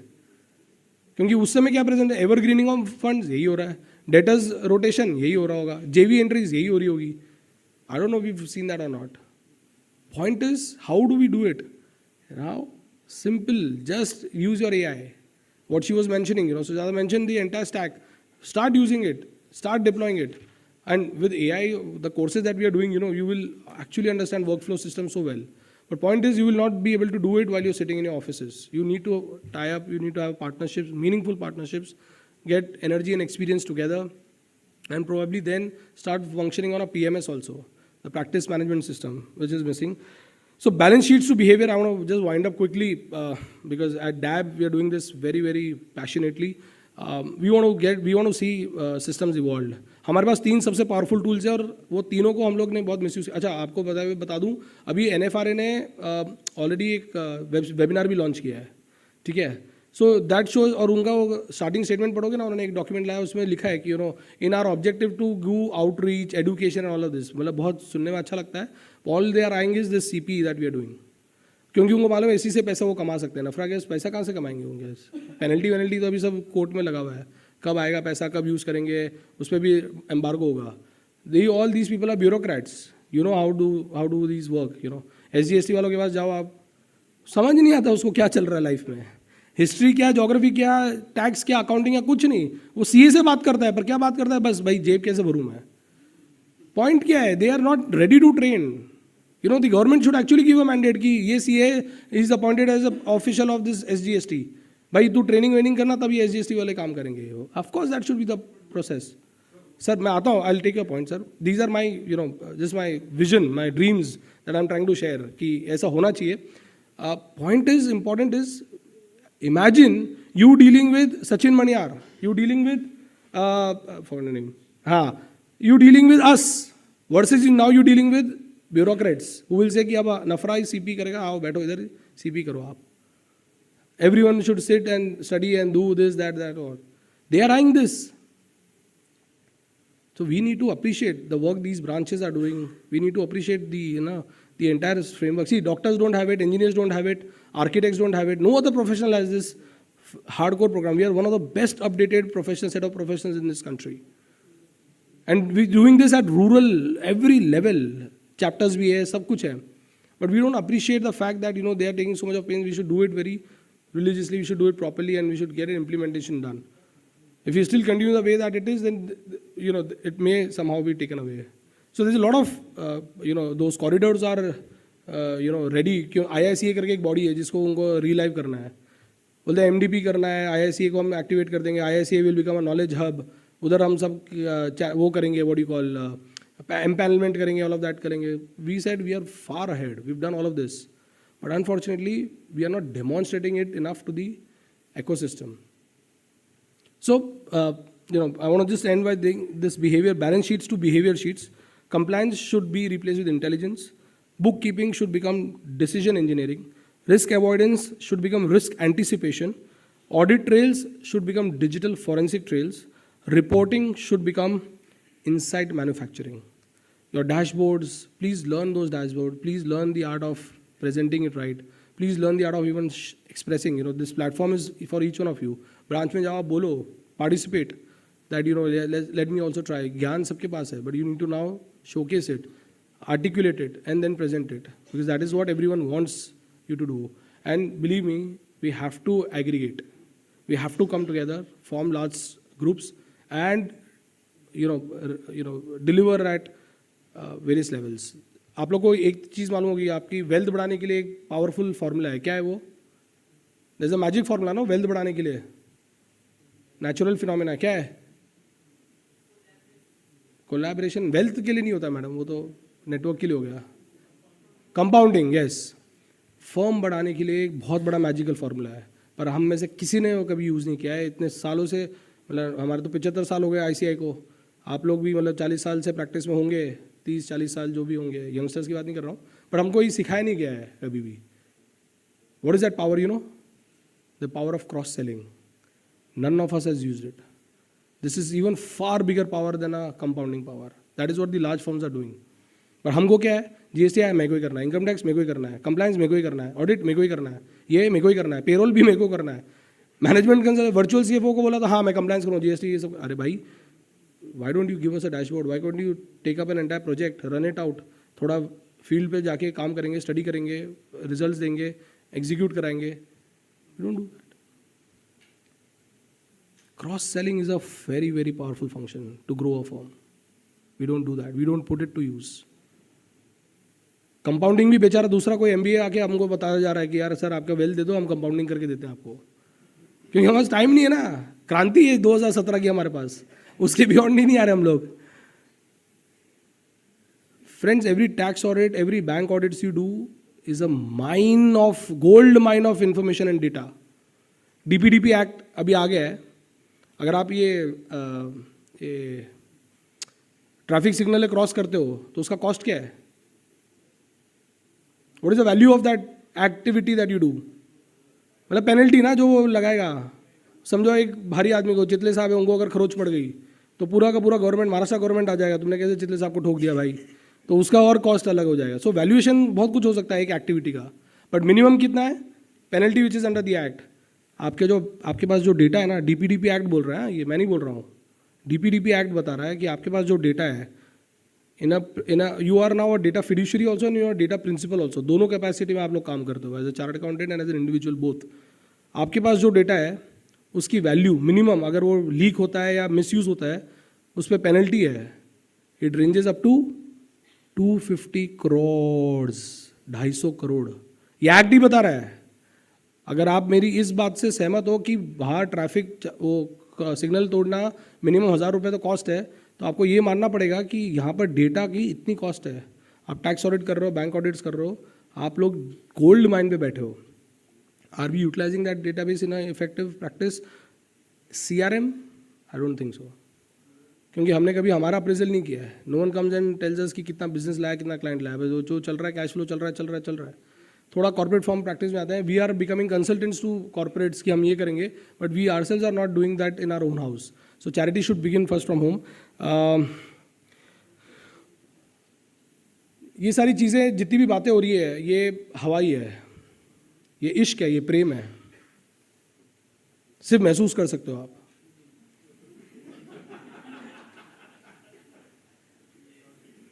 इसको जब तक आपने डिप्लॉय नहीं करा तब तक आप इसका फील नहीं आएगा, आपको रिजल्ट नहीं दिखेगा. कहते हैं तुझे महसूस करना ही, Sujata ji I would like your attention now, तुझे महसूस करना ही इश्क है. Madam, I don't know how you are hungry still, because you only gave us the dictum that ये सब लगाना पड़ेगा. And if you are hungry, then that is a statement of hypocrisy, madam. तुझे महसूस करना ही इश्क है, छूकर तो मैंने श्री राम को भी नहीं देखा है. अगर राम जी को लाना है, कुछ तो करना पड़ेगा. एक्टिव, कोई तो ढांचा गिराना पड़ेगा. आप लोग बहुत पुराने ढांचे में रह रहे हो. We have to actually fall that, collapse it, start working on a new one, bring something fabulous, and these are the people who are helping you do that. I think once again a huge round of applause for all of these people, for the entire Pune management committee, for Chitle Saab for having set up this GCC, and another round of GCC coming here. So I hope with this new policy coming in, with such an ecosystem coming, you will do something fabulous. Thank you very much. Let's stay in touch and let's stay connected. Thank you.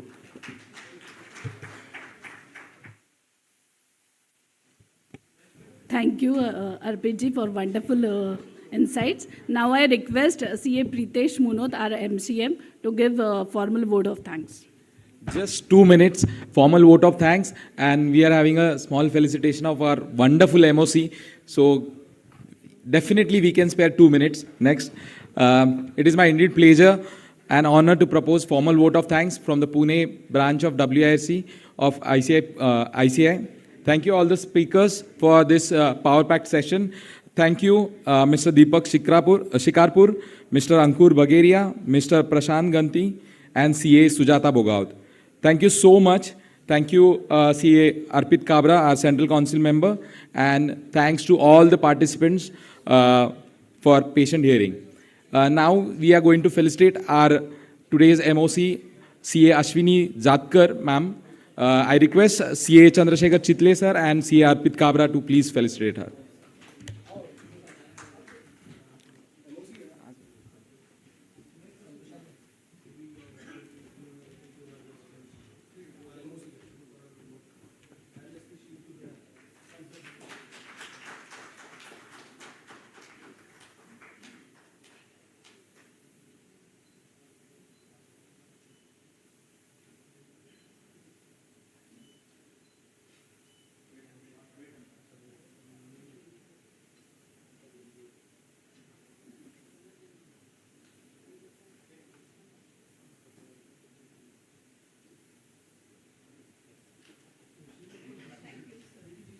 Yes, thank you everyone. Enjoy your meal and we'll gather here again in next 30 minutes. Thank you.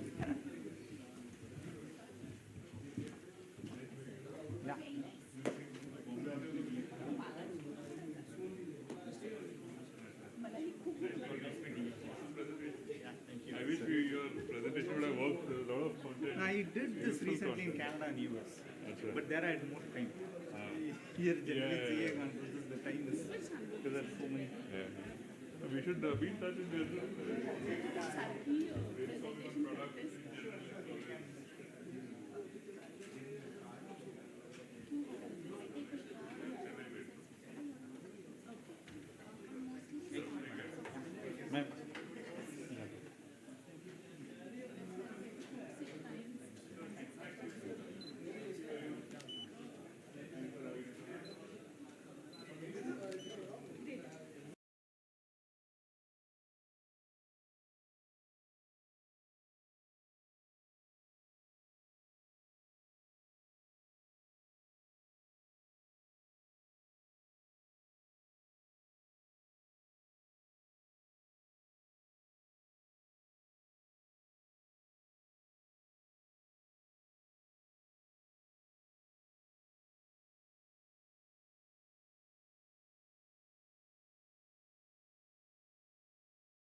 I'm excited looking at the crowd that has come here, and I'm reminded of the days when your institute started.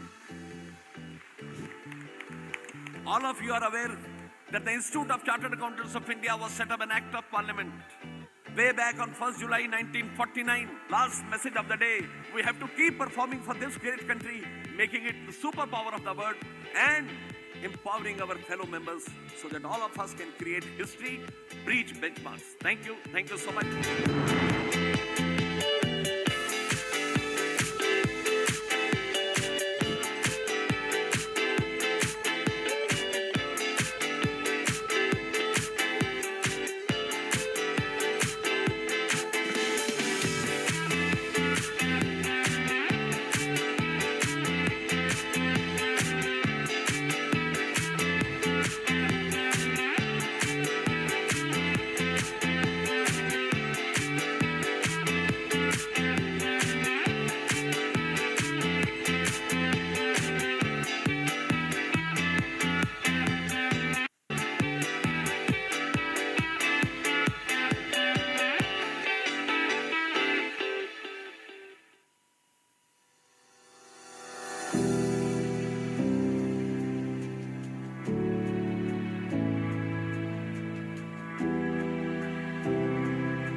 At Avantage Business Consulting, we offer a range of services to elevate your business.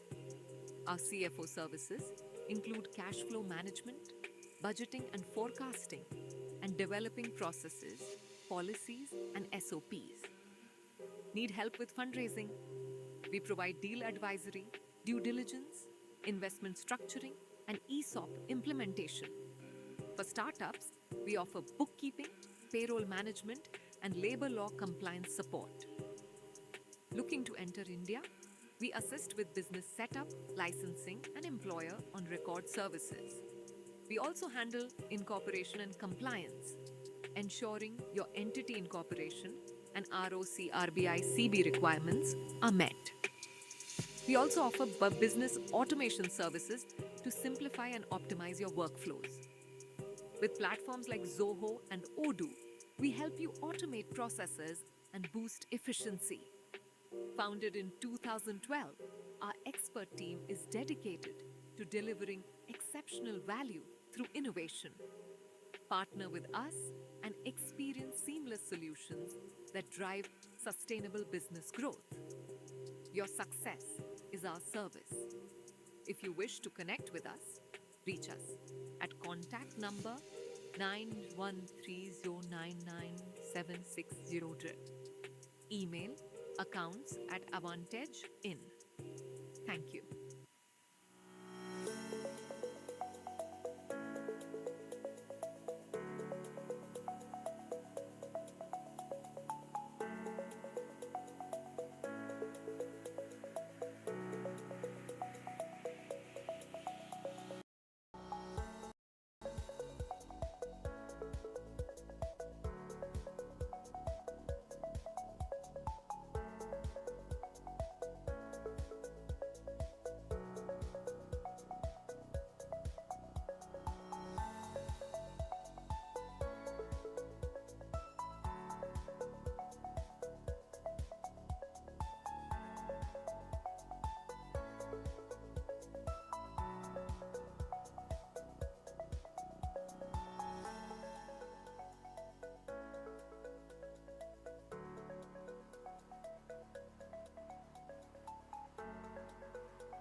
At Avantage Business Consulting, we offer a range of services to elevate your business.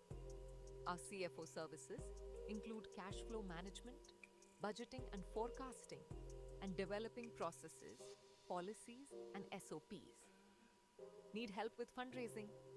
We provide deal advisory, due diligence, investment structuring, and ESOP implementation.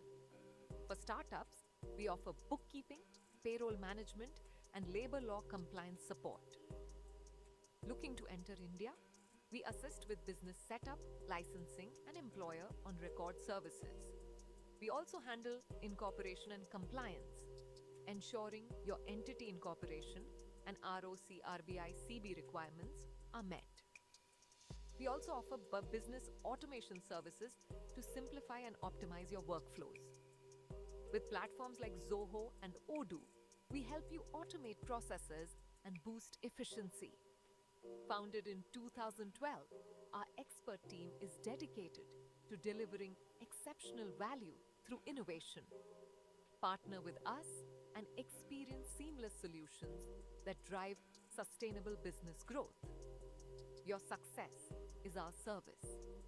If you wish to connect with us, reach us at contact number 9130997600. Email accounts@avantagein. Thank you.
I'm excited looking at the crowd that has come here, and I'm reminded of the days when your institute started.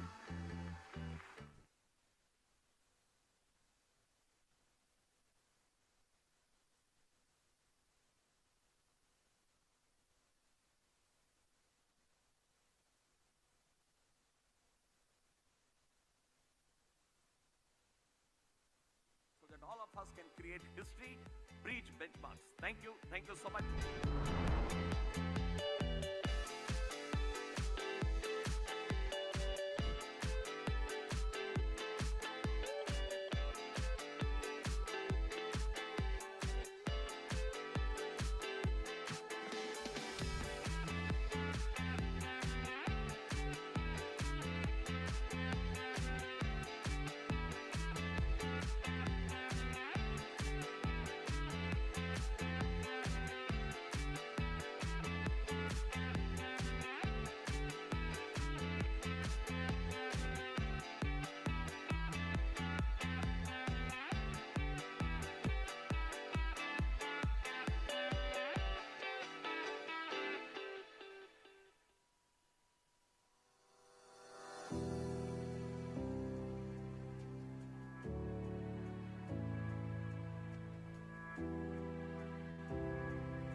Namaskar.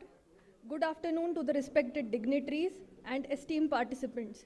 I, CA Rutuja Kothari, welcome you back for the afternoon session of Day 2 of GCC Summit. I hope you have brought all the energy with you because the second half is where the pace picks up and the ideas get sharper. Post-lunch sessions are considered as tricky. 1 minute you are in the chair, the next minute your mind has gone global. But that's okay. We are in the GCC territory after all. So I hope you are ready because the next few hours will be fast-paced, future-focused, and absolutely electric. So let's dive straight into a power-packed set of sessions that reminds us the strongest currency today isn't the money. It's the speed with which it moves. May I ask our esteemed council members, CA Nandakumar Kadam sir, MCM ICI and CA Mangesh Kinare sir, CCM ICI, to come forward and escort our distinguished guest. CA Mohit Dhand, founder of Cash and Tech, Mrs. Neeta Desai, Zonal Head GCC of ICICI Bank, Mr. Amit Dave, City Business Head and State Head of ICICI Bank. Kindly put your hands together for a warm round of applause.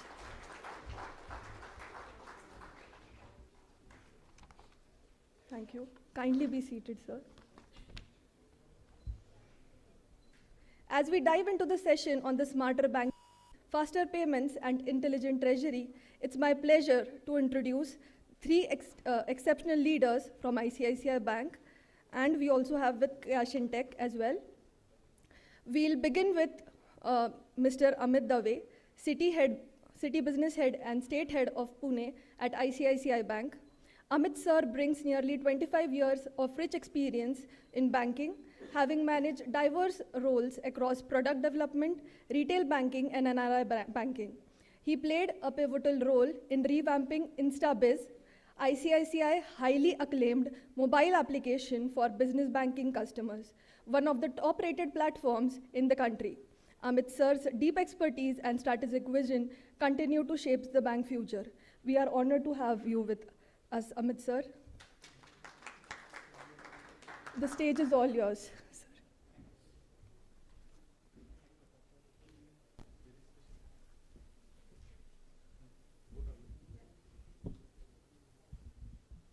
Thank you so much.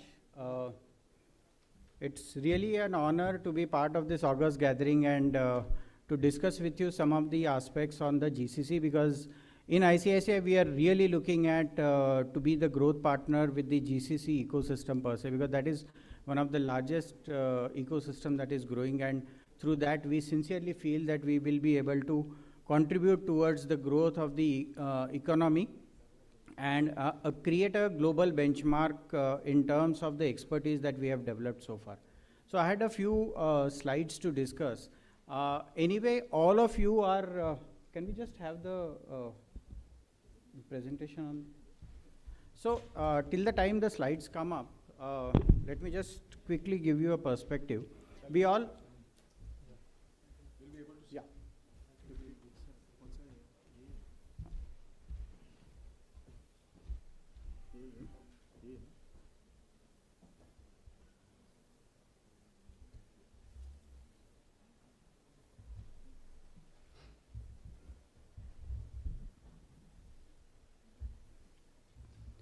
So we all know that India is a growing economy, and India is now creating really a mark in the overall global economy. And if we just look at any of the parameters in terms of whether it is the GDP or the global growth that the economy is seeing, from last 10 years, there has been a substantial shift, whether it is the GDP, which was around 2 trillion to moving to around 4.3 trillion, whether it is our share in the overall economy. And many a times it is said that this is the bright spot in the overall economy that is happening. And recently, if you see the Q2 results as well, the growth at which the GDP is growing is something which is phenomenal. So I think the impact that the Indian economy is going to create overall in the global scenario is going to be significantly more than what we are seeing in last 10 years. So when we will 10 years down the line, somebody if just plots it on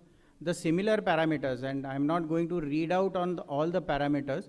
If you look at on the similar parameters, if you see, I think 10 years down the line, the growth will be exponential, right? That's the kind of setup that we already have.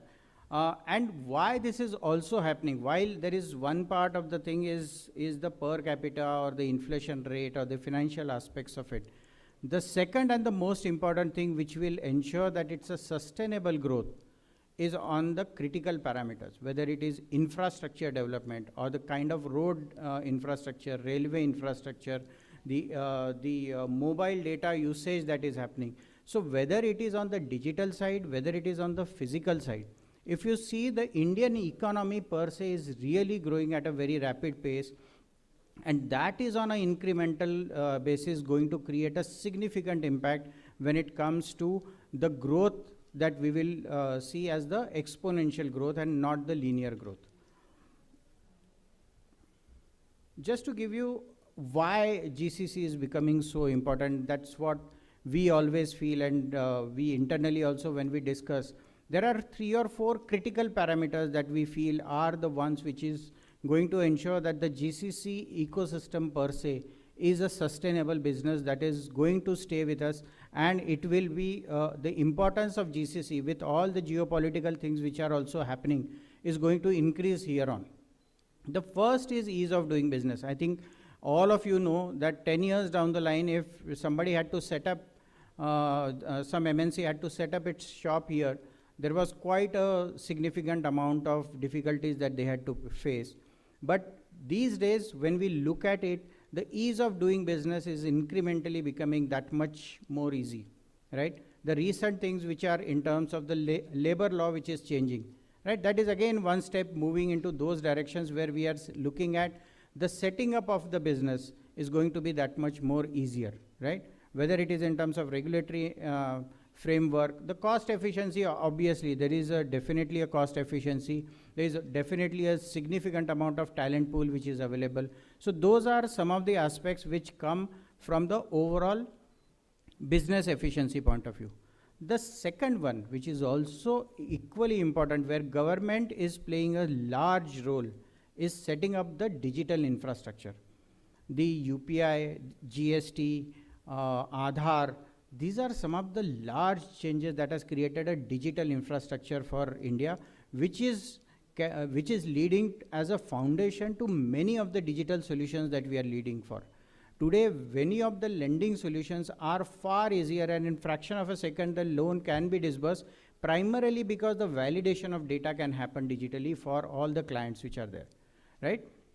The third aspect is again the growing influence of economy, which all of you are aware, so I'm not going to spend too much of time, because every day or the other we see as to how India is creating a global benchmark, whether it is in terms of defense, whether it is in terms of any other parameter that you see, our influence is becoming larger and larger. And finally, the strategic advantage, which is in terms of whether it is the AI, whether it is the infrastructure development, and finally the talent pool which is available, both in terms of the education, also in terms of English proficiency. These are some of the things which are really, really helping, and these are very strong foundations on which the overall GCC business is going to take off to a different level.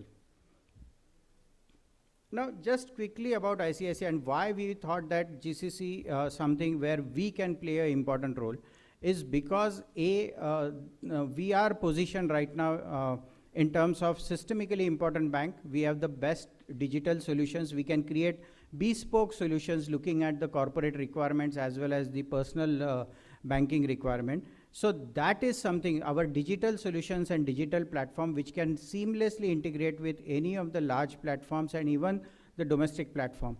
That gives us a very unique advantage when it comes to doing banking with some of these partners, because we strongly believe that we play a very support role. Businesses have to focus on growing their businesses and not on the banking. Banking has to seamlessly happen, and that is where we are creating such kind of platforms that the friction in doing any kind of banking, whether it is from the accounting, ERP solutions to banking, there has to be a seamless flow that has to happen.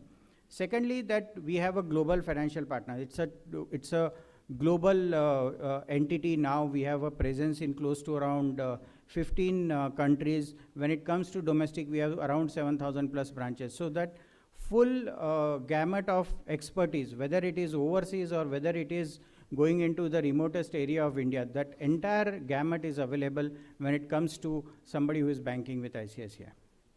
Apart from that, anyway, we have got other specialized group companies who take care of the niche financial requirements, whether it is in terms of venture capital, ICICI Securities, or the investment management company. Just to quickly tell you as to over last few years, I'm sure all of you must have seen that there is a lot of change that the bank has gone through. And primarily, this is the slide which summarizes what we stand for. First, we strongly believe that banking is a business of trust and banking is a business of partnerships. As long as the customers keep on growing, the bank definitely grows along with the customer. So what we need to do is to ensure and facilitate the fact that the bank is just playing a facilitator role while the customer is working, whether it is his personal goal or the business goals. As long as he is focused on those things, our objective is served. Customer convenience and reputed quality service. Finally, the key principle is we want to be fair to customer and fair to bank. So we don't want to do any such product solutions in the market which tomorrow can be considered as something which is having a very, very fine print or something like that. And those are some of the things that we completely don't do. So internally, the guideline that we have is that if anything that I can sell it to my family, that is something which I will sell it to my customers. So that's the kind of principle on which the entire product design has been. The approach is we also want to deal with right counterparties. So that is something which is extremely important in some of the, just the way the digital world has exploded, the risk also has gone up significantly on the digital side, right? So we want to deal with the right counterparties. We never want to be a conduit as a bank for any kind of digital fraud that is happening. That's the right counterparty. Customer delight and customer 360. Basically, we just, each of our employee want to be somebody who can bring the complete bank to the customer. And finally, how we deliver it is either through business centers. We have ecosystems, like for example, GCC is one ecosystem for us, where we have got people who are expertise, who understand this system well, so that we can partner with GCCs and create a bespoke solutions for them. Just quick glance, what kind of corporate solutions? Practically speaking, each and every solution is available. Just to give you a small thing, right from starting of a solution, it becomes a completely seamless journey, digital journey, to transact digitally. As I was saying earlier, some of our solutions are best in class in terms of digital solutions. So we started as somebody who was doing a physical transactions where people used to write checks. Then we moved into a very robust internet banking where people from their offices can do their banking. With COVID happening, many a times that was the time that people mainly realized that it is the day can come where you may not be able to go to your office as well, right? That is where we further strengthen our internet as well as mobile banking platform, so that anywhere in the world, you are never away from your banking transactions. And then finally, it comes to integrating into your own ERP or accounting software, so that you don't have to come even to internet banking or a mobile banking. So that's the kind of journey that we have done. Then comes the install loan facility, because many of these solutions, people see that how easily I can access money when I have a great track record. That is something plays a very important role when it comes to the growth story, right? So instant loan facility across various things, right? From bill discounting to working capital to term loan, all those things.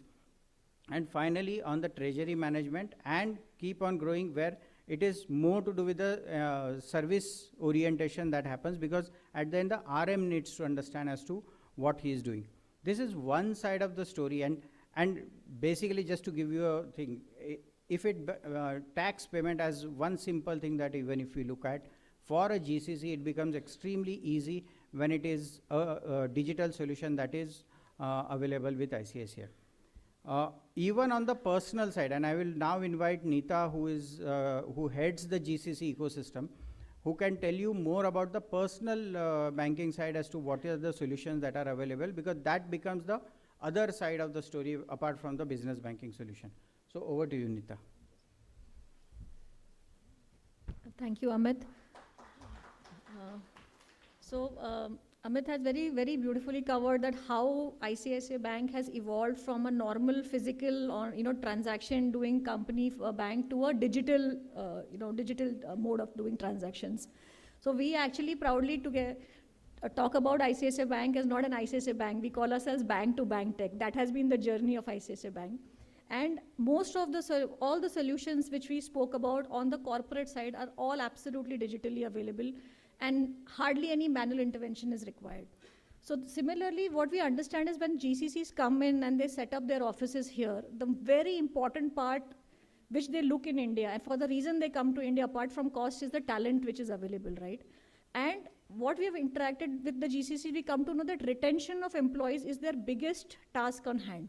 So what we have done very, very clearly is that we have, curated some personal banking solutions also around the employees so that it becomes easy for the HR fraternity or for the overall senior leadership management to retain talent into the company. Starting from a similar, which is a simple salary account. Now, all of you know that salary account is a plain vanilla account, right? Everybody knows what is a salary account, nothing to be described. So what we said is that we identified that there are certain, in GCCs, the age group of these employees are anywhere between 25 to 32. This is the maximum time, and because of the market volatility and a lot of things happening around investments, we said, why not make them life easier for them? Why should they go to a different platform and start investing and then probably, if not properly educated, lose money? So we introduced something which was called salary investment account. Okay, this is something which is the first of the kind in the market, wherein anybody who opens a salary account, it's a pure salary account, plus we also help them open a iDirect account. So that in case if you are planning to do any kind of investments, we can also guide you along the process, and you are well educated. Apart from that, a very important thing is as the employee grows in their careers, they require, depending upon their life stages, they require loans, etc., etc. So again, the platform or the iMobile platform, which is of ICICI Bank, which is one of the highly acclaimed and awarded platform, all the services which you need not even go to the bank, can be done on the iMobile platform. Again, one important thing, we understood that people have more than one accounts, right? Now, if I have to check, some X account and Y account, I need to log in into multiple different platforms and check my balances. We said, why not integrate everything within the platform of ICICI Bank? So though you have control over their accounts, you can see your own accounts, but the ease of managing those accounts and the investments become easier. Again, if you see transact digitally, again, what I said was, a lot of people use a different platform to make payments. The passwords are not protected. They fall into different kind of cyber crimes. They lose money. We said, again, let us make everything digital for them within the bank so that the money is safe. So this is just to take you through some of the features of iMobile app.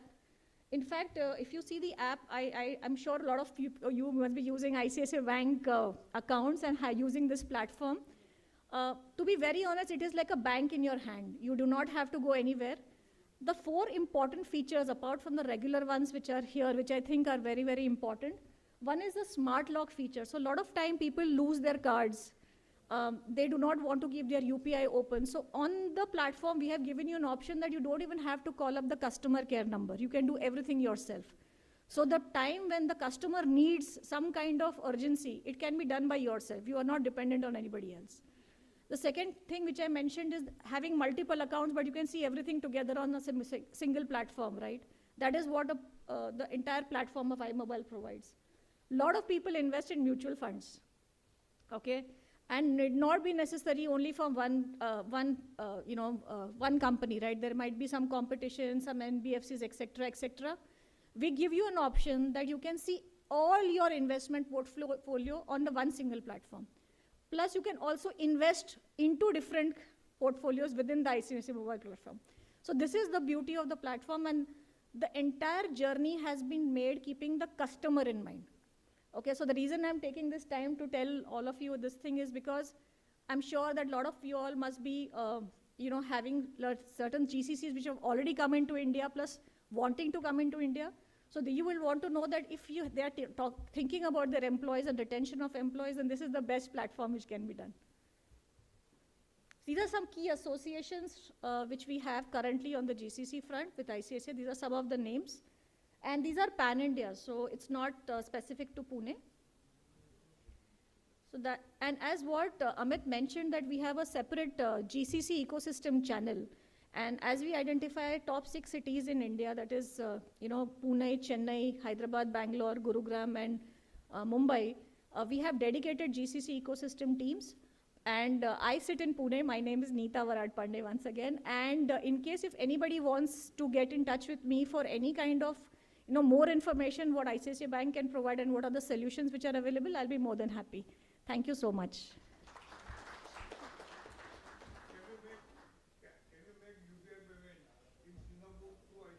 Yes, sir. Yes, sir. Some 10 countries have been activated where international UPI payments can be made.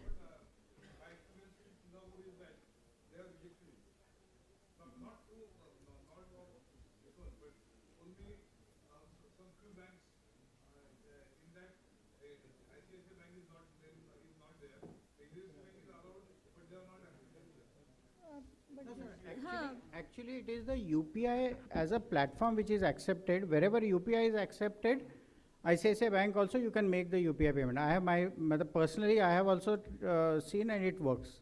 So maybe there might be some issue because of which it might have happened, but we can sort this out. Yeah. Broadly, it is there.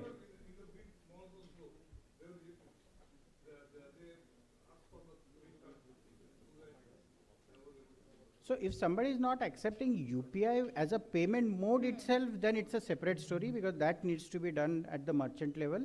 But once the UPI as a payment mode is accepted, you can make the payment even through ICICI. But you can take it off. Yeah, but we can always discuss if there is any specific issue, we can always see and find out if there is any specific issue which is there and we can get it resolved.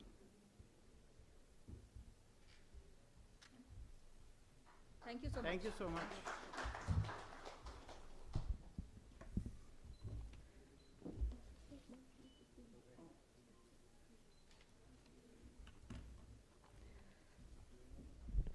I forgot to introduce Neeta ma'am. So sorry, ma'am.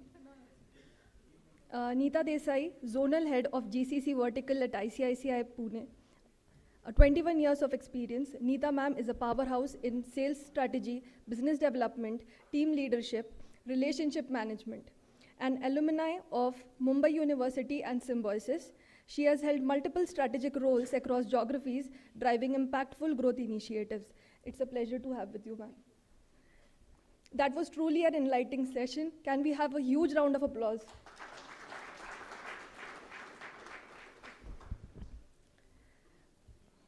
I would like to introduce CA Mohit Dhand.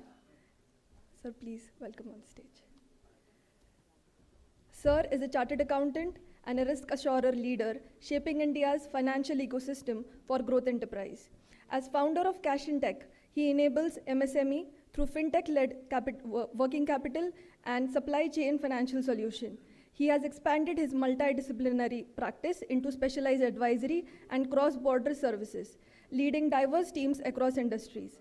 Actively contributing to ICI committees, publications, and forums, he blends assurance, excellence with innovation, advancing India's role in global financial services and GCC-aligned business ecosystem. A warm welcome to you, sir. So, please take over.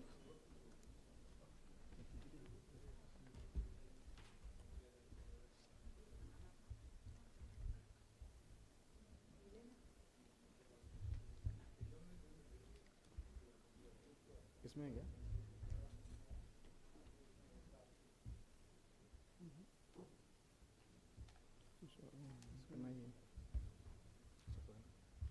त्याच्यातच आहे हे बघ गेलं की तोपर्यंत sir काही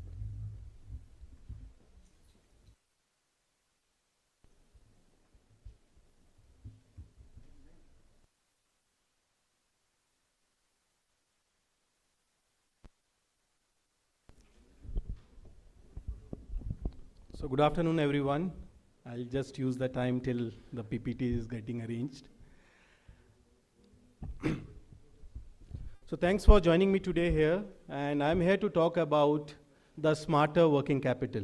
You know, how can we help the GCCs, the existing corporates, to have a smarter working capital? And I believe definitely artificial intelligence can help to do this, but there is one more AI which we need for that. And that is actual intelligence, right? So without actual intelligence, I think that is not possible. You know, after, meeting maybe 500 plus corporates in India, outside India, listed, unlisted space, after, meeting these corporates, we see that fantastic business, amazing operations, growing year on year. But end of the day, the cash flow dries, right? You don't have an optimum cash flow.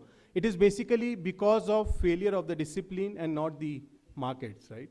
And basically, when we talk about working capital, it's not only the finance KPIs. And that's where, when the organization think it is a finance KPI to manage working capital, it gets stuck. Basically, it's an organization culture that is being built. So in next 15 minutes or 10 minutes, whatever I have, I would like to, discuss and brainstorm about how the fast growing scalable companies across the world is using technology, ecosystem, which, Amit sir already told about, how this technology, this ecosystem, discipline and culture can help the organization to take the benefit of this ecosystem. So let's begin. A typical 100 crore mid-sized company would have close to 10 to 15 crore or 15 to 25 crore blocked in the working capital, mainly into the receivables. We all know your buyers wants to pay you in 60, 90, 120 days. Your suppliers want money in 15 to 30 days, 45 days. You need to hold inventory. And, and then always there is a blame game between the finance, inventory and all those stuff, right? So how can we work together? And also, always it's a paradox, for a CFO that working capital is consumed by the growth instead of investing in it, right? So they always, for any additional business of 100 rupees, you need 25 to 35 rupees. But we all know that not every business have those kind of margins to keep on adding the money.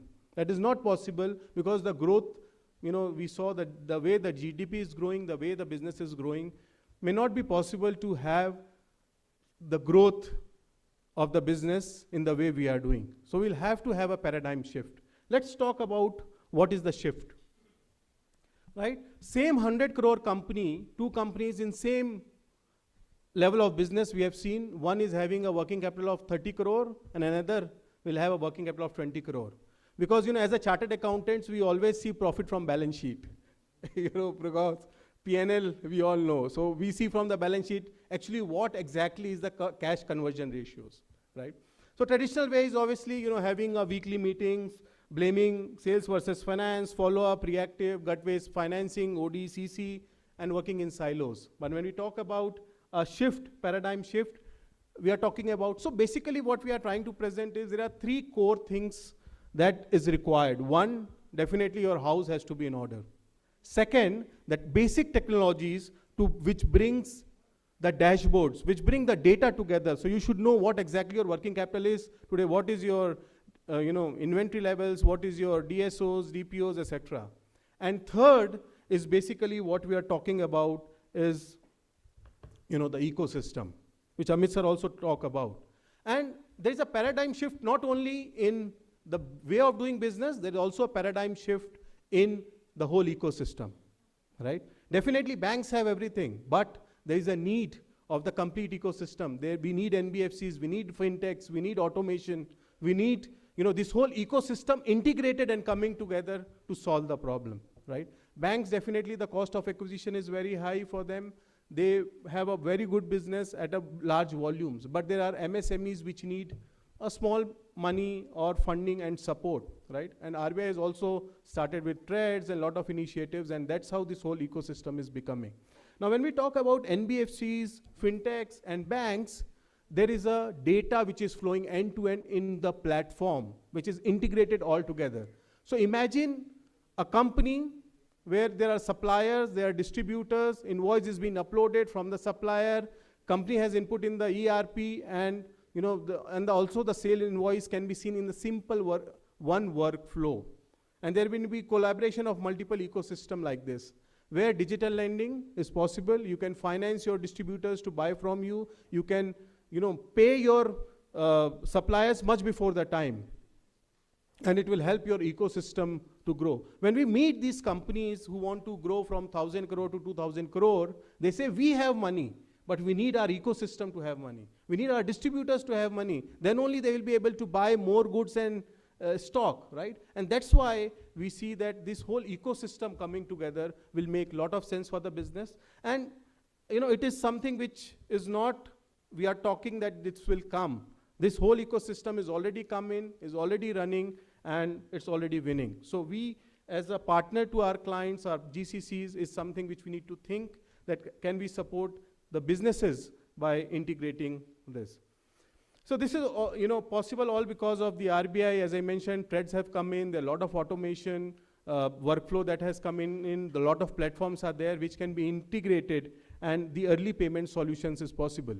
So imagine a situation where you have your dashboard which shows basically you need 100 crore in next 3 months. You have a dashboard today which show you the forecast, and we say that okay, there is a deficit of 20 crore. You can just go and click a button and discount your invoices. That is all possible we are talking about. You don't have to wait for 20 more days and arrange for a new CC, put in a collateral and get the money. Today you can decide, you can, because of the ecosystem, call your client and say, hey, I'm ready to give you 1% cash discount. Are you ready to pay me money? If not, then there is a discounting system available in threads. There's a discounting system available with the banks and the fintechs and the complete ecosystem. So this is what we are talking about. This is what is already there. And believe me, we have worked with various companies in complete automation and putting this whole ecosystem together. We have seen a drastic improve in cash conversion ratios. We all know that there are 3 core components: days sales outstanding, days payable outstanding, and inventory. All these 3 with the existing ecosystem of automation and this whole ecosystem is possible. So you all must be knowing about Threads. Threads is one of the platform regulated by RBI, where from 2025, any company having turnover of more than 250 crore needs to be registered with Threads. It's basically a stock market for the invoices. One side we have invoices, other side we have 50 plus lenders who can bid for invoices and you can get the money, right? Like this, there are various other platforms which is available, and the cash flow can be improved and working capital can be much smarter than what it is today. So to conclude, I would say working capital is broken. Discipline can fix it. Technology can enable it, and culture can sustain it. We all are the partners to the business. Client trust us. So let's work towards enabling this ecosystem for our clients and help them to sustain. Thank you so much. Thanks for your patient hearing.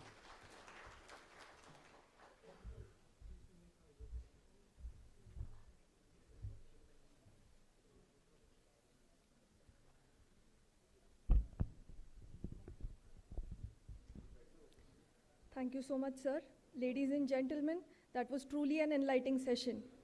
A big thank you to Amit sir, Neeta ma'am, and Mohit sir for sharing insights that are not just inspiring, but also actionable. To honor their contributions, I now invite our respected dignitaries on the stage to felicitate our speaker.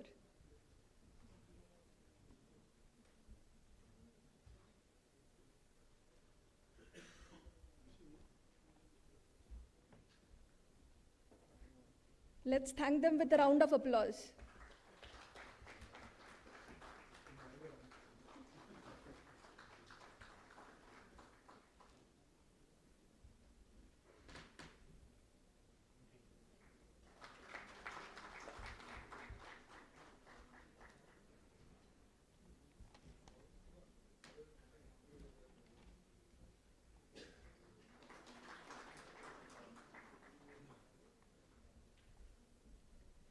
I invite CCM ICI Mangesh Kinare to deliver a vote of thanks.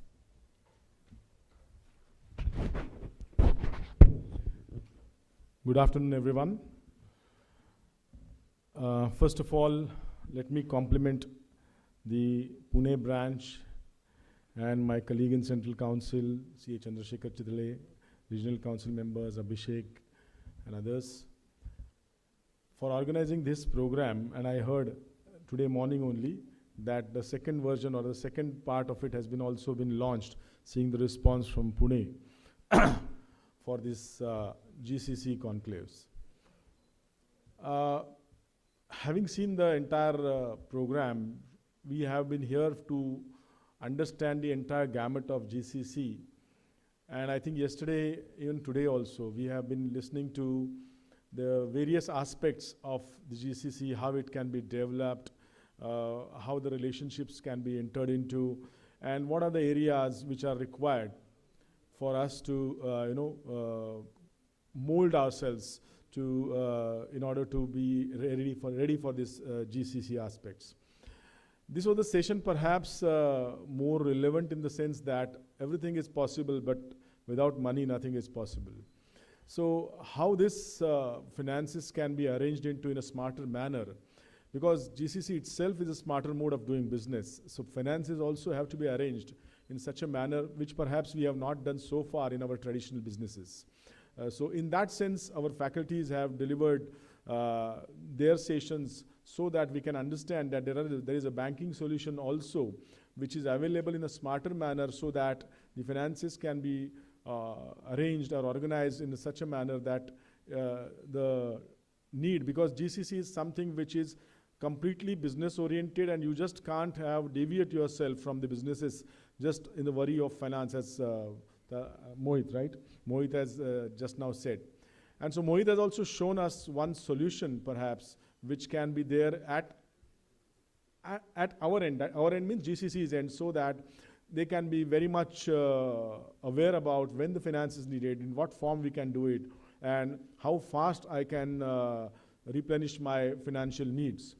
So all in all, I think, although the session is very small, perhaps I would have loved to hear this more in detail. But yes, there's a time constraint, and in a 2 days' time, we have to understand the entire gamut of GCC. So from that perspective, I think they have thrown enough light to ignite our minds and think about various solutions we can think about in GCC. Now, in here, I would like to highlight, because somebody I think asking me that whether all practicing chartered accountants are here. So this is giving a food for thought for both. I mean, those who are setting up on GCC, and also those who want to practice as a financial consultants for GCCs. So I think this session or such session would definitely, perhaps I would request branch also to have a specific session for financing the GCCs in that respect. Incidentally, being a chairman of Professional Development Committee, financing part comes in my committee. So whenever it's needed, we can have one more such session for how to tackle the finance of GCC. And it will be helpful not only for the people, for the practitioners who want to consult as a financial consultants to the GCC. So all in all, it was really an enlightening session. Thank you, Amit ji. Thank you, Neeta madam, and thank you, Mohit, for sparing your valuable time. And within the given time frame, you are able to highlight the features of the smarter modes of finances and managing the treasuries. Thanks a lot. Thank you very much.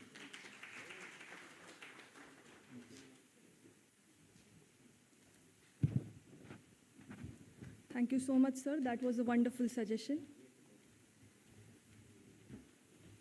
As we keep the momentum going, it's time to bring the spotlight to our next set of speakers who will continue to share their expertise and innovative ideas on developing financial leadership for tomorrow's next-gen GCCs. I would like to invite RCM ICI Abhishek Dhamne sir on the stage and to escort our distinguished guest, Mr. Santosh Panikkar, COO and Head of India Operations, SRK Consulting Group, Mr. Shammi Prabhakar, Executive Director, Nielsen IQ, along with them.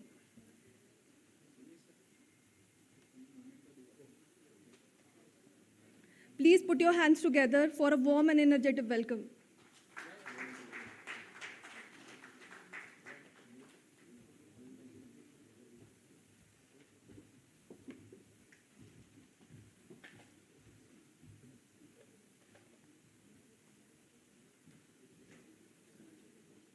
I kindly request the dignitaries to felicitate our esteemed speakers.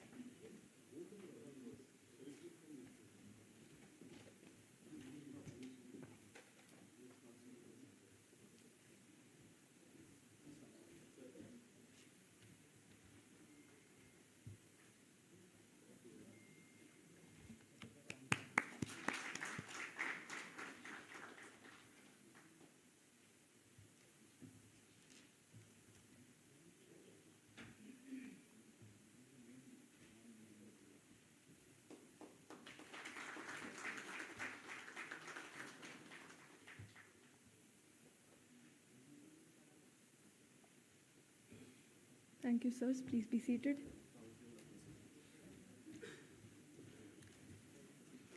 It's an honor to introduce Mr. Santosh Panikkar.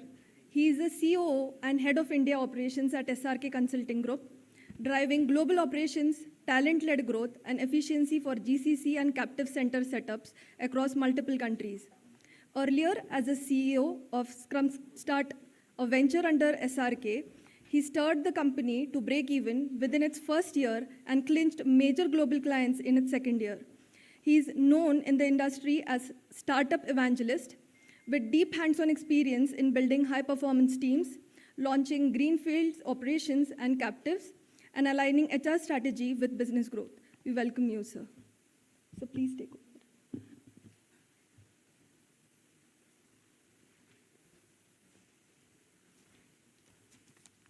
Good afternoon, all. First and foremost, thanks for giving me this opportunity to be here and share my experience of setting up GCCs. So, needless to say, I hope you are aware that Global Capability Center in India came first in 1985. That's when Texas Instruments set up their R&D center in Bangalore. So it started from there, and today we claim that there is 1,800 GCCs. So during my 3 decades of working with multinational companies and setting up manufacturing units, and then over last 10 years of setting up technology centers, my experience would be coming more from a technology perspective. So please excuse me in case if I am not covering other areas. So what we have seen over a period of last 4 decades, GCCs has evolved, and the maturity of GCCs are different at different point of time. So I talked about Texas Instruments. Then we saw in the 2010s, the BPM industry, which, there was a GCC as well from a BPM perspective, but that we lost to Philippines because Philippines became most cost advantage, and at the same time, from a language perspective, Philippines took over. However, what we are seeing now in last 2 decades, a lot of GCCs are looking at India as a destination. Needless to say, cost arbitrage is something that drives them. Secondly, now it's talent, because you know that most of the countries globally are also face challenges with aging population, especially Europe, Japan, and those countries. So naturally what happens is countries and companies look at destination where this talent is available. And of the late, innovation is something that most of these companies are looking for while setting up GCCs. So if you really look at the theme, what we are talking about is talent, which will drive the GCCs. So if you look at Global Capability Center, these are offshore or near shore, because these are 2 important words when you look at GCC you need to know. Because companies set up GCCs primarily to drive their global functions. So naturally, when we look at the competence for an individual to run a GCC or the mindset required for a GCC, there is technical competence. I think you all guys are qualified enough. I need not dwell upon much in that area because you guys know about it.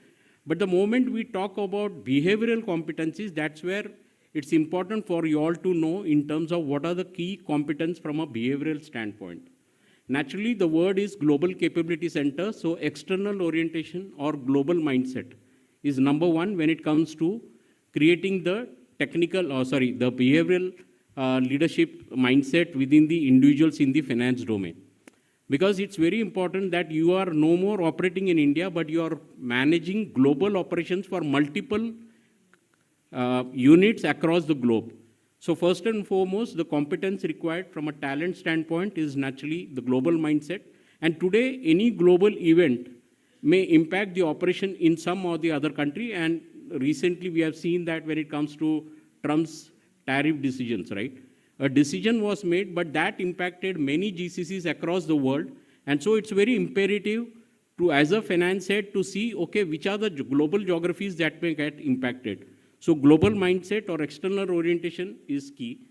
Number 2 is basically, since you are working in a geopolitical situation, there could be decisions which may impact the operation. And hence, it's important to have that real-time decision-making enabled for the company. Because from a finance standpoint, normally finance is the conscious keeper of the company. And so most of the boardroom decisions are driven by the inputs provided by the financial team. Now, if you look at GCC, why it is triggered, normally it is triggered in a headquarter, and it typically is driven or triggered by the stakeholder who's responsible for a P&L or a cost center. So since I gave you this example that I come from technology, in a technology landscape, it is the CIO who might trigger the need for a GCC. And then he will have to back it up with business case. Now, most of the big GCCs which are already in India, these companies take help of the big fours to really help them with the business case. But now, what we are seeing in the recent past is there are a lot of mid-size and small-size companies are coming into India, exploring India as one of the destinations. There, it's important for your areas or your domain, because you come from a CA fraternity, you have firms, some of you are working on the other side of the GCC. So you can enable these companies in terms of where they can come to India, where they can set up the companies, what are the various modalities which are available, LLP, private limited. In the past, there have been companies, when the GCC was triggered, they maintain an arm's length distance, and some of them came to India via Singapore or Mauritius. So I think these are some of the things that need to be communicated to the mid-sized companies, because the big ones have already come to India. So all the JP Morgans, Credit Suisse, and all those big players have come, and the big fours have enabled them their decision making. But when it comes to the mid-size and small size, I think companies like yours, firms like yours, can enable the clients by providing them relevant insights and inputs of how to set up a company in India, what can be the impact, what are the taxation advantages, how the dividends over a period of time can be returned back to its parent company. Naturally, transfer pricing and harbor study, all of that is part of the company setup. So what I'm trying to highlight is, from a competence standpoint, I'm coming to Global Capability Center. You need to have external orientation, technical domain expertise, what I typically call the brilliant basics is must. However, the local taxation guidelines and all is something which will enable you to really enable these companies to take up the decision where they need to come to India. Now, most of the states within India are offering incentives to companies who are setting up their GCCs. So I think there should be a process in which you and your teams are really coming out with insights for the probable teams that are looking at setting up their GCCs in India. Of the late, there are a lot of delegations that are traveling from India, be it the central government or state government, where the chief ministers are personally driving the agenda of GCCs, and they are enabled to really showcase the respective state and highlighting the ease of doing business, the availability of the talent, and all of the infrastructure which is available. So I think these are some of the avenues which you need to look at really from a standpoint that you are able to get some GCCs into India. So from a competence standpoint, again, global mindset, change management is something which is very critical, because when some function is getting moved to India, naturally somebody in headquarters might feel, or some other location, that he or she is losing their job. So there is a big change management that needs to be driven. So that's one competence that needs to be developed by the financial leads or leaders in India when they work or they look up to GCC clients. GCCs are no more looking at finance for transactional thing. They are looking at in terms of really enabling the companies for the future decision for the future growth. So these are some of the competence that are very important for the next generation, typically financial leaders which are coming out of this country, because it's no more India, it's more of global. It's more of how any decision impacting globally can have an impact on the overall settings of the global companies that are set up in different geographies. So in a nutshell, what I wanted to highlight is, in Global Capability Center, naturally cost arbitrage is first thing, but then again within a GCC, 60% of the cost is towards talent. And so what is important is to develop this talent that you are building for the GCCs, be it the succession planning within the financial domain, be it the collaboration that you are building, because in the previous session there was a mention about cross-selling. Some areas we might not be the expert, but it is important for us to really enable the company by providing the right relationship partners whereby they are able to achieve the business objective. So I'll just hold on to with these thoughts because my next colleague is taking over and sharing some insights with regards to the talent. We'll be more than happy to take questions if any. Thank you.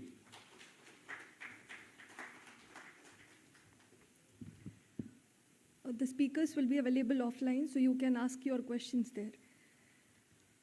We are grateful for the clarity and the depth you have brought, sir. Thank you so much. Next, we have Mr. Shammi Prabhakar. He is the Executive Director of Nielsen IQ and a prominent voice in India's GCC ecosystem. He has built and scaled and optimized 7 successful GCCs across India and Philippines, creating more than 1,800 finance and operation jobs while helping global enterprises establish resilient, future-ready operating models. His research-backed insights and policy interpretations shape industry conversations and generate over 1 million impressions every month. Recognized as a LinkedIn top voice and ICI 40 under 40 honoree, Shammi sir continues to influence how GCC think, grow, and transform. I request sir to take the stage over.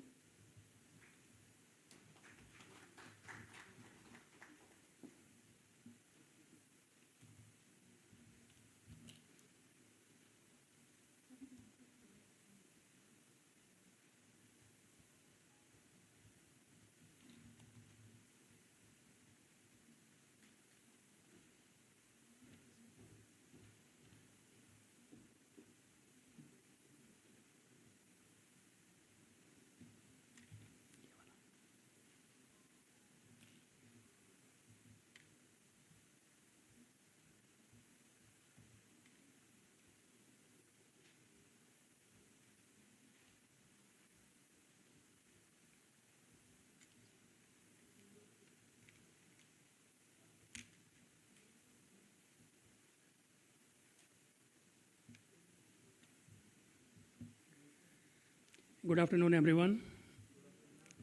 Not the best time to have technical conversations, so I understand it's between the lunch and the tea break for many of you, so I'm not going to throw jargons and try to shorten as well. But thank you for being here. I'm very thankful to the Institute.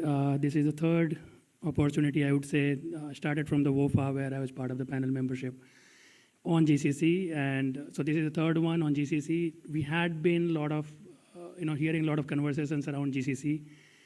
So I'll not get into defining the GCC. I think my previous speakers all have elaborated too much. I'll stick to the topic. What is in there for us? So I just need to verify the audience once very quickly. I heard all of us, most of us are practicing CAs. Do we know how many of us are in industry in the room, not practicing? I just need a count. Not bad. Okay, so I'll try to cover both the aspects. Fortunately or unfortunately, I had been on the other side of where you sit in practice, so been on the client side, looking at what exactly a company needs. So I'll try to focus on that. When you're talking to your prospect customer, how do they think? So that can help you shape your conversation, think from their angle, and try to do better convergence. So first thing, one misconception about GCC, which is I can see predominantly happening everywhere. What is GCC? So people who are trying to do outsourcing, they call it GCC. People who have IT solutions, they call themselves GCC. People with Indian companies have one bigger office as headquarters, they also call it GCC. So GCC had been there for 30 years. It's not a new term, just we changed the name. Started with a shared service, gradually become the GBS, then become the GCCs. Started with tech, then came the finance, then came the HR, now you have R&D, now you have intelligence as well coming in. It's all the same thing. Like Santosh just highlighted a few minutes ago, I mean, 1985 I'm not seen, I was not born then.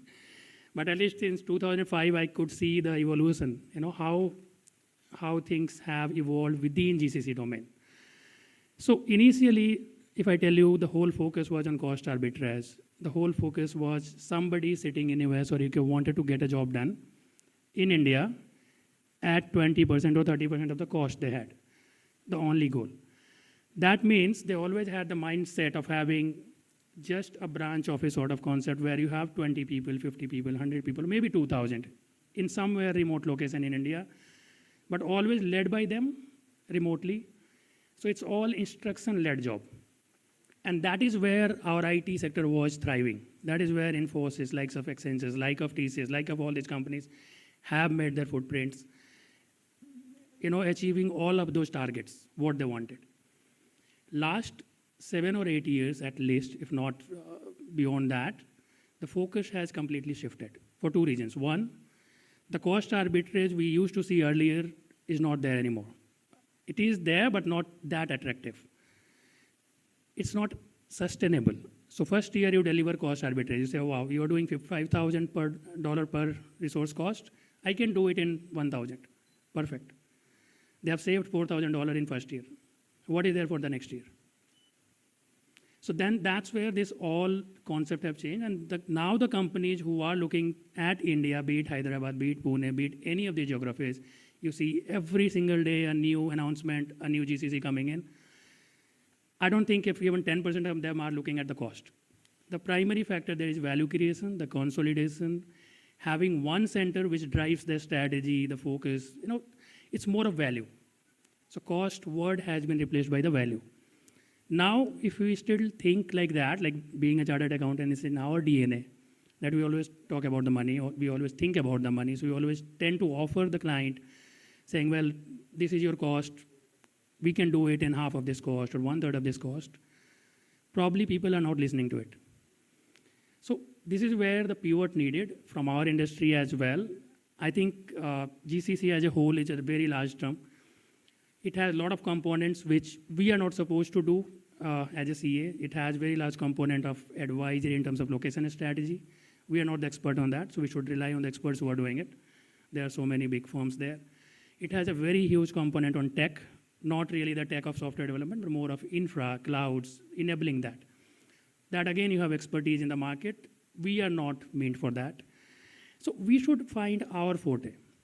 We should see which component we can do better rather than targeting the whole of GCC, in my opinion, and losing everything. We should target where we are best at. When a company wants to enter in India, it's us who can guide them, whether you should get in this state or the other state, whether you should form a company or you should go with a third party, how should the capital structure look like, how does your investment works. These are our fortes.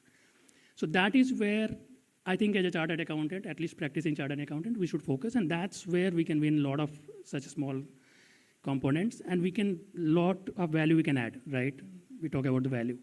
Rather than chasing the whole GCC setup without understanding the nuances in it, what I've seen. But again, when it comes to delivery, people who are in industry, I think they are also facing a big shift, especially after COVID. We claim that we have more than 400,000 chartered accountants now. Out of that, probably 70%, somebody from institute can correct if it has changed, but 70% people are in industry now. So roughly 300,000. Out of this 3 lakh of CAs, if you want to hire, and this is a practical example I can tell you from my experience, if I want to hire 75, nowhere in the percentage terms, it should be fairly quick. We have the data, we have all these people working in finance. It should not take time. It takes anywhere between 6 months to 1 year. And that is where the gap is. Most of this talent who has started in the earlier version of GCCs, they still work that way. The world had been changing rapidly. We have not updated ourselves. We thought whatever we have studied in CA is enough to sustain. That's not holding true, at least in current scenario. You have to learn technology. You have to learn a lot of new things, which are now part of the business, part of finance. Finance is not anymore a distinct function if you want to really be in GCC or succeed in GCC. The same way, if you're in practice, somebody just reaches you out and says, oh, we are setting a GCC, can you help us with this small group of people? I think it's not anymore about people, it's more about what you bring to the table as a value. How can you own this, drive this? That mindset change, I'm not expecting it will happen overnight, but if we start thinking that way, that what is the value we are bringing for the client who is paying us or who is willing to pay us, that changes the whole proposition for us. And that is where we find the gap. That is where it's taking so much time to find a small group of CAs in any company, even if they have a brand. I have faced doing for 75 roughly chartered accountants. It took me 9 months in a city like Pune. What I learned a few minutes back, we have more than 13,000 active members. If we add inactive or people who have not registered in Pune address, it will cross anywhere 20,000. Finding 75 out of 20,000 should not take 9 months. So that is where the gap is. If one of us can take that as a challenge and solve it, we don't have any dearth of opportunity. We had enough. A lot of the GCCs who are trying to scaling up, who are trying to build, who are trying to optimize, who are trying to get better day by day. Every such GCC has some opportunity. If we have something to offer, which they need, right? So now I'll just come to a couple of key identifiers. I mean, how traditional finance, even in GCC or outside GCC, used to work versus how the current GCC finance works. What is the expectation if you're talking to a prospect client? First is period-driven work, right? So we had always been trained, ROC की filing की ये date है, and we are very good at filing at the last minute, रात के 11:59. And that's how our client operate as well. They give you input at 11:58 and they expect you to do it at 11:59, even if the site is not working, right? That whole thing is changing, especially in GCC, they are not used to do that. Month-end working, quarter-end working, year-end working, it's not anymore exciting them. That's coming as a byproduct. Every company now wants to run always on reporting, analytics. They want to see every day's data. Where is my DSO? Where is my DPO? How is my working capital? Every single bit of it.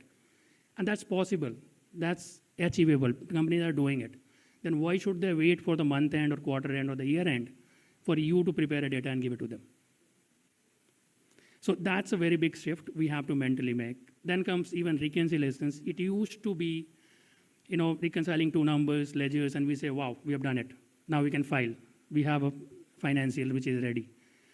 That's not holding any true. Now numbers are getting reconciled automatically by the system. You don't need to do anything there. What matters there is how much is automation component there. How do we enable system to do that rather than somebody sitting at midnight and doing it and then getting a panic attack that we have a deadline to follow, right? Then comes compliance. We used to big bang. I mean, of course, being in Indian ecosystem, we always have some compliance challenges. A lot of previous speakers were speaking on GST and other stuff. I have seen having nightmares anyways. But globally, compliance is not such a big problem. It's again taken for granted. If they are giving you work, they don't ask you that whether you are compliant, whether you are following the deadlines. That's already ticked. What they bother about, what is the insight you are getting in it? What is the value you are getting from these numbers? If you are working on one of the ledgers, what can you tell me which can improve my business to do better tomorrow? Rather than just saying that, okay, I filed this successfully, congratulations.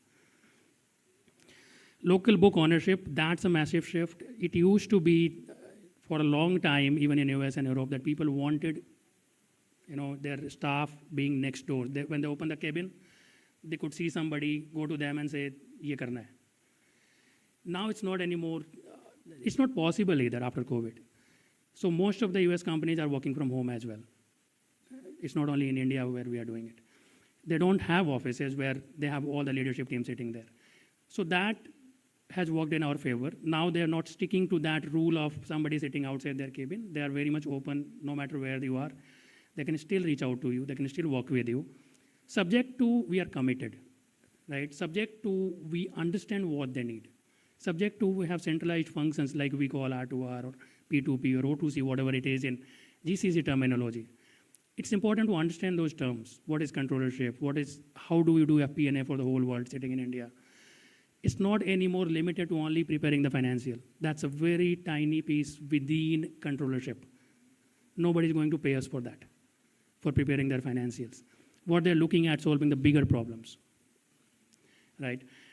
Then the data used to be very important. We always used to say data is the oil, and that is what we used to produce and take pride in that. Now the data is not anymore that relevant. What is relevant is information, which drives the decision. So you have to understand that gap between data and the information. What is relevant? Sending a 20-page report to your CFO doesn't help. Sending 3 bullets saying, these are the red flags, these are the areas to work matters. So I think those are all mindset-driven things which we need to focus if you really want to scale up within GCC practice, whatever capacity we are in, whether an employee or we are a service provider for them. Then comes interactions. It used to be, again, one-time interaction earlier. I have so many senior leaders who can vouch for it. So you transition things, you set up SOP, you are asked to deliver something, cut the connection line. Now, if you're not doing something, they will reach out to you saying, wow, this has not happened. So this is how we fix it. It's not anymore that case. Now it's more of collaboration. So there are a lot of global roles sitting in Bangalore, in Pune, in different part of India, where these people have got a seat in the boardroom. They have got a seat in every decision making. They're not the sole decision maker yet. India is still trying to establish that position, but I must say that in every board meeting happening in US or Europe, there is one Indian sitting there, representing us or representing the GCC. And that's a very good achievement for us, and that's the opportunity we got over the year. So we should look at leveraging that, okay? Now a quick analysis earlier versus today. So we used to be, again, Excel is something we can't live without, being CA. I understand it's oxygen for us, but that should only remain like an oxygen. You still need to learn so many new tools like a Power BI, like a Smartsheet, like using these tools which get you a lot of efficiency, right? There's nothing against Excel or any of these tools. I'm just trying to tell you that how the world is already progressing towards the bigger tools and more efficient tools, and they're ready to invest. It used to be a cost factor earlier where whether I should invest in this tool or not. Today, every single company has got Copilot licenses, Chat GPT licenses. It's costing them millions of dollars. They don't care. And it's not giving any results today. They know that it will give only in 6 months' time, a year time, but they are happy to do that. So that's very important to understand that how the tools are evolving, how the trackers are evolving, how the audit is changing day by day. That's very important. Now, quickly, a couple of other things. As again, being an insider to the GCC, I can tell you what we look at when we are talking to somebody, be it an employee, prospect employee, or be it a vendor. It's not anymore about transactions, it's all about ownership. Can you deliver this or you cannot deliver this? Single question. If they get that feeling you can deliver end to end, you get the contract. If there is any question in there, we lose the contract. Problem solving. Not anymore. They don't ask, can you do these 5 reports for me? They say, we have this problem. We don't know the answer. Can you get the answer and solve it for us? So again, it comes to the whole ownership of end to end. Critical thinking. So not anymore that you have SOP and you have to follow that and do 10 jobs. You don't have SOP. You have to build one. You don't know how to do. Even they don't know how to do, so you have to find a solution, innovate. So that's very important. Second thing comes digital awareness, where we all have ChatGPT in our phone, but that's also the case with entities, enterprises now. You can't live without automation. You can't live without AI copilots, Power BIs, data fluency. These are the new oxygen for the GCC world or any global company, right? Process orientation. When we talk about, we can do ROC filing for you. We can do tax audit for you. We can do this one work for you. You need to know where it's fitting in, which domain, right? So there are so many internal structures now, like I mentioned R2R or P2P or O2C. There are many more. I just named a few. You should know where it belongs to.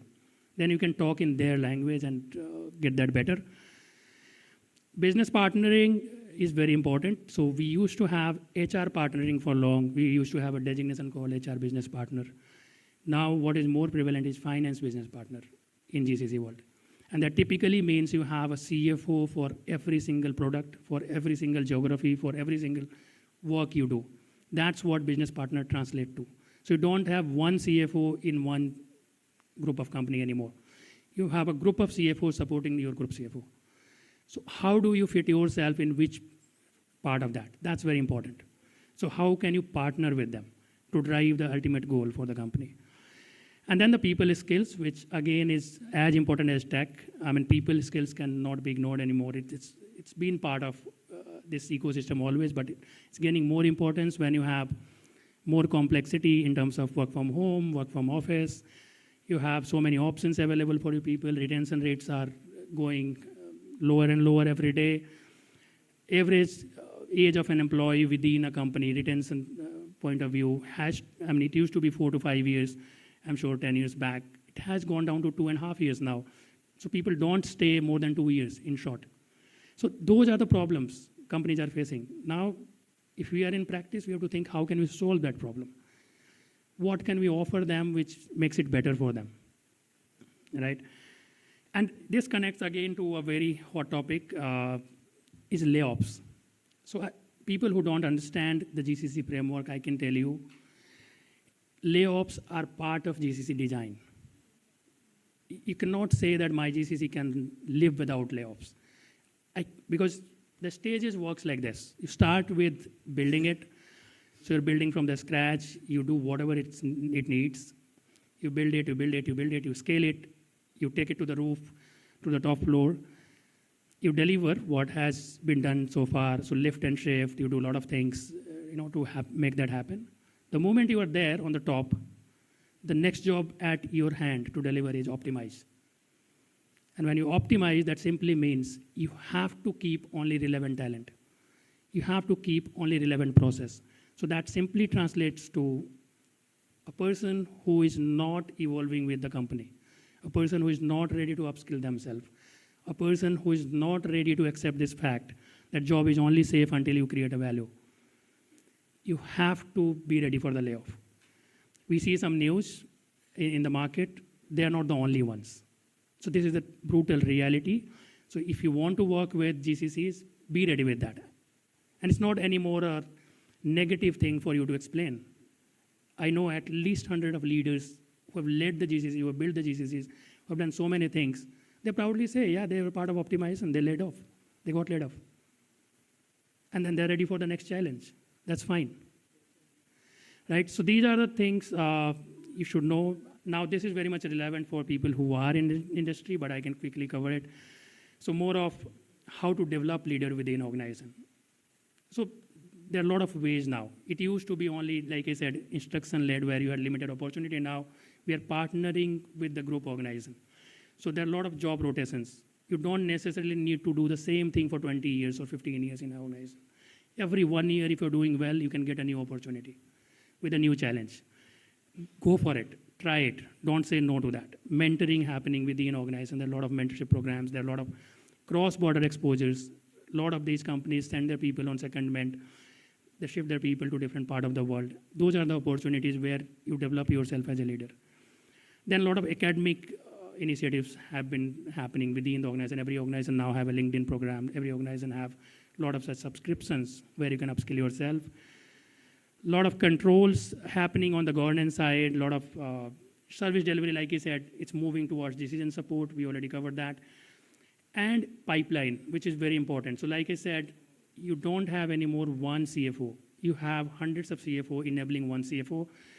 Try to be there. How can you be part of that and you make your path to be there as a designated CFO? So these are all the opportunities for leaders in the market. That's all.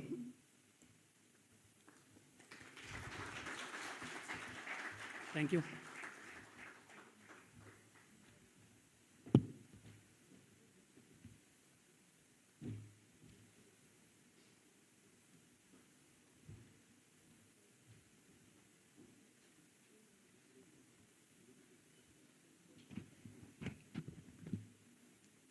Thank you so much, Santosh Panikkar sir and Shami Prabhakar sir. We sincerely appreciate your engaging and insightful session on developing financial leadership for the next generation GCC ecosystem. Your experience, framework, and forward-looking ideas enriched the conversation and inspired our audience. Thank you for contributing so meaningfully.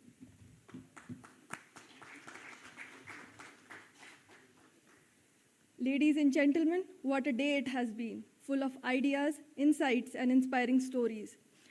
As we step into our final session, let's keep the energy as alive and explore new perspectives that are shaping the future of finance and also gives us a closer look at some remarkable success stories of GCC. I'm delighted to invite CA Nilesh Evdekar sir, Secretary Pune ICI, to join us on stage and welcome Mr. Dinesh Dev, Non-Executive Director, Computershare, who will share his valuable insights.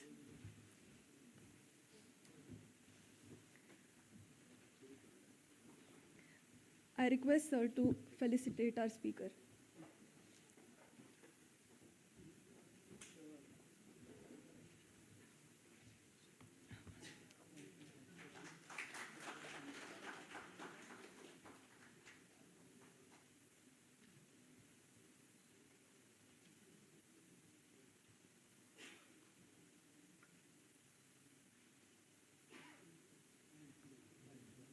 It's my pleasure to introduce Mr. Dinesh Dev, a qualified chartered accountant with over 30 years of experience in industry and 25 years of experience in GCC sector in India.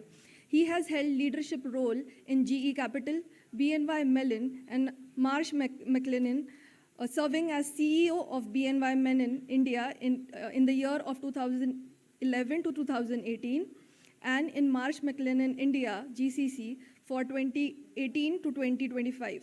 Under his guidance, both organizations has doubled their multi-city India operation and achieved remarkable results.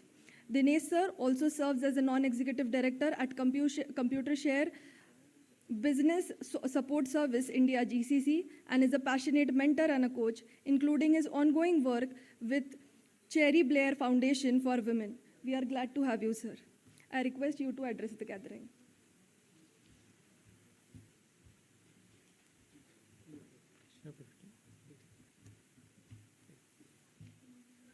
Thank you very much for inviting me. Of course, I am a chartered accountant, and this is the first time I am attending an event organized by Institute. So thank you very much, Nilesh and everyone, for inviting me. It's a privilege and it's a pleasure.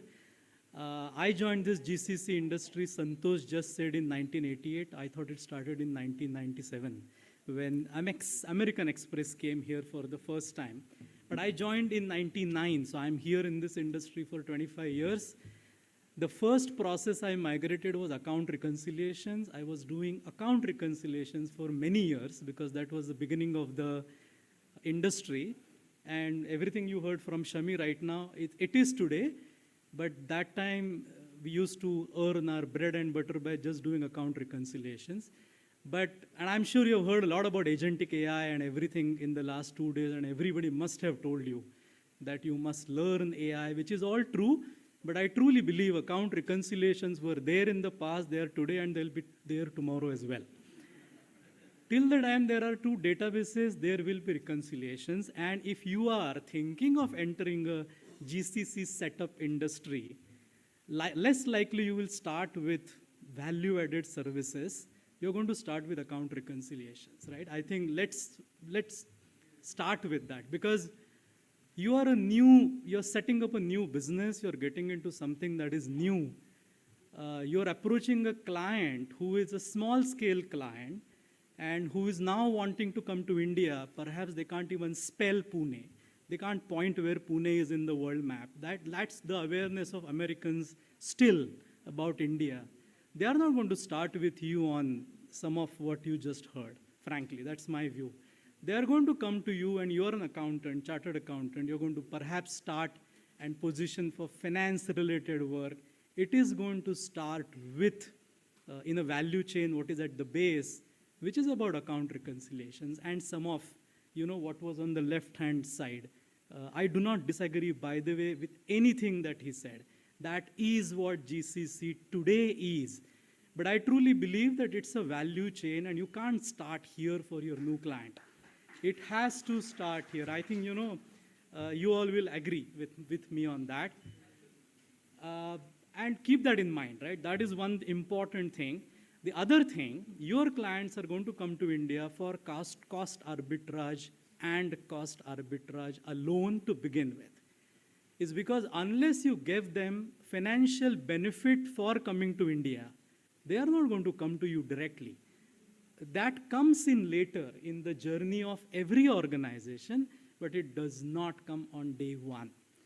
And so your journey starts your way with your clients, And it starts with basics, and then you have to work with your client to prove capabilities and take them along with you to do the big and better stuff that comes like digital AI, innovation, everything that we talk about.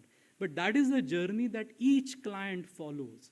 Because I've done it for 25 years now, 30 total CA experience, 25 in the GCC, I cannot go to a client and tell them you start with AI and digital. It doesn't work like that. So keep that in mind. My journey, although I was doing account reconciliations, I liked it. Being a chartered accountant, I used to be said, "Ye kya karta hai yaar? Why do you do account reconciliations?" But running a business, leading, I liked all of that. I stayed, and it made my career. I became CEO in BNY Mellon here in India, Pune. You may know this organization. And for the last 7 years, I was with Marsh McLennan, again leading their India GCC. But 1 year back, I left. I'm on my own now. I'm joining a startup as a co-founder, and we are getting into GCC setup now. So I'm going to tell you in the next whatever time I have about what I have learned in the last 6 to 9 months. Perhaps that will be helpful to you, because you, as much as I'm learning and I'm getting into this industry, which is called GCC setup now, last 25 years of experience gives me a name and credibility. That's why people talk to me. It is true. But the model is changing, and I will talk to you a little bit about that. What I've learned is earlier in the last 25 years, there were two models, GCC and vendors, right? The simple difference is there is an Infosys BPO or a Cognizant or a WNS. They are third-party vendors. They have been very successful. They have got a lot of clients to come to India, and a third-party vendor relationship that they had established. But a lot of Fortune 500 companies decided to set up their own. They did not. The real difference is why not a vendor and why your own setup is because your clients allow you to do bigger stuff, complex stuff, regulatory related stuff in your own legal entity.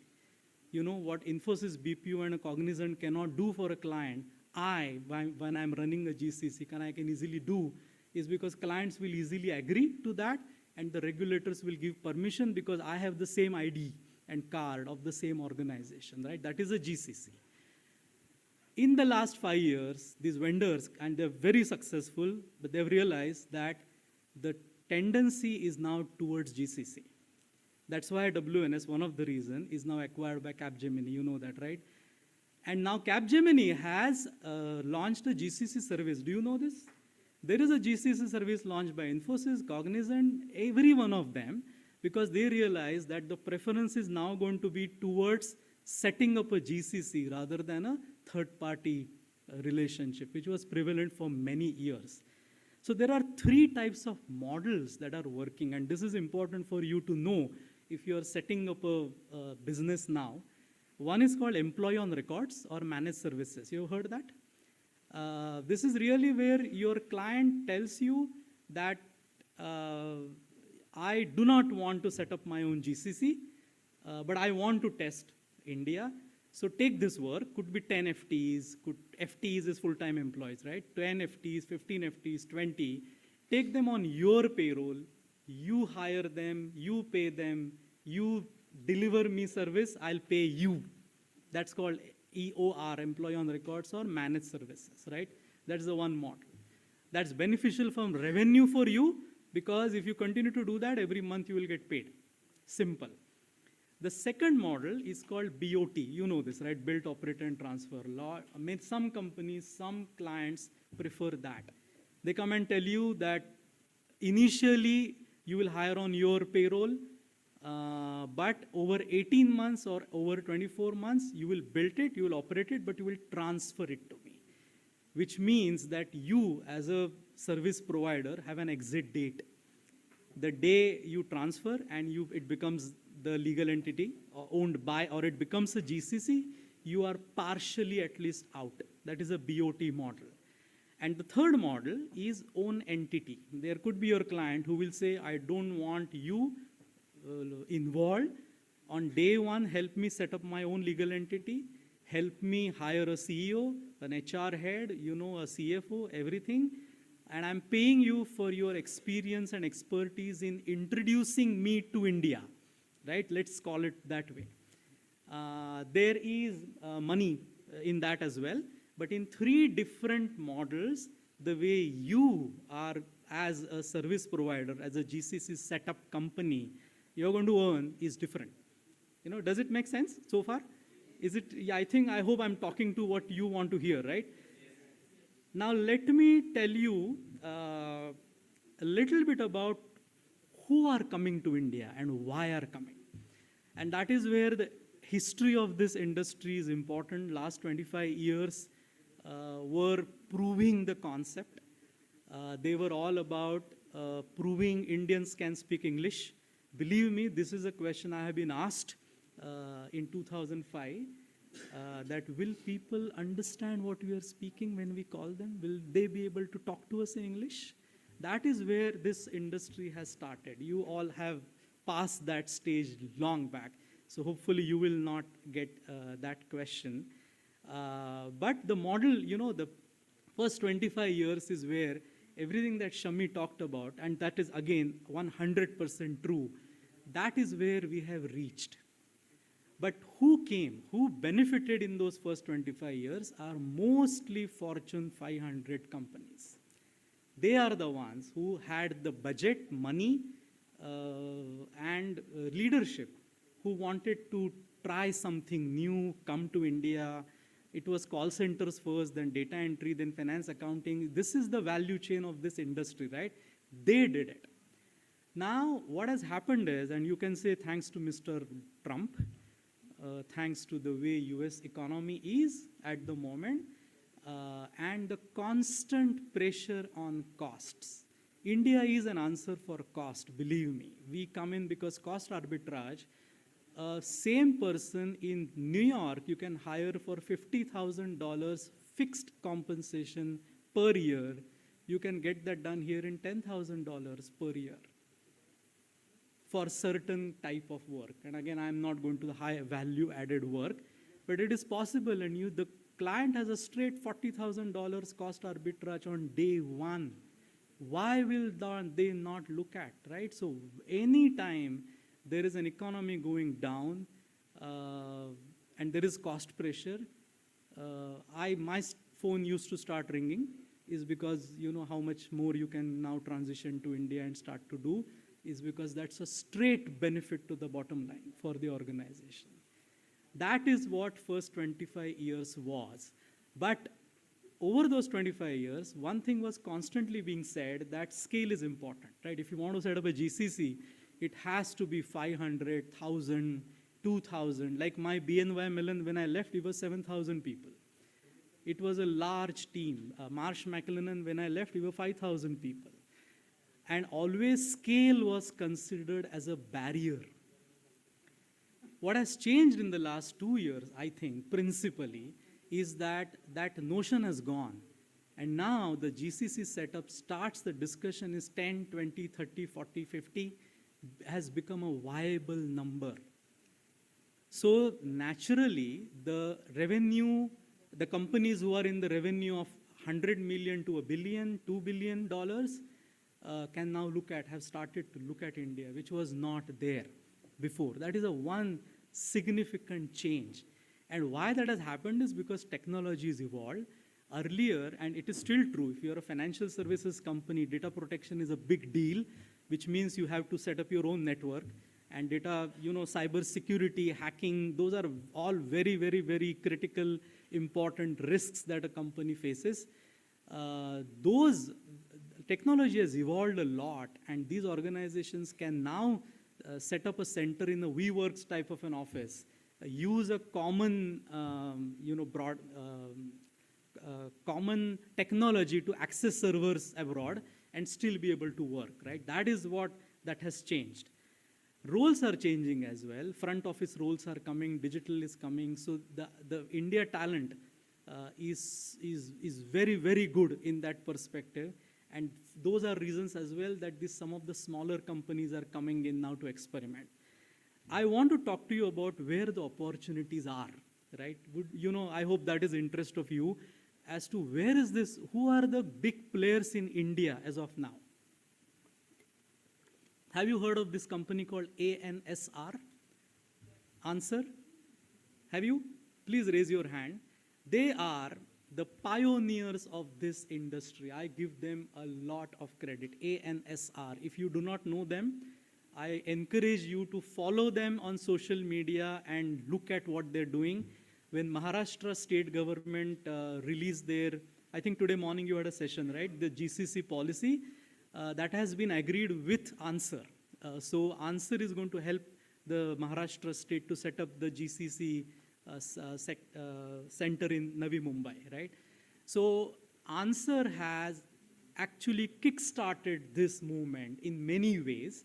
They are the ones who have brought a lot many smaller companies to India, and they recently Accenture invested in Answer. At the inaugural yesterday we had a gentleman from Accenture, right? They have invested in Answer at a significant sum, although it is undisclosed.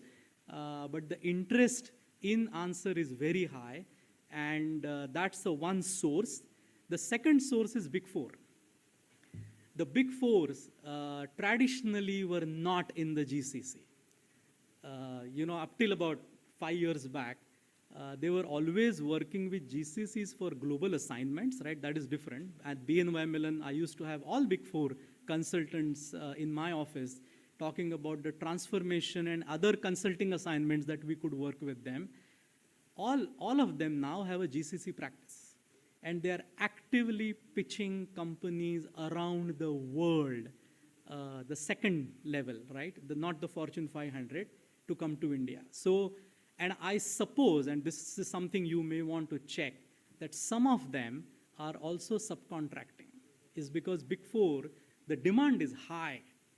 Believe me, and I used to think this is a bubble and may burst, but increasingly I'm getting convinced that this GCC setup is going to grow, and if we do well, and if we give our clients the right benefit, I think more and more will come, and that is why I think Big Four are into it, and if you enter, you may want to, and if you are networked well enough in Big Four, you never know, you may get some work from there.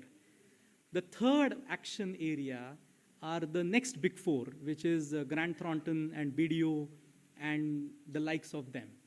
And I think they are the most suitable one is because their client base is actually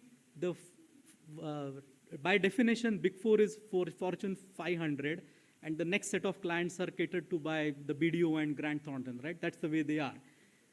They have the clients who are looking at India to set up a GCC. And so likely they will enter, or they may have entered already this space, and they will be good partners, in some shape and form if you decide to set up the industry. So that's the third one. Answer I talked about, Big Four I talked about, and the Big Eight I talked about. Private equity firms are playing a big role in this as well. Private equity firms are pushing their clients because they have invested in a company, right? What's in it for the PE? They have invested in a client and they want to maximize their value, which automatically means bring down the cost, and optimizing value will come if the company or the company that PE has invested in comes to India. So a lot of PE firms and their investees are now looking. So you may want to network with PE firms in the interest of getting some leads. The other trend is tech companies, and I'm not here talking about Cognizant and the biggies of India, but there are a lot of mid-sized tech companies around the globe who have clients in BFSI on the tech side, but now they are as well launching their GCC practice, which means that they are now talking to their clients to think about setting up a GCC in India for tech and non-tech activities, all of that together. That is a source that is coming in. I just talked about the Maharashtra GCC policy, right? I'm very sure, and yesterday I was reading Odisha government has also now launched a GCC policy. If you notice today, the tier 1, tier 2, tier 3, tier 4, the tier 3, tier 4 do not have a lot of GCC presence. Odisha will be in that category. But just imagine the chief minister yesterday launched a GCC policy, and now they're giving incentives and they're attracting companies to come to Odisha. The talent in Odisha is there, no doubt. The talent is there in Madhya Pradesh, no doubt. Indore is a vibrant city. But GCCs are going to Hyderabad, most of them, as of now. That is a most attractive city for any GCC. Pune is there, but Hyderabad is #1 as of now. For us, the Bhubaneswar and Indore and Visakhapatnam are the cities that need to come up. And the government there have understood, which means that for you, when you start your new venture, it's a great opportunity to look at what they are doing and perhaps partner with them. That is another opportunity. And the last in my list, the real estate firms. You know, how do the Cushman and Wakefield, the JLL, and all the big that you can think of, they are the primary contact for foreign companies when they are thinking of coming to India to know the infrastructure setup. See, one of the main worry for these companies when coming to India is the infrastructure. You know, whether the electricity will stay, the DG generator will work, you know, whether Wi-Fi will work if we allow work from home, etc., etc. And believe me, their first touch point is the JLL and Cushman Wakefield. You know, that's where they go to understand India. And now, the real estate firms, of course, after COVID were worrying whether if work from home continues, whether offices will be empty. But today we know that grade A property in Pune is not available. Even if you want to buy, it's not available. So the demand is very high. And which means real estate companies are becoming a source for the companies who are now setting up GCC practice to approach clients. I think all the names that I listed, all the avenues I listed, are there just to give you an idea of where the action is happening. You know, it may work for you, it may not work for you. You know, it depends on what type of work you're offering, what type of setup you have, what type of networking you have available outside of India. But some of these avenues you may want to keep in mind and network in there to figure out if you get a lead where you can go and pitch the client. Does it make sense? Hope this is helping. I'll take 5 more minutes. You know, I have one last with his path to success. You know, what is my advice? The first and foremost is you are all running a successful business as of now, and you are expanding. The only thing that you will have to change is your outlook today is local, because obviously your clients are local and your business is local. Your regulations are local. But this business sits outside of India. And so IFRS and everything I'm sure you know, but you will have to go beyond that to understand the global scenario, the geopolitical risk, the economics or economy of each of this country, and decide whether you want to go to Nordic, which is little bit untouched as of now, right? Sweden, you know, has a manufacturing relationship with Pune, with Atlas Copco and Sandvik for the last 50 plus years, but doesn't have a lot of GCCs. Language could be one barrier, but I'm sure these days, you know, with the chat GPTs in our pocket, that can be tackled with. So whether you're going to focus on North America, Europe, or Eastern European countries or Nordic, broadening your global outlook is a step 1. And I don't think you will have bandwidth to go across the whole world, right, and start looking at clients everywhere. That perhaps will not work. So that one will be doing your homework, right, doing what you want to basically focus on, I think will be the first step. Even though the second one that is on my list is, even though finance is your specialty and your expertise, that alone will not work perhaps.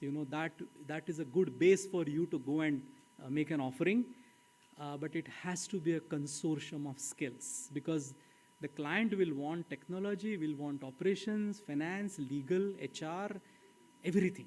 And your ability to offer expertise in all these areas is important. You cannot go and say that I'm a chartered accountant, so I can do finance and accounting for you. You may get 1 or 2 clients, but if you want to do more, perhaps you will have to think of a partnership amongst yourself with varied skills outside. And I do not know the institute laws. You'll have to excuse me about what the legal setup and all that will be, but figure it out to bring in your partners who know more than what you do, and that will make your pitch that much more effective. Although I said that AI, everyone must have talked to you about it, so I must as well, right? It is the buzzword of today, and no speech or no talk can end without talking of agentic AI. I am on one of those. In 25 years, I've seen everything, but every technology initially is a fad, and we'll have to see really what it delivers, right? It's a promise. But the same promise was given to me by robotics process automation. Do you know this? RPA. That was supposed to eliminate hundreds of roles. And I spent 1 full year doing that at BNY Mellon, and we could not get even 10 roles out of the system, right? So the promise and the delivery, there is a big gap in that, and it is still very, very new. However, none of us can live without knowing AI, is a fact.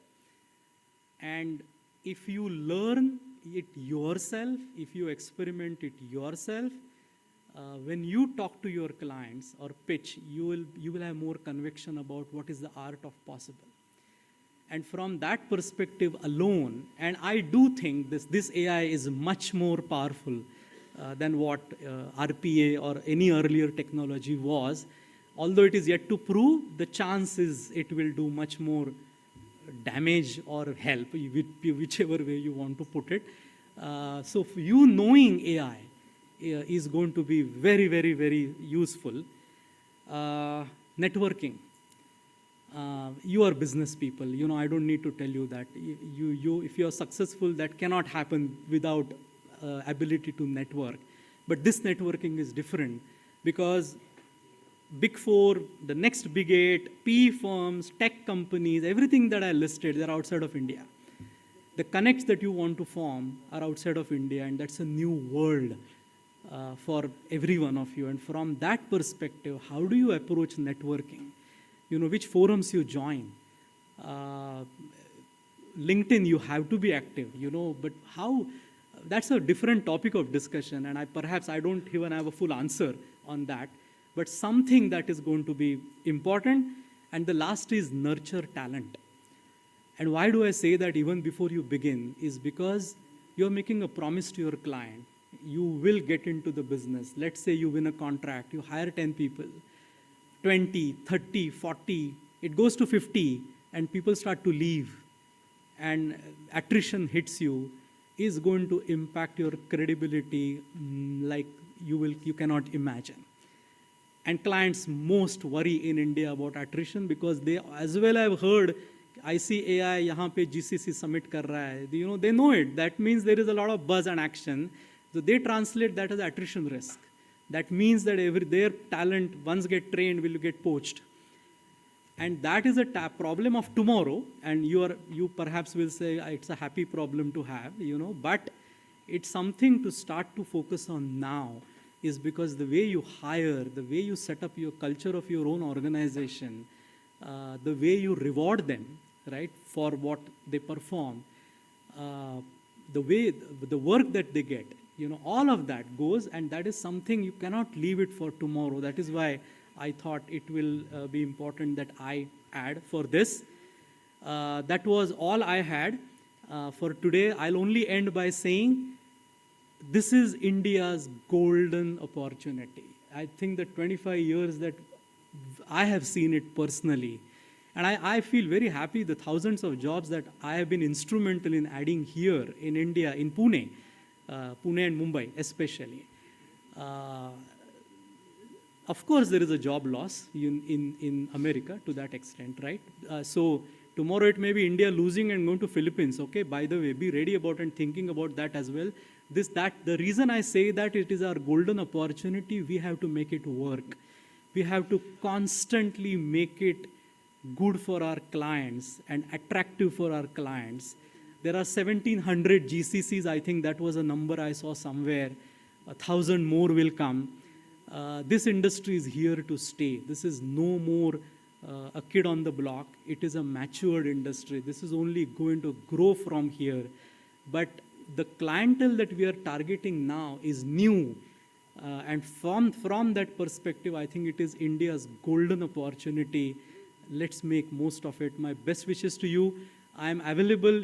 I don't think we have time for questions now, but happy to, connect later. If you have anyone, I think there is time for a couple of questions. So if there is anyone who would like to say anything, happy to answer.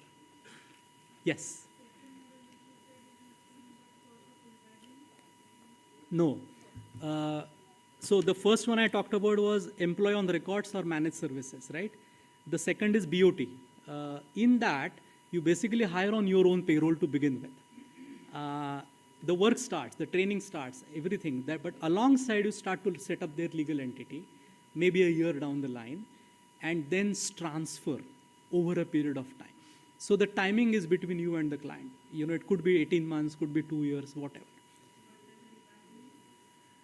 Yes, at one day, you're right.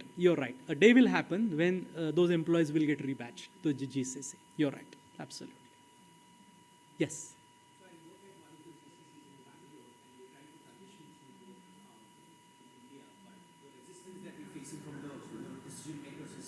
There's Gen AI, there's agentic AI. Should we transfer this work to Bangalore or India, or should we just retain it and hire AI teams to do that work?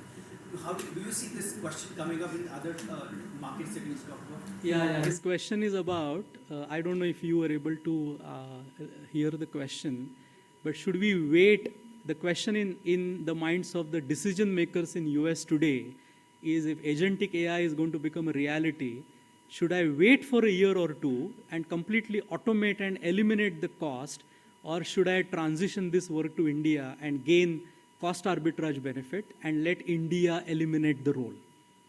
Right? But this argument is there for 25 years. This is a fact. See, Excel automation is also automation, AI, right? It is AI. And so we have been doing this transition and value addition for a long time. RPA is a great example. RPA was the time when there was this serious discussion whether I should hold on to migration and let RPA kill all the jobs. It never happened. And the advice I give as well is, first, one goose in hand is better than two in the bush, right? Something like that. Take the cost arbitrage advantage today, move it to India, because moving to India proves one point: the quality of work improves in 100% of the cases. So the value starts to come to the client immediately. And then anyway, we are committed to innovate. The one thing is, you should not hold back onto the revenue and not think of transformation and automation. If you keep that also in mind, it will help you win more clients, because then your own ability to automate will improve. But you're right, the decision makers are thinking about it very much. Yes, this is due to the AI. The AI is a buzzword now. If you ask me, coding is one area, what software professionals do, I think is going to be the first one that will get completely eliminated by AI. That is my hunch. The coders of today should worry about their role, at least some of that. But others, I'm not too sure. Even account reconciliations, I joke about it, but I sincerely feel where exceptions come and where brain needs to be applied to solve a break, the system cannot do it, the machine cannot do it. So that maturity is going to take time. What will scenario? No, I'm sorry, I'm not.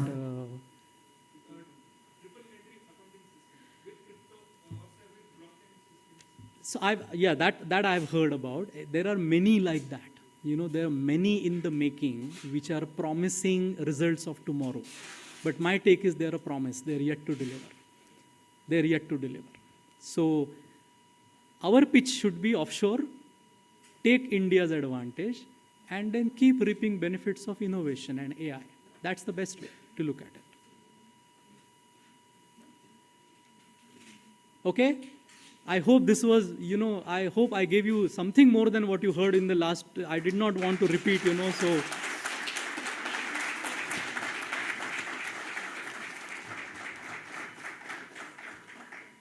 Thank you. Thank you so much, Dev sir, for the powerful examples of successful GCC. They helped us understand how values can be practiced confidently in real-life situation. We truly appreciate your guidance, sir. I now request CA Sachin Maniar, sir, Chairman of Pune branch of ICI, to express a vote of thanks. Thank you, Rutuja. I know now all of you are in hurry to leave, but this last 5 minutes are really very precious for all those who have been instrumental in really having this kind of good conference over here. So before I really start with expressing my gratitude to all those, I would like to felicitate our MOC for today, Rutuja Kothari. So I would request Nilesh and our speaker, both of them, to felicitate Rutuja.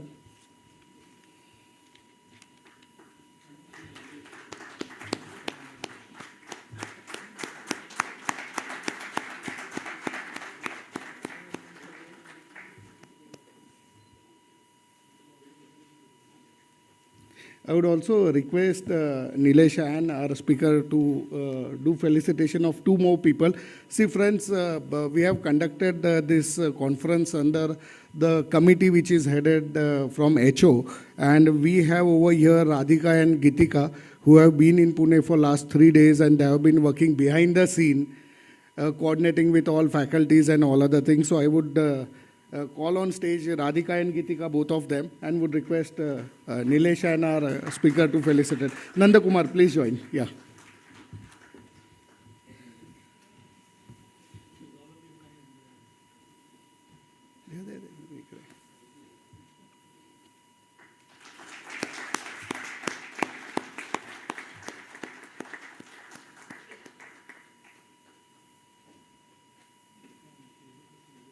Nilesh.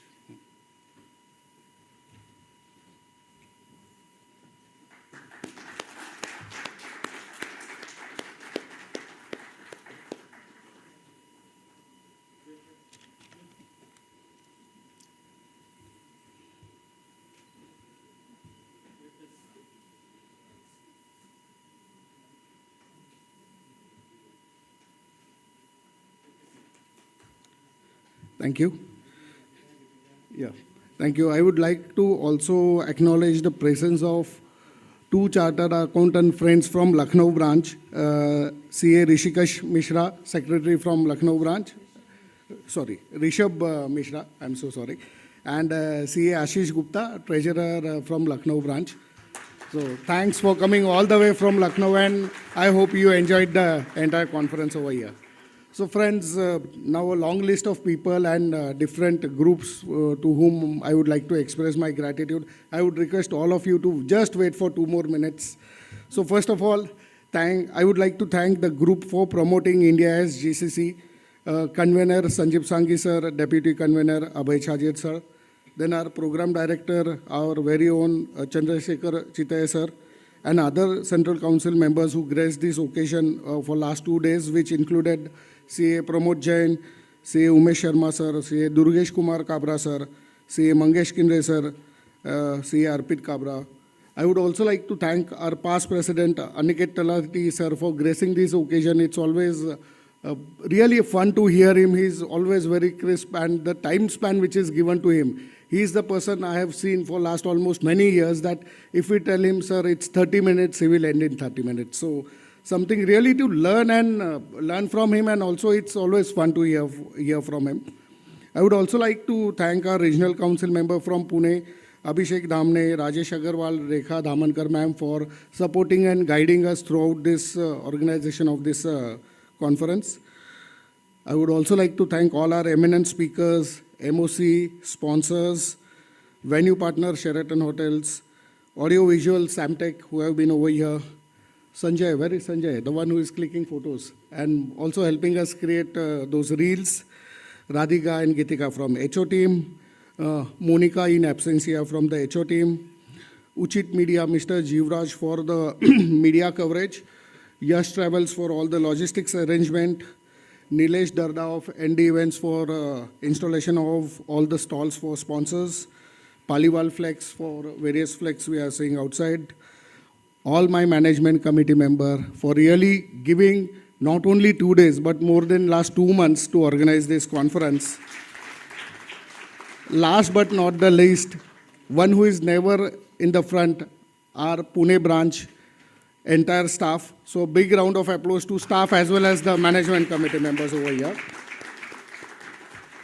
See friends, as a branch chairman, I am just the captain, I am the face, but one person can never do such kind of big conferences. And we have been able to deliver successful conferences and big events only because of our entire management team and the branch staff who always take every new conference as a challenge.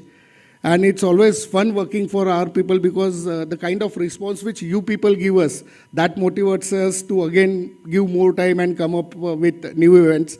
And the response for GCC has been tremendous, and that again encouraged us for announcement of the next program. Last but not the least, in fact, if you people are not sitting over here, this conference won't make a sense to any one of us. So I would like to thank all the participants on behalf of the entire Pune branch committee for really coming and gracing this occasion. 2 announcements to be made. As our annual ritual, we are organizing this inter-firm cricket matches, CACL season 13. It has been announced. These matches will be held from 23rd to 26th of Jan. It will be held at Sindhe High School. The rules and regulations are hosted on the branch website. So I would request all those who are interested to visit those and participate. One more thing, friends. In fact, we had those plans, but we could not implement it. Our new branch website is live. So again, I would like to acknowledge effort of the entire management committee. But yes, over there, Pritesh Munot was leading. And I forgot to make specific mention of 2 gentlemen, Mr. Nilesh Evlekar and Mr. Nandakumar Kadam. Please come up. These are the 2 gentlemen who have taken extra efforts for this conference. So every time we do take it as a opportunity to ask 1 or 2 from our MCM to take lead for the entire conference. So this time it was Nilesh and Nandakumar. Thank you and kudos to you guys. So our new website is, thank you. So our new website is live. I would request all of you to visit the new website. You need to register yourself once so that all your details, including your GST number, membership number, address, mobile, email ID, everything would be registered once. Going ahead, no need to fill these details always. If you are interested in registering any program, you can just log in, click on register, make the payment, and it's over.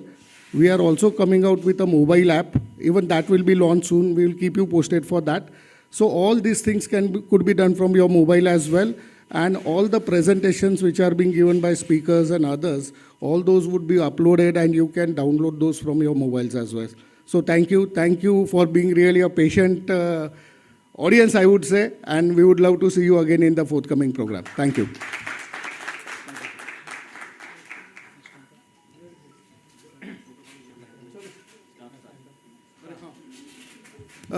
Would request all to just wait and rise for national anthem.